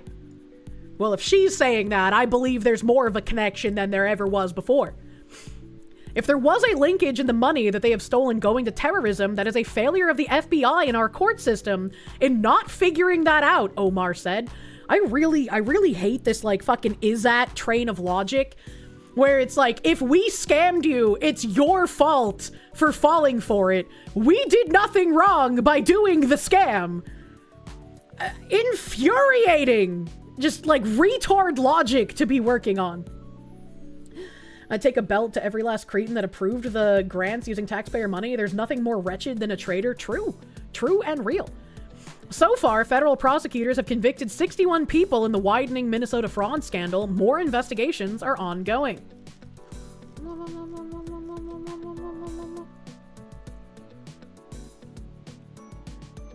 And then there's another tab on all of this fraud shit.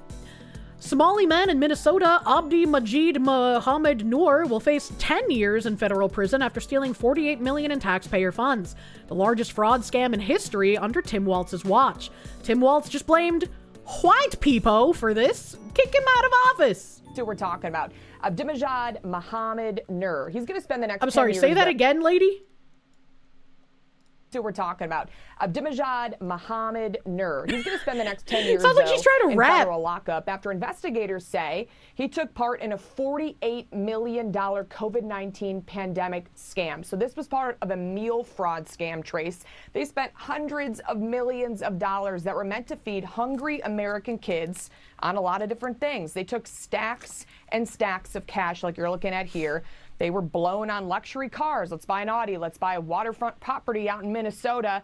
And if you have time, let's go to a private villa out in the Maldives. That would be nice. If you So have that's what time. they did, according to prosecutors. They showed these video clips, Trace, of the fraudsters popping bottles of champagne out in that luxury getaway. She tried harder to say a terrorist scammer's name than the Game Awards tried to say Uma Musume. How did they pronounce that name on the Game Awards? Why is it a lot of Somalis look like they're related? Let's not talk about that. Oh, pretty fly for a guy, my dude. Thank you for the update. They have to rebuild your knee tomorrow, getting calls and texts from the insurance company of the person who hit you guys, trying to talk you into settling. I don't know if I would do that. I don't know. I guess it depends on how much they offer you, brother. I guess that depends on what their offer is. Police say the men were happy to be cashing in. They were texting each other, "You're going to be the richest 25-year-old, God willing." What is being called... Well, yeah, of course. Because, like, to these people, if they can scam you, you're a fucking idiot. And they're a genius. Like, of course they're going to celebrate it. Like, what the fuck do you think? Largest fraud scam in history. It happened on Minnesota Governor Tim Walz's watch. Today, the Democrat who ran for vice president launched a fraud prevention program. Critics say that's a little too late. The White House has slammed him for failing not just his state of Minnesota, but the country. He pushed back. You can't have one without the other. Any amount of fraud is too much. That's why over the last several years, we've made many systematic changes to state government to both detect fraud and hold those accountable after it happened. Year after year, we brought new ideas to the legislature to stay ahead of the evolving tactics, and they are evolving. Okay, so it doesn't stop there, though. Prosecutors... What? I don't know about Eric Doherty saying Tim Walz blamed white people. I didn't hear him say that, but he was just like, yeah, the government, we've done things to try and prevent this, but I don't believe you, Tim Walz. I don't believe you, Tim Walz. Any amount of fraud is too much until it comes to an election. Any amount of fraud is too much if we get caught. Otherwise, keep doing it. Go find your balls, Walz. True. Every year it gets worse, but they're getting better at preventing it somehow. Yeah, it's just once again lying. And retards will just believe the lies because why not at this point, right? Like, ooh, seal clap. Ooh. Speaking of fraud... a little New York Post video here about AOC. Inside AOC's near $50,000 spending spree, including renting concert venue Bad Bunny performed at, Alexandria Ocasio-Cortez dropped almost $50,000 on hotels and meals in Puerto Rico in the third quarter of this year, as well as renting a San Juan venue where she was caught on tape grooving at an August Bad Bunny concert. AOC's principal campaign committee shelled out $680.52 on July 28th to stay at the lavish Hotel Palacio Provincial, along with another $1,507.26 on August 29th, and a whopping $9,440.79 on September 29th, according to third quarter federal campaign finance filings. Even as the squad rep on her social media accounts denounced gentrification that was taking place on the island. Gentrification bad if done by people I can gain pity points from denouncing. Gentrification good if I do it. Congresswoman Alexandria Ocasio-Cortez dropped nearly $50,000 on hotels and meals in Puerto Rico in the third quarter of this year, as well as renting a San Juan venue where she was caught on tape grooving at a Bad Bunny concert. According to a campaign finance report from the third quarter, which records campaign expenses for members of Congress between July 1st and September 30th, AOC's principal campaign committee forked over roughly $15,489 for lavish lodgings in Puerto Rico, even as the squad member on her social media accounts denounced gentrification that was taking place on the island. Caught, she recorded it. Yeah, she recorded it and she posted it. I think the most infuriating thing is when like these like politician people, they post something smugly and gloating about how much they can get away with, and you can do nothing about it but scream into the void because all of the other politicians either don't care or are complicit. And everyone else is just like, actually, you're crazy. That's not what's happening. She's not smug. She's not gloating. That's not what's happening. It makes me so angry. Like, even in everyday, like, normal situations when I'm just like, hey, this dumb bitch has been a dumb bitch, and now she's gloating about having been a dumb bitch because you're dumb enough to have fallen for it. And then I get told, no, she's not gloating. Why would she do that? It makes me want to strangle people in Quine Bobs. Such stays included the adults-only Hotel Palacio Provincial and the Hotel El Convento, a 19th century property touting its old-world charm and elegance, the Federal Election Commission filings show. At least $10,743 was also spent on meals and catering services on August 25th and September 29th, per the FEC filings for that period. Elsewhere on the island, the 34-year-old Bronx and Queens Democrat danced alongside Brooklyn Rep. Nadia Velasquez at an August 10th Bad Bunny concert held in San Juan as part of the rapper's residency tour. Ocasio-Cortez's campaign spent more than $23,000 on, quote, venue rental at the same location, the Coliseo de Puerto Rico, on June 24th and August 25th. It's unclear, however, whether the expenses were related to the Bad Bunny shows.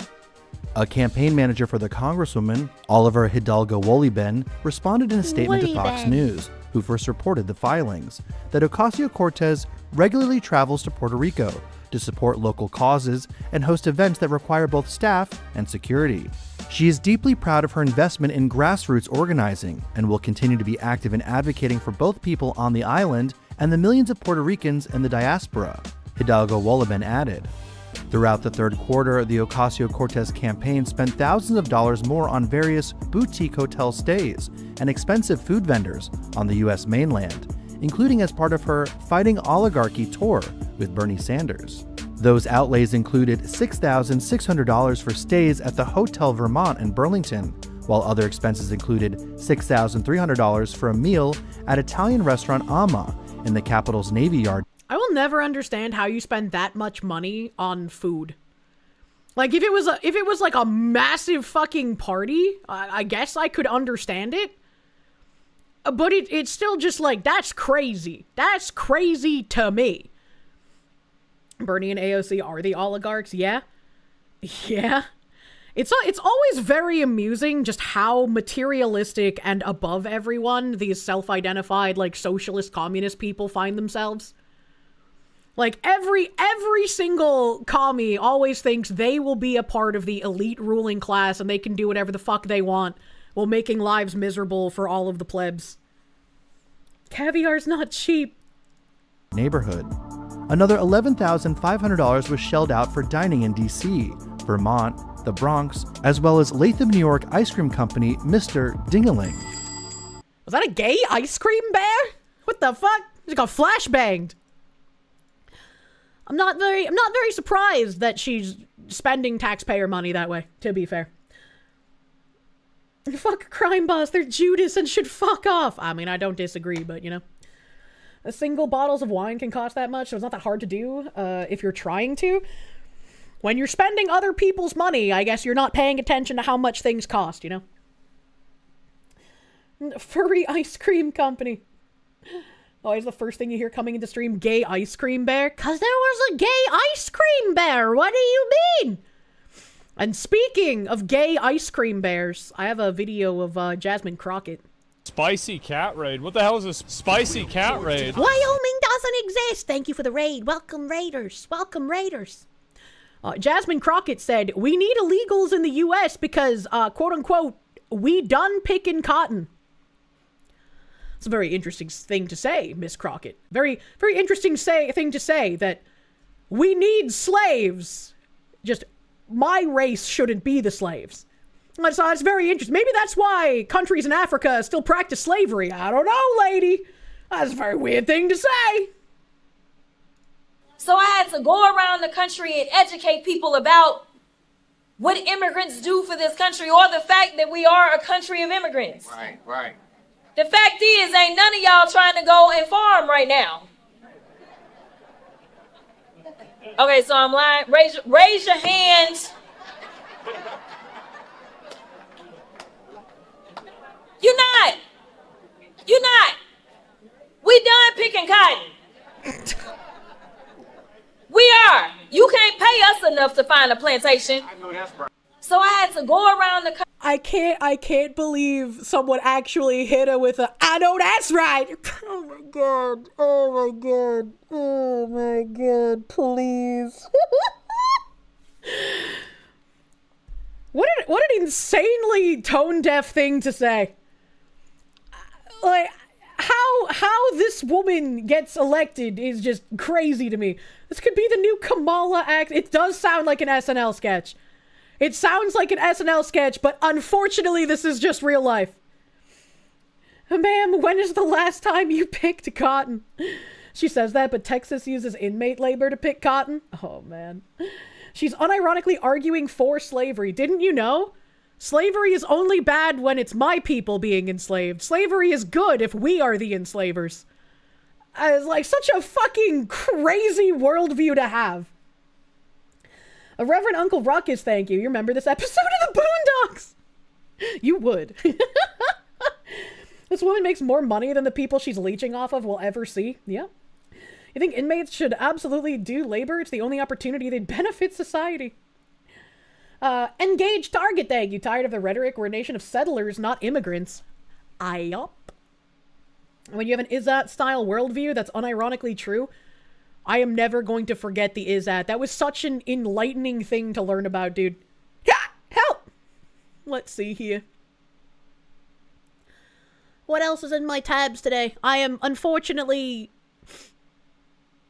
cursed to never play video games. I'm probably gonna have to figure out something before the end of the year. Maybe have to add in like an extra stream somewhere and just like play it long into the night to get some fucking time in, dude. No eep. The Izzat meme is powerful. It is very powerful. It's one of those things you can't unsee. It really is. It really is. Ain't saying, yes sir, yes ma'am, or lordy anymore. Amen. Jesus Christ. Here's a video. I was surprised as hell to see this. Dude starts asking the teacher questions which she has no problem answering, until they're questions she doesn't want to hear. After saying that the school will defend illegals from ICE, she asks him for identification. He catches her up and she's not happy about it. Ma'am? Ma'am? Yeah. Hi. Do you work here? Yes, I do. Are you a teacher here? I am. I teach third grade. Okay, I have a question. I don't know who this guy is, but this is like the perfect fucking disguise to catch like the progressives off guard. Like, they would never think you're some kind of conservative if you look like this. This is beautiful. I hope this is a disguise, because I have no idea who this man is. Just moved here with my daughter into the neighborhood, and I was wondering if this was a good school. Yeah, I think it's a great school. Okay, so my daughter, she just came out as queer to me, and I was just wondering if this would be a safe learning environment for her. Or... We actually have a lot of identifying non-binary and gender queer students here, so I think she'd fit in just fine. Okay, and I saw that you... How can you say that you have a lot of gender queer students there at an elementary school? Have a sign in the window. It says everyone's welcome here except ICE. Yes. If ICE were to come onto the premises, would you guys kick them off? Absolutely. We believe in the safety of our students and our faculty, so we would have them leave. Okay. Isn't that how immigration works? I'm sorry? Isn't that how immigration works? Everyone's welcome except illegals, and if they come into the country, we kick them out? Why are you asking me these questions? Well, she's just like, you can't ask those questions when you look like that. Simple question. You should be able to answer it. You're a teacher. Yeah, I don't know who you are. You're filming as if you don't need to know who I am. I'm undocumented, ma'am. Oh, I love when the bluff is called. On school property, and technically you're trespassing. Ma'am, no one's trespassing on illegal land, so... That's true. That's true, ma'am. You're gonna kick ICE out, all right? No human being is illegal. Yeah, you don't need to see my documentation if they don't need documentation, lady. You haven't shown me an ID. I don't know. Oh, so now you need my papers? Yes, you're on full. Are you What the a Gestapo fascist. now? You want to see my papers? No, but again, our property, you're trespassing. You've shown no form of ID. Ma'am, you don't need to know who I am. I am fleeing a bad school district in search for a better one. Have a little sympathy. Unless you can show me proper identification, I'm getting security. So you're gonna call security to take me out simply because I'm an undocumented person on Yes, your property? yes. Isn't that how immigration works? I'm asking you to move out of my way. Like we do with illegal criminals that come into our country. Provide me an ID of who you are. As we do with illegals that come into our country. Or I'm getting security to remove you from the As we property. do with ICE when we remove them from our country. I'm asking you to move out of my way. This conversation is no longer. Okay, bye. I don't know who that guy is, but I love him and his ability to camouflage. Holy shit. Absolute destruction. That was beautiful. That was fucking... I have no idea who he is, but base, dude. Fucking got him. Okay, bye. This conversation is over. I hate the is a pretty good red flag. If they hit you with the they're trying to camouflage. Always notice. That guy is a professional shithead. You fucking love him. That was beautiful. Professional shitlording, dude. Oh my god. If he's gay, or if he's as gay as he looks, and he's as base as that lesbian woman who called out the trans in women's bathrooms. I don't know what you mean by this. Dude is the Agent 47 of shitlording. As an American is a red flag. That's Josh Selter. He pretended to be trans like a year ago to troll.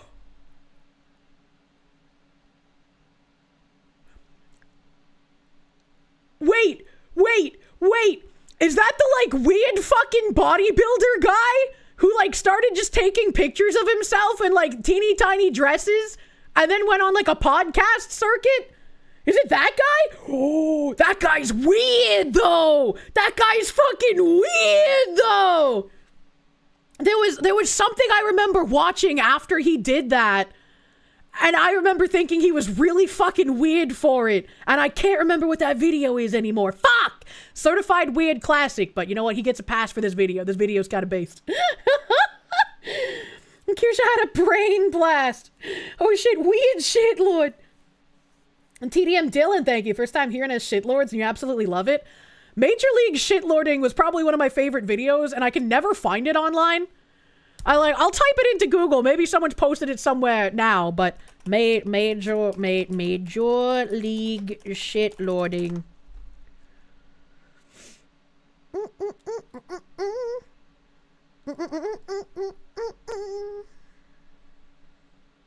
Open. Yeah, that video doesn't exist anymore, but that doesn't matter because Ziz has the video. I've asked for this so often that my mods just have it on tap on the Internet Archive. Published fucking July 27th, 2015. The dominant narrative in America is white people are evil, white people suck, we should be ashamed of ourselves. And I don't think we should be ashamed of ourselves. I think that we should take responsibility for the system that we've created. The best system in the world? Oh, we do not have the best system in the world. Who has a better system? There are many European countries that are much better off Oh, than you us. mean like the European countries with a higher density of whites? Like Northern Europe? Gotcha, bitch! That's one way to phrase it, I guess. You don't mean Turkey. No. You don't mean Eastern Europe No. with the communists. So the only time you can come up with a system that's better than America, it's a country that's more white than America.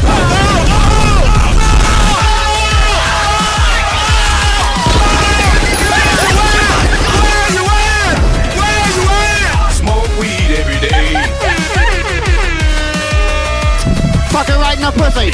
You don't mean Turkey. Hold up. Hey, for my niggas who be thinking we soft, we don't play.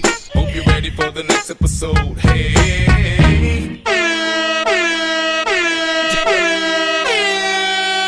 Smoke weed every day. It's just so fucking obnoxious and over the top, and I love it, and it lives rent-free in my fucking head. So let me give you guys the link. There's the link to Major League shitlording. Man just threw the fucking whole meme folder. True and real. That woke you up. Yeah, the classic ear rape. I even turned down my volume. But now you know what time you're going to play voiceover chat when you down other raiders? Good luck. That took me a second to fucking parse. I'm sorry. 2015 was a wild fucking year. And we're forever stuck there because we're having the same fucking conversations 10 years later. Never trusting Kirsche ASMR again.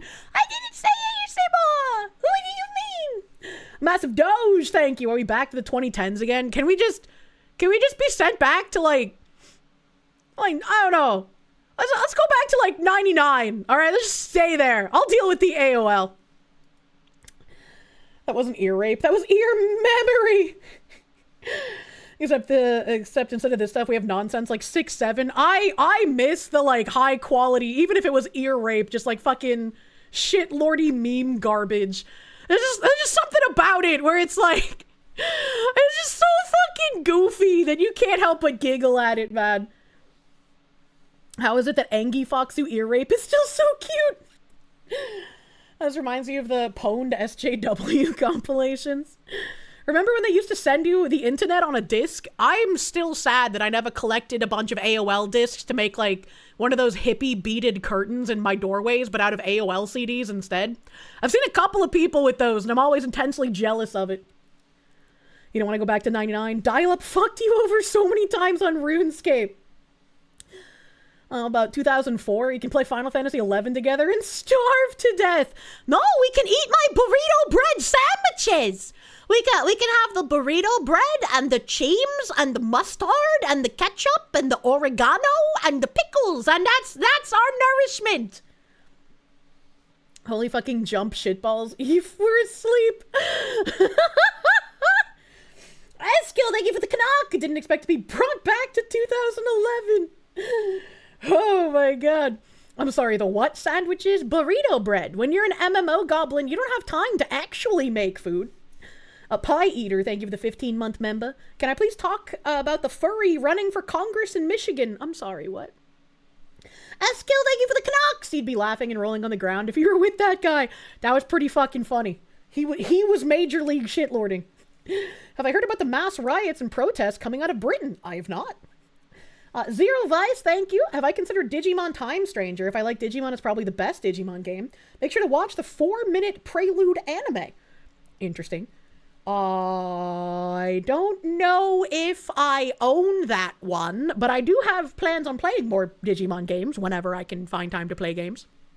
Ham the Third, thank you. AOL memories. You've got mail. I remember when you could set like celebrity voices to do your like intro stuff, and I had like Ashton Kutcher as my AOL voice. That was a simpler time, chat. It sounds kind of like what you called hunger rolls. It's just leftover tortillas and literally anything you happen to have in the fridge. True. True. Oh, wait for it to get de novo removed. Let's see here.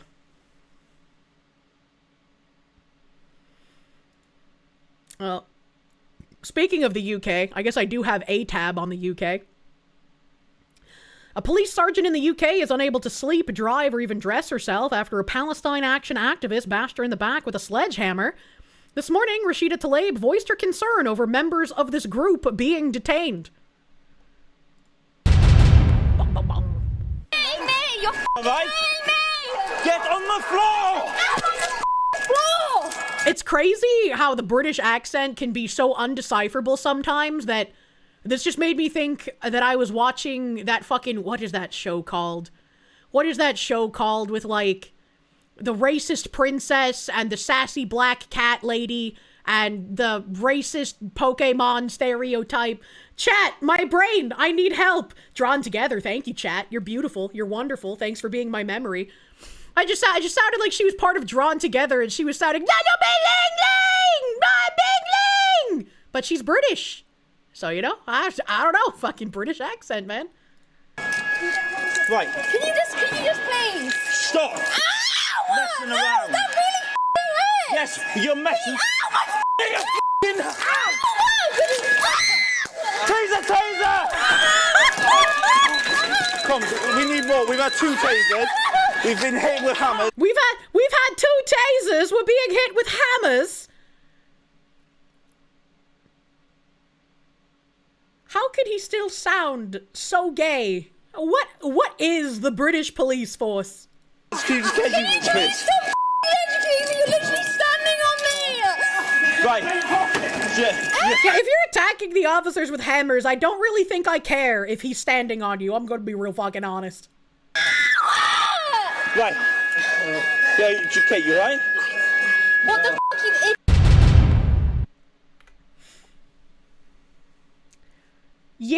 Yeah, I don't really think I care if you have broken this officer's spine because you're a fucking freak. Like, what? Typical leftist playing the victim even after doing this. I mean, it wins, doesn't it? Even if they are the perpetrators of the violence and the harassment, as long as they claim victim, there will be people to circle the wagons and take their side. Like, I've personally seen this happen. They cry as they strike you every single fucking time, and it's incredibly obnoxious. It's incredibly obnoxious that they can just cause damage to people and then go around and lie about them being the real victim. How could you forget the name of Drawn Together? Don't you have such fond memories of watching it? I do. I loved that show. But my memory's not so great. And, you know, it's been getting really bad recently, too. I could hear it in her voice. Those were all trained, canned responses while the cop was trying to detain her. Of course. Of course. Ghost of Aces, thank you. Hit in the back by a sledgehammer. This is what happens when you import chiropractors, too.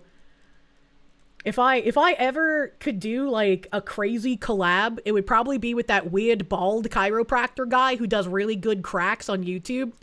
And I'd be like, look, we can just, like, have full body tracking, and you can do the nice deep cracks on me, and my model could crumple like I'm Fillian's sister. Matt Larson, thank you, Doc. You telling me you built a meme machine? Oh my god. Johnny Sims? Isn't Johnny Sims a porn star? Hold on, wait a minute. Isn't Johnny Sims the porn star that fucks transgender porn stars? Isn't he the guy in the, oh my meme? Is that the guy? Am I thinking of the right guy? That's right, that's Johnny Sims. No, you don't think so. No, it's not George Takei.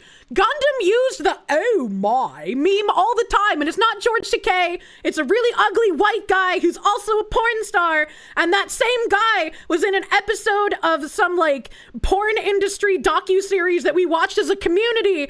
And that guy, even though he fucks transgender porn stars in his job, he has a wife who's also a cam whore, and that cam whore wife had a giant pay pig, both in giant, he gave her tons of money, and giant, he was very fat.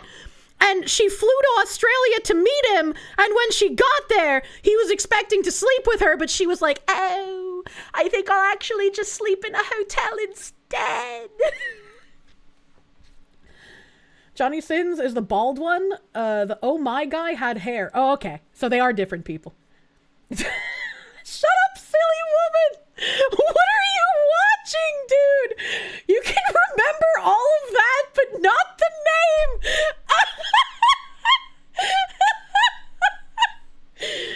Welcome to Zombocom. How can you remember all that, but not Drawn Together? My brain is an enigma. Like the continuum transfunctioner, it is both powerful and mysterious, and its power is only eclipsed by its mystery. We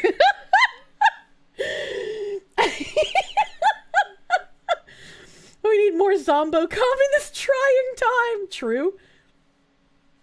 Ham the Third, thank you again for that earlier super. What in God's holy name are you blabbering about? This was a real thing that we watched together. What was it fucking called?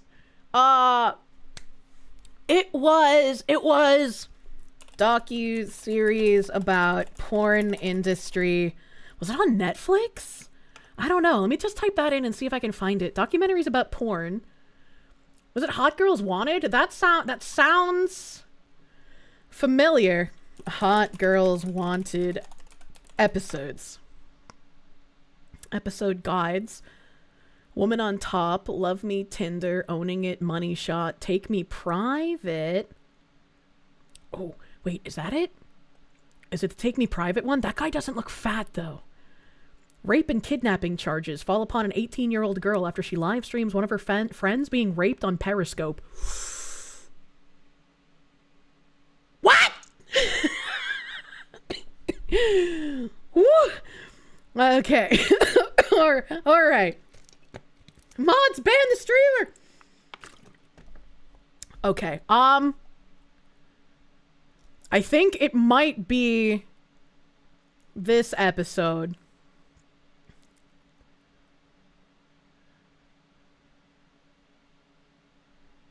Hot Girls Wanted, episode 5. Okay, hold on. This is a YouTube short. Let me mute my desktop audio for a second here.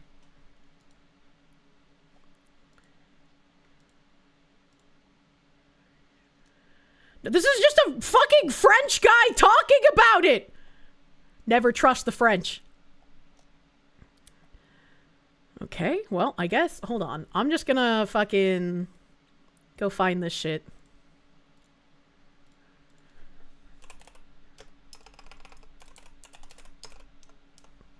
Wow. You did not consent to this? No. Okay, my desktop audio is still muted. We're fine.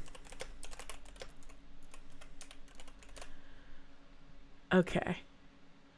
Wait, these are both docu-series. Okay, that one's a movie. Okay. Money Shot. Yeah, this has to be it. This has to be it. Hind moment, chat. Yeah, okay.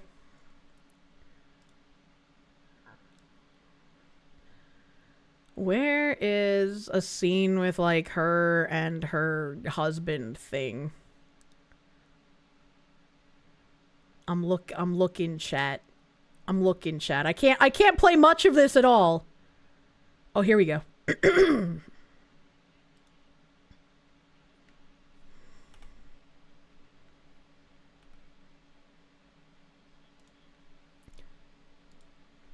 Nope, that's the wrong thing. That's my search. Hold on a second. Hold on a second. We're fucking multi-window drifting here.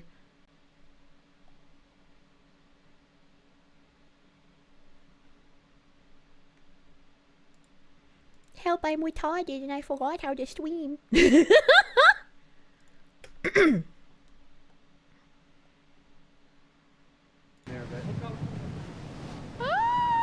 Well, somebody's getting flashed right now, for sure. Oh my god. Yep, Marilyn Monroe in it. So that's the guy from the Oh My meme. The one taking her pictures. My husband's name is Chad Diamond. Chad Diamond! He's a photographer. And a porn star. That was awesome. That's a butt!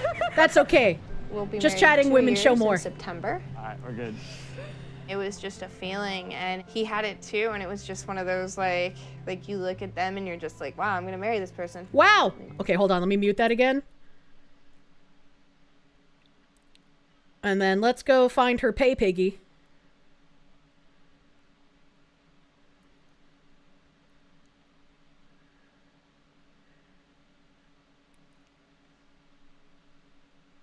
Where is it? I gotta find, like, where he's talking to his friends, and also not where there's naked.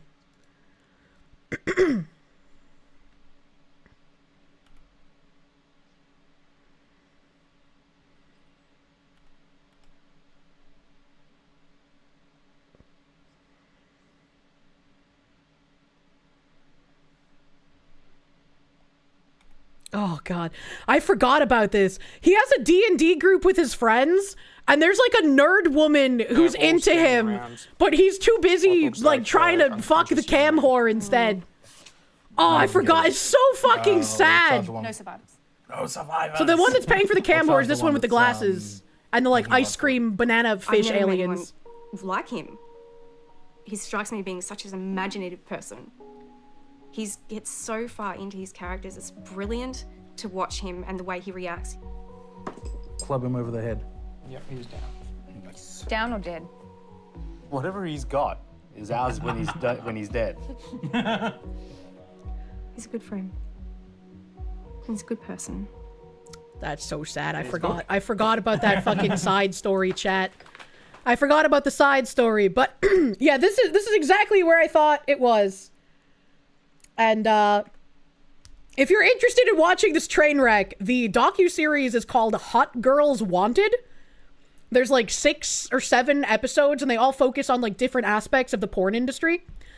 And this episode in particular is Hot Girls Wanted turned on Take Me Private. And she goes and visits him. He obviously pays for her entire trip. And then she gets there and she's just like, yeah, I'm really not into this. I'm just, you know, we're just not gonna do anything. And I was like, damn, that's fucking crazy, bro. Turned on, Take My Privates. It should have been me, not him. Oh, bro is so blinded by porn, he can't see the catch right next to him. I know! I can't believe I forgot that part, but again, you know, my brain, it's not the best. Speaking of brains not being the best...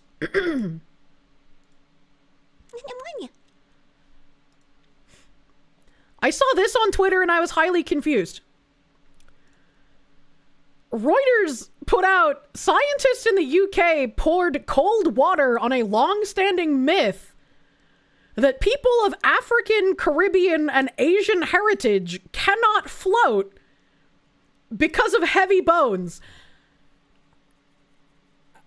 I have never heard this myth. I don't think I've heard a single fucking person ever say this in my life. So I don't know where this supposed long-standing myth comes from. I am just intensely confused.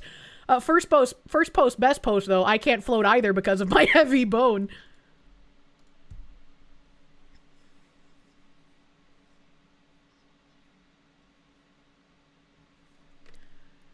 Popular with who? Who has been saying this? Oh, muted. Thank you, chat. I was muted because I didn't want to get fucking copyrighted from the Netflix audio. I wasn't trying to play too much. Thank you for letting me know. Scientists in the UK say new research undermines a popular belief that people of African, Caribbean, and Asian heritage have heavier bones, making it harder for them to float in Also, water. she's not really floating here either, Research so was I'm led by the Black extra Swimming confused. Association and carried out at the University of Portsmouth. Established 5 years ago, the association aimed to dispel this widely believed myth. Sarah Jones from the BSA says... Wait a minute! These people are talking about how this is a widely held belief that some minority groups have heavier bones and thus they cannot float in water? And this researcher man has HH on his jacket? I don't know, chat! I feel like there might be some dots to connect here! Clear where the myth first originated.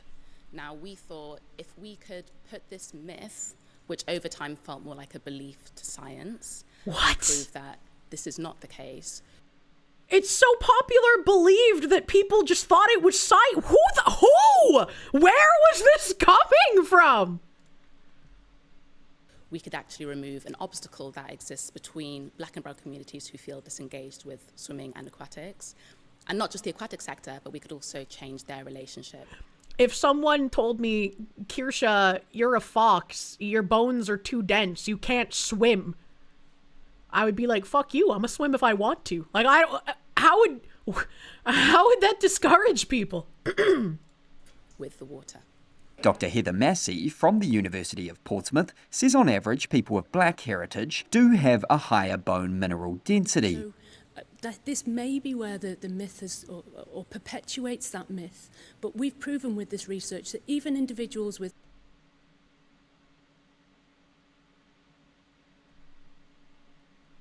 So, it's a myth that they can't float because of higher bone density, but she just confirmed that it was a scientific fact that they do have higher bone density.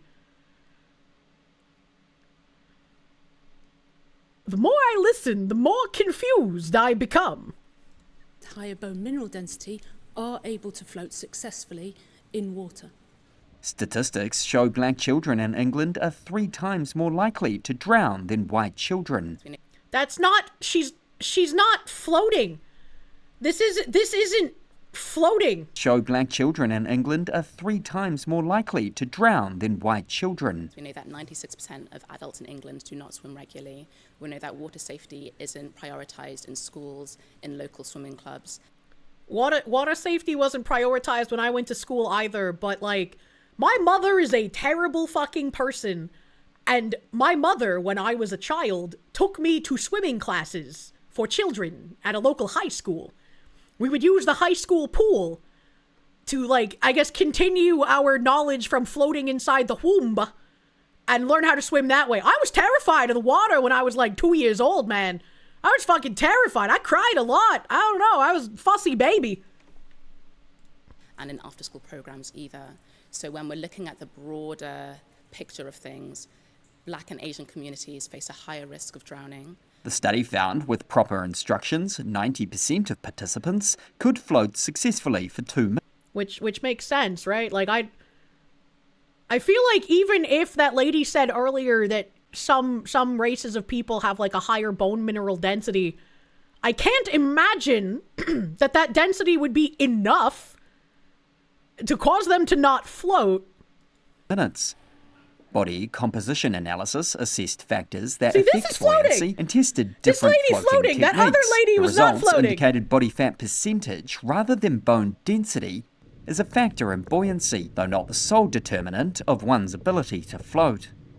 Jones says the way Britain teaches floating needs to change from a one-method-for-all approach. Floating is unique and bespoke to everybody depending on their unique body composition. But as long as your face is up and you are breathing and you are safe and you are able to keep your airways open and receive oxygen, you are floating. The BSA What? hopes the research will help improve attitudes to swimming in Black and Asian communities and encourage more people to learn how to float.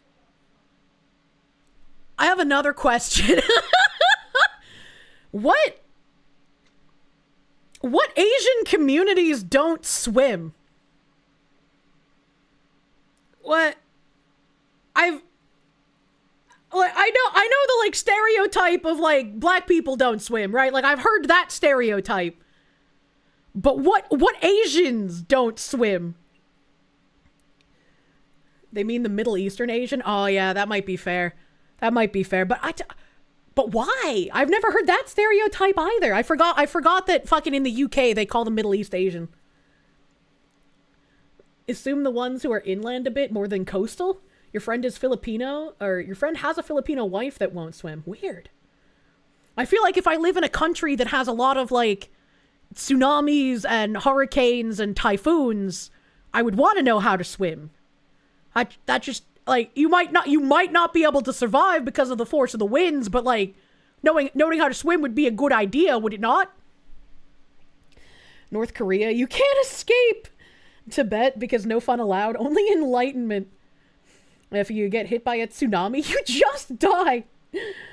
Oh my god. That's code for don't learn to swim. I don't know. I'm learning new stereotypes, I guess. Philippines is like 9,000 islands. Yeah, like even without taking into account like disasters, if you live on islands, why not swim? But Julie, thank you. Your water safety course was your godfather taking off your life jacket and tossing you from a second-story diving board into a 12-foot deep pool. They'll be fine. What the fuck? That seems kind of dangerous, brother. Ham the Third, thank you. You start your life swimming in the womb, yet the story says, what now? I don't know. I just like the first post here. I can't float either because of my heavy bone. Why does this not have more likes? It should have more. Sergeant Buck, thank you. Simple explanation. Water is racist. I knew it. That's why everybody's infected with the racisms, because our bodies are a majority water, and water is racist. He lived, didn't he? Grandpa knew what he was doing. I wish I had a grandpa to rub vodka on my gums when I was teething. Massive Doge, thank you. Kirsche is nothing like you. She's a fox. True. A Ghost of Aces, thank you. If you're not wrong, wasn't the myth due to people being tossed over on slave boats when sick or not ideal for sale? You thought that's where it came from? I have no idea. I have literally never heard this myth in my entire life. Not a single time has this ever come up in anything I've read or anything I've heard. You've never heard of that? For real? You've never had a white person say they don't need to learn to swim? I don't know. It just strikes me as a little strange myth, but I thought it was funny. And I wanted to bring it up. Speaking of, I know it's about 8 o'clock here, but let me get in a couple more tabs. Man, I opened like fucking 50 today, bro. I always feel like, oh, I don't have enough tabs for stream. I only saved like 3 things. And then I open up the things I saved and there's like 1 trillion, and I'm like, what the fuck is happening? When did I do that? Axel Jack, thank you. Asians can't swim, but the Japanese Navy, right? Like, what? What? A lot of German dies from the sea in Denmark because they live far from the sea and are bad at swimming. Oh, the Germans were supposed to be efficient at everything. You might find this funny. We had an in-depth discussion about sounding in another channel, and wouldn't you know it, you met a fellow Kirsche sub there. Mentioned the beheaded snake guy and the worms guy. No matter where you go, you can't escape sounding because of you. You're welcome. I've given you wonderful party tricks. Umper Creatine, thank you. Today you learned that there is reputedly a pastor named Christ Penelope that apparently heals people by sitting on their faces and farting. No, thank you. A Radcon Hazard, thank you. Probably came from the same place that claims the song Jingle Bells is a reference to Slay. Oh!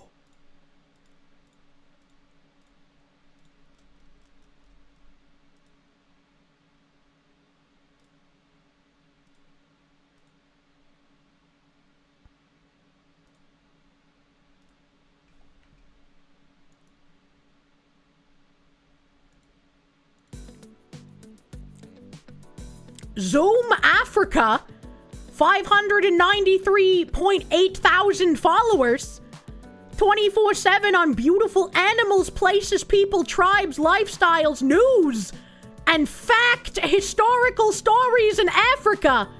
DM for promotions. This is the real Jingle Bell. Many Africans celebrate it during Christmas, often singing the popular song, Jingle Bells. However, history tells a painful story. These bells were once placed on African ancestors to prevent their escape. If anyone tried to flee during the night, the sound of the bells made it easier for dogs and captives to track them. You're getting a vigorous spanking because you've been a bad girl. Fuck you, you're getting the Jingle Bell. Thank you, Battleizer. Foxu.exe has stopped working. Present himbo to fix, please. Please fix me with his dick. Today, Africans sing and celebrate this song alongside the descendants of colonialists, often unaware that it symbolizes the suffering endured by our ancestors. And if you're thinking right now, that sounds kind of ridiculous. That sounds kind of untrue, actually. That sounds so far out of the realm of reality, I can't believe someone wrote it. Not only are you not a racist, but you would be completely right. The song Jingle Bells, written in 1857 by James Lord Pierpont as One Horse Open Sleigh, celebrates sleigh bells on horse-drawn sleighs during winter festivities in Massachusetts. I know that place! And has no connection to bells used on enslaved Africans to prevent escape. Oh, God. Oh, what fun it is to ride on a one-horse open sleigh. I wonder how that line refers to slavery. I bet you're gonna have some, like, fucking crazed fetishist be talking about how it's, like, some sort of sexual innuendo. Alright, I don't know, man. Those people are freaks. Once again, the supply of racism is deeply outpaced by the demand. Hey, yo, real paddle hours. True. There are like 8 of these pages that make up some of the most bullshit stories ever. It's either slavery BS or Black Samurai BS and some other BS in between. Oh my god. Tariq Nasheed will promptly buck broke post. Imagine that! Something wholesome and not some random rhetoric, right? Right? I didn't save it because I'm silly, but there was somebody who quote retweeted this and made like a ridiculous story about, like Mary Had a Little Lamb was actually an allegory for slavery. Like, it was complete satire, and I got a little chuckle out of it. This is on par with the Holocaust Looney Tune machines to kill the Jews, like the roller coasters. They were just trying to build a theme park. Mr. Bowen's wild ride was never the same. Ghost of General MacArthur, thank you. Chile's presidential results are in. The Republican candidate won in a monumental landslide, and he's channeling the spirit of Pinochet, communist most affected. Do you think he'll work together with Milei in Argentina? Old MacDonald had a plantation. They were just rewriting history, trying to tell you it was merely a farm, obfuscating the suffering of the slaves. Fuck you, Old MacDonald. You, no wonder you hate roller coasters. I wonder why I hate roller coasters then. Oh, man. Or Bukele? President Bukake. That's how I remember him. I'll meet General Augusto Pinochet. Or the Ice Cream Man song. The Ice Cream Man song? Ulgrim the Crusader, thank you. Jingle those balls at Zoom Africa. What the heck? Or jingle these balls, rather. Excuse me. I have a bout of illiteracy every so often. It just happens. It just happens. Also, my mods are reminding me to remind you. The reminding train. The memory centipede. Monday at 6 p.m. Central, 7 p.m. Eastern. Today is Sunday. Tomorrow is Monday. How are we halfway through December? Thank you. I hate it. Let's kill Father Time. Tomorrow at 7 p.m. Eastern, Side Scrollers Plus, we're having a big podcast with all of us who are part of the Side Scrollers Plus programme. The Side Scrollers Plus programme. If you are not a Side Scrollers Plus member, you can use code FOXLADY to get a discount on your annual purchase. An annual purchase, or I have a little link somewhere. You can use as well. But we're gonna be fucking podcasting. I don't even know what we're gonna be talking about. It's gonna be a wild time. You know, I'm a tangent queen, so it's probably gonna get weird. There's so many subscriptions. There's so many subs all over the place, man. You cannot join as you've been muted by the creator over there. Oh no. Fox trying to trick us into annual purchases with only 2 weeks left in the year. I don't think it would be like annual, like 2025 to 2025 end. I think it would be like 1 year from when you make your purchase. I think that's how that shit works, man. Tomorrow? Yeah, tomorrow! Not today! Tomorrow! It's the opposite of the meme. So that's going on tomorrow. I know I have something else coming up, but I don't remember what it is. So hopefully when I remember, we can talk about it. Let me see. Homestead is online today. I have to pee. I have to pee really bad. I have to pee really bad. We're gonna raid my husband. It probably shouldn't be ending, question mark. I have no idea. He ended around this time last time, but you service games that... Ooh. Oh, he's... I can be your service game. Piss raid. Oh god, time for more Asses of Creation. I didn't know it was playable yet, but I would definitely like to try it. It looks like New World, which does not make me feel very positive, but I would like to try it. Also, my mods are trying to remind me to raid Asmin on Kick as well. I think the Kick raids work differently than the Twitch raid, so I have to like load up the Twitch raid and then do the Kick raid like last because it goes faster for some reason. I don't know how this shit works. I'll figure out what's going on for the rest of the month, chat. I really want to beat Expedition 33 before the end of the year, so I'm probably gonna have to do some like impromptu middle of the night must moderator. You're not getting any fucking sleep. Filver, thank you for the 10-month resub. Thank you. Thank you, my guy. Monya. ZomboCom. We're ZomboCom raiding again. We love ZomboCom. Alright, so I'm gonna go right into Asmon, enjoy some Ashes of Creation. I'm gonna peep at it too, because I wanna know if it can be fun to play. I wanna try it out. I used to be the MMO goblin, and then they made my MMOs sad and worthless. Now I am sad and worthless. Post that fucking guy? Alright, okay. I posted it in the Kick chat. Thank you for hanging out. Please have a great rest of your night, everyone. Bye-bye! Bye-bye. On. Okay, well, we obviously didn't get credit, so we'll have to just wait for him to respawn. Why are they not fun anymore? Is it because they're purely a waste of time, like you said, or is there any other reason? It's because I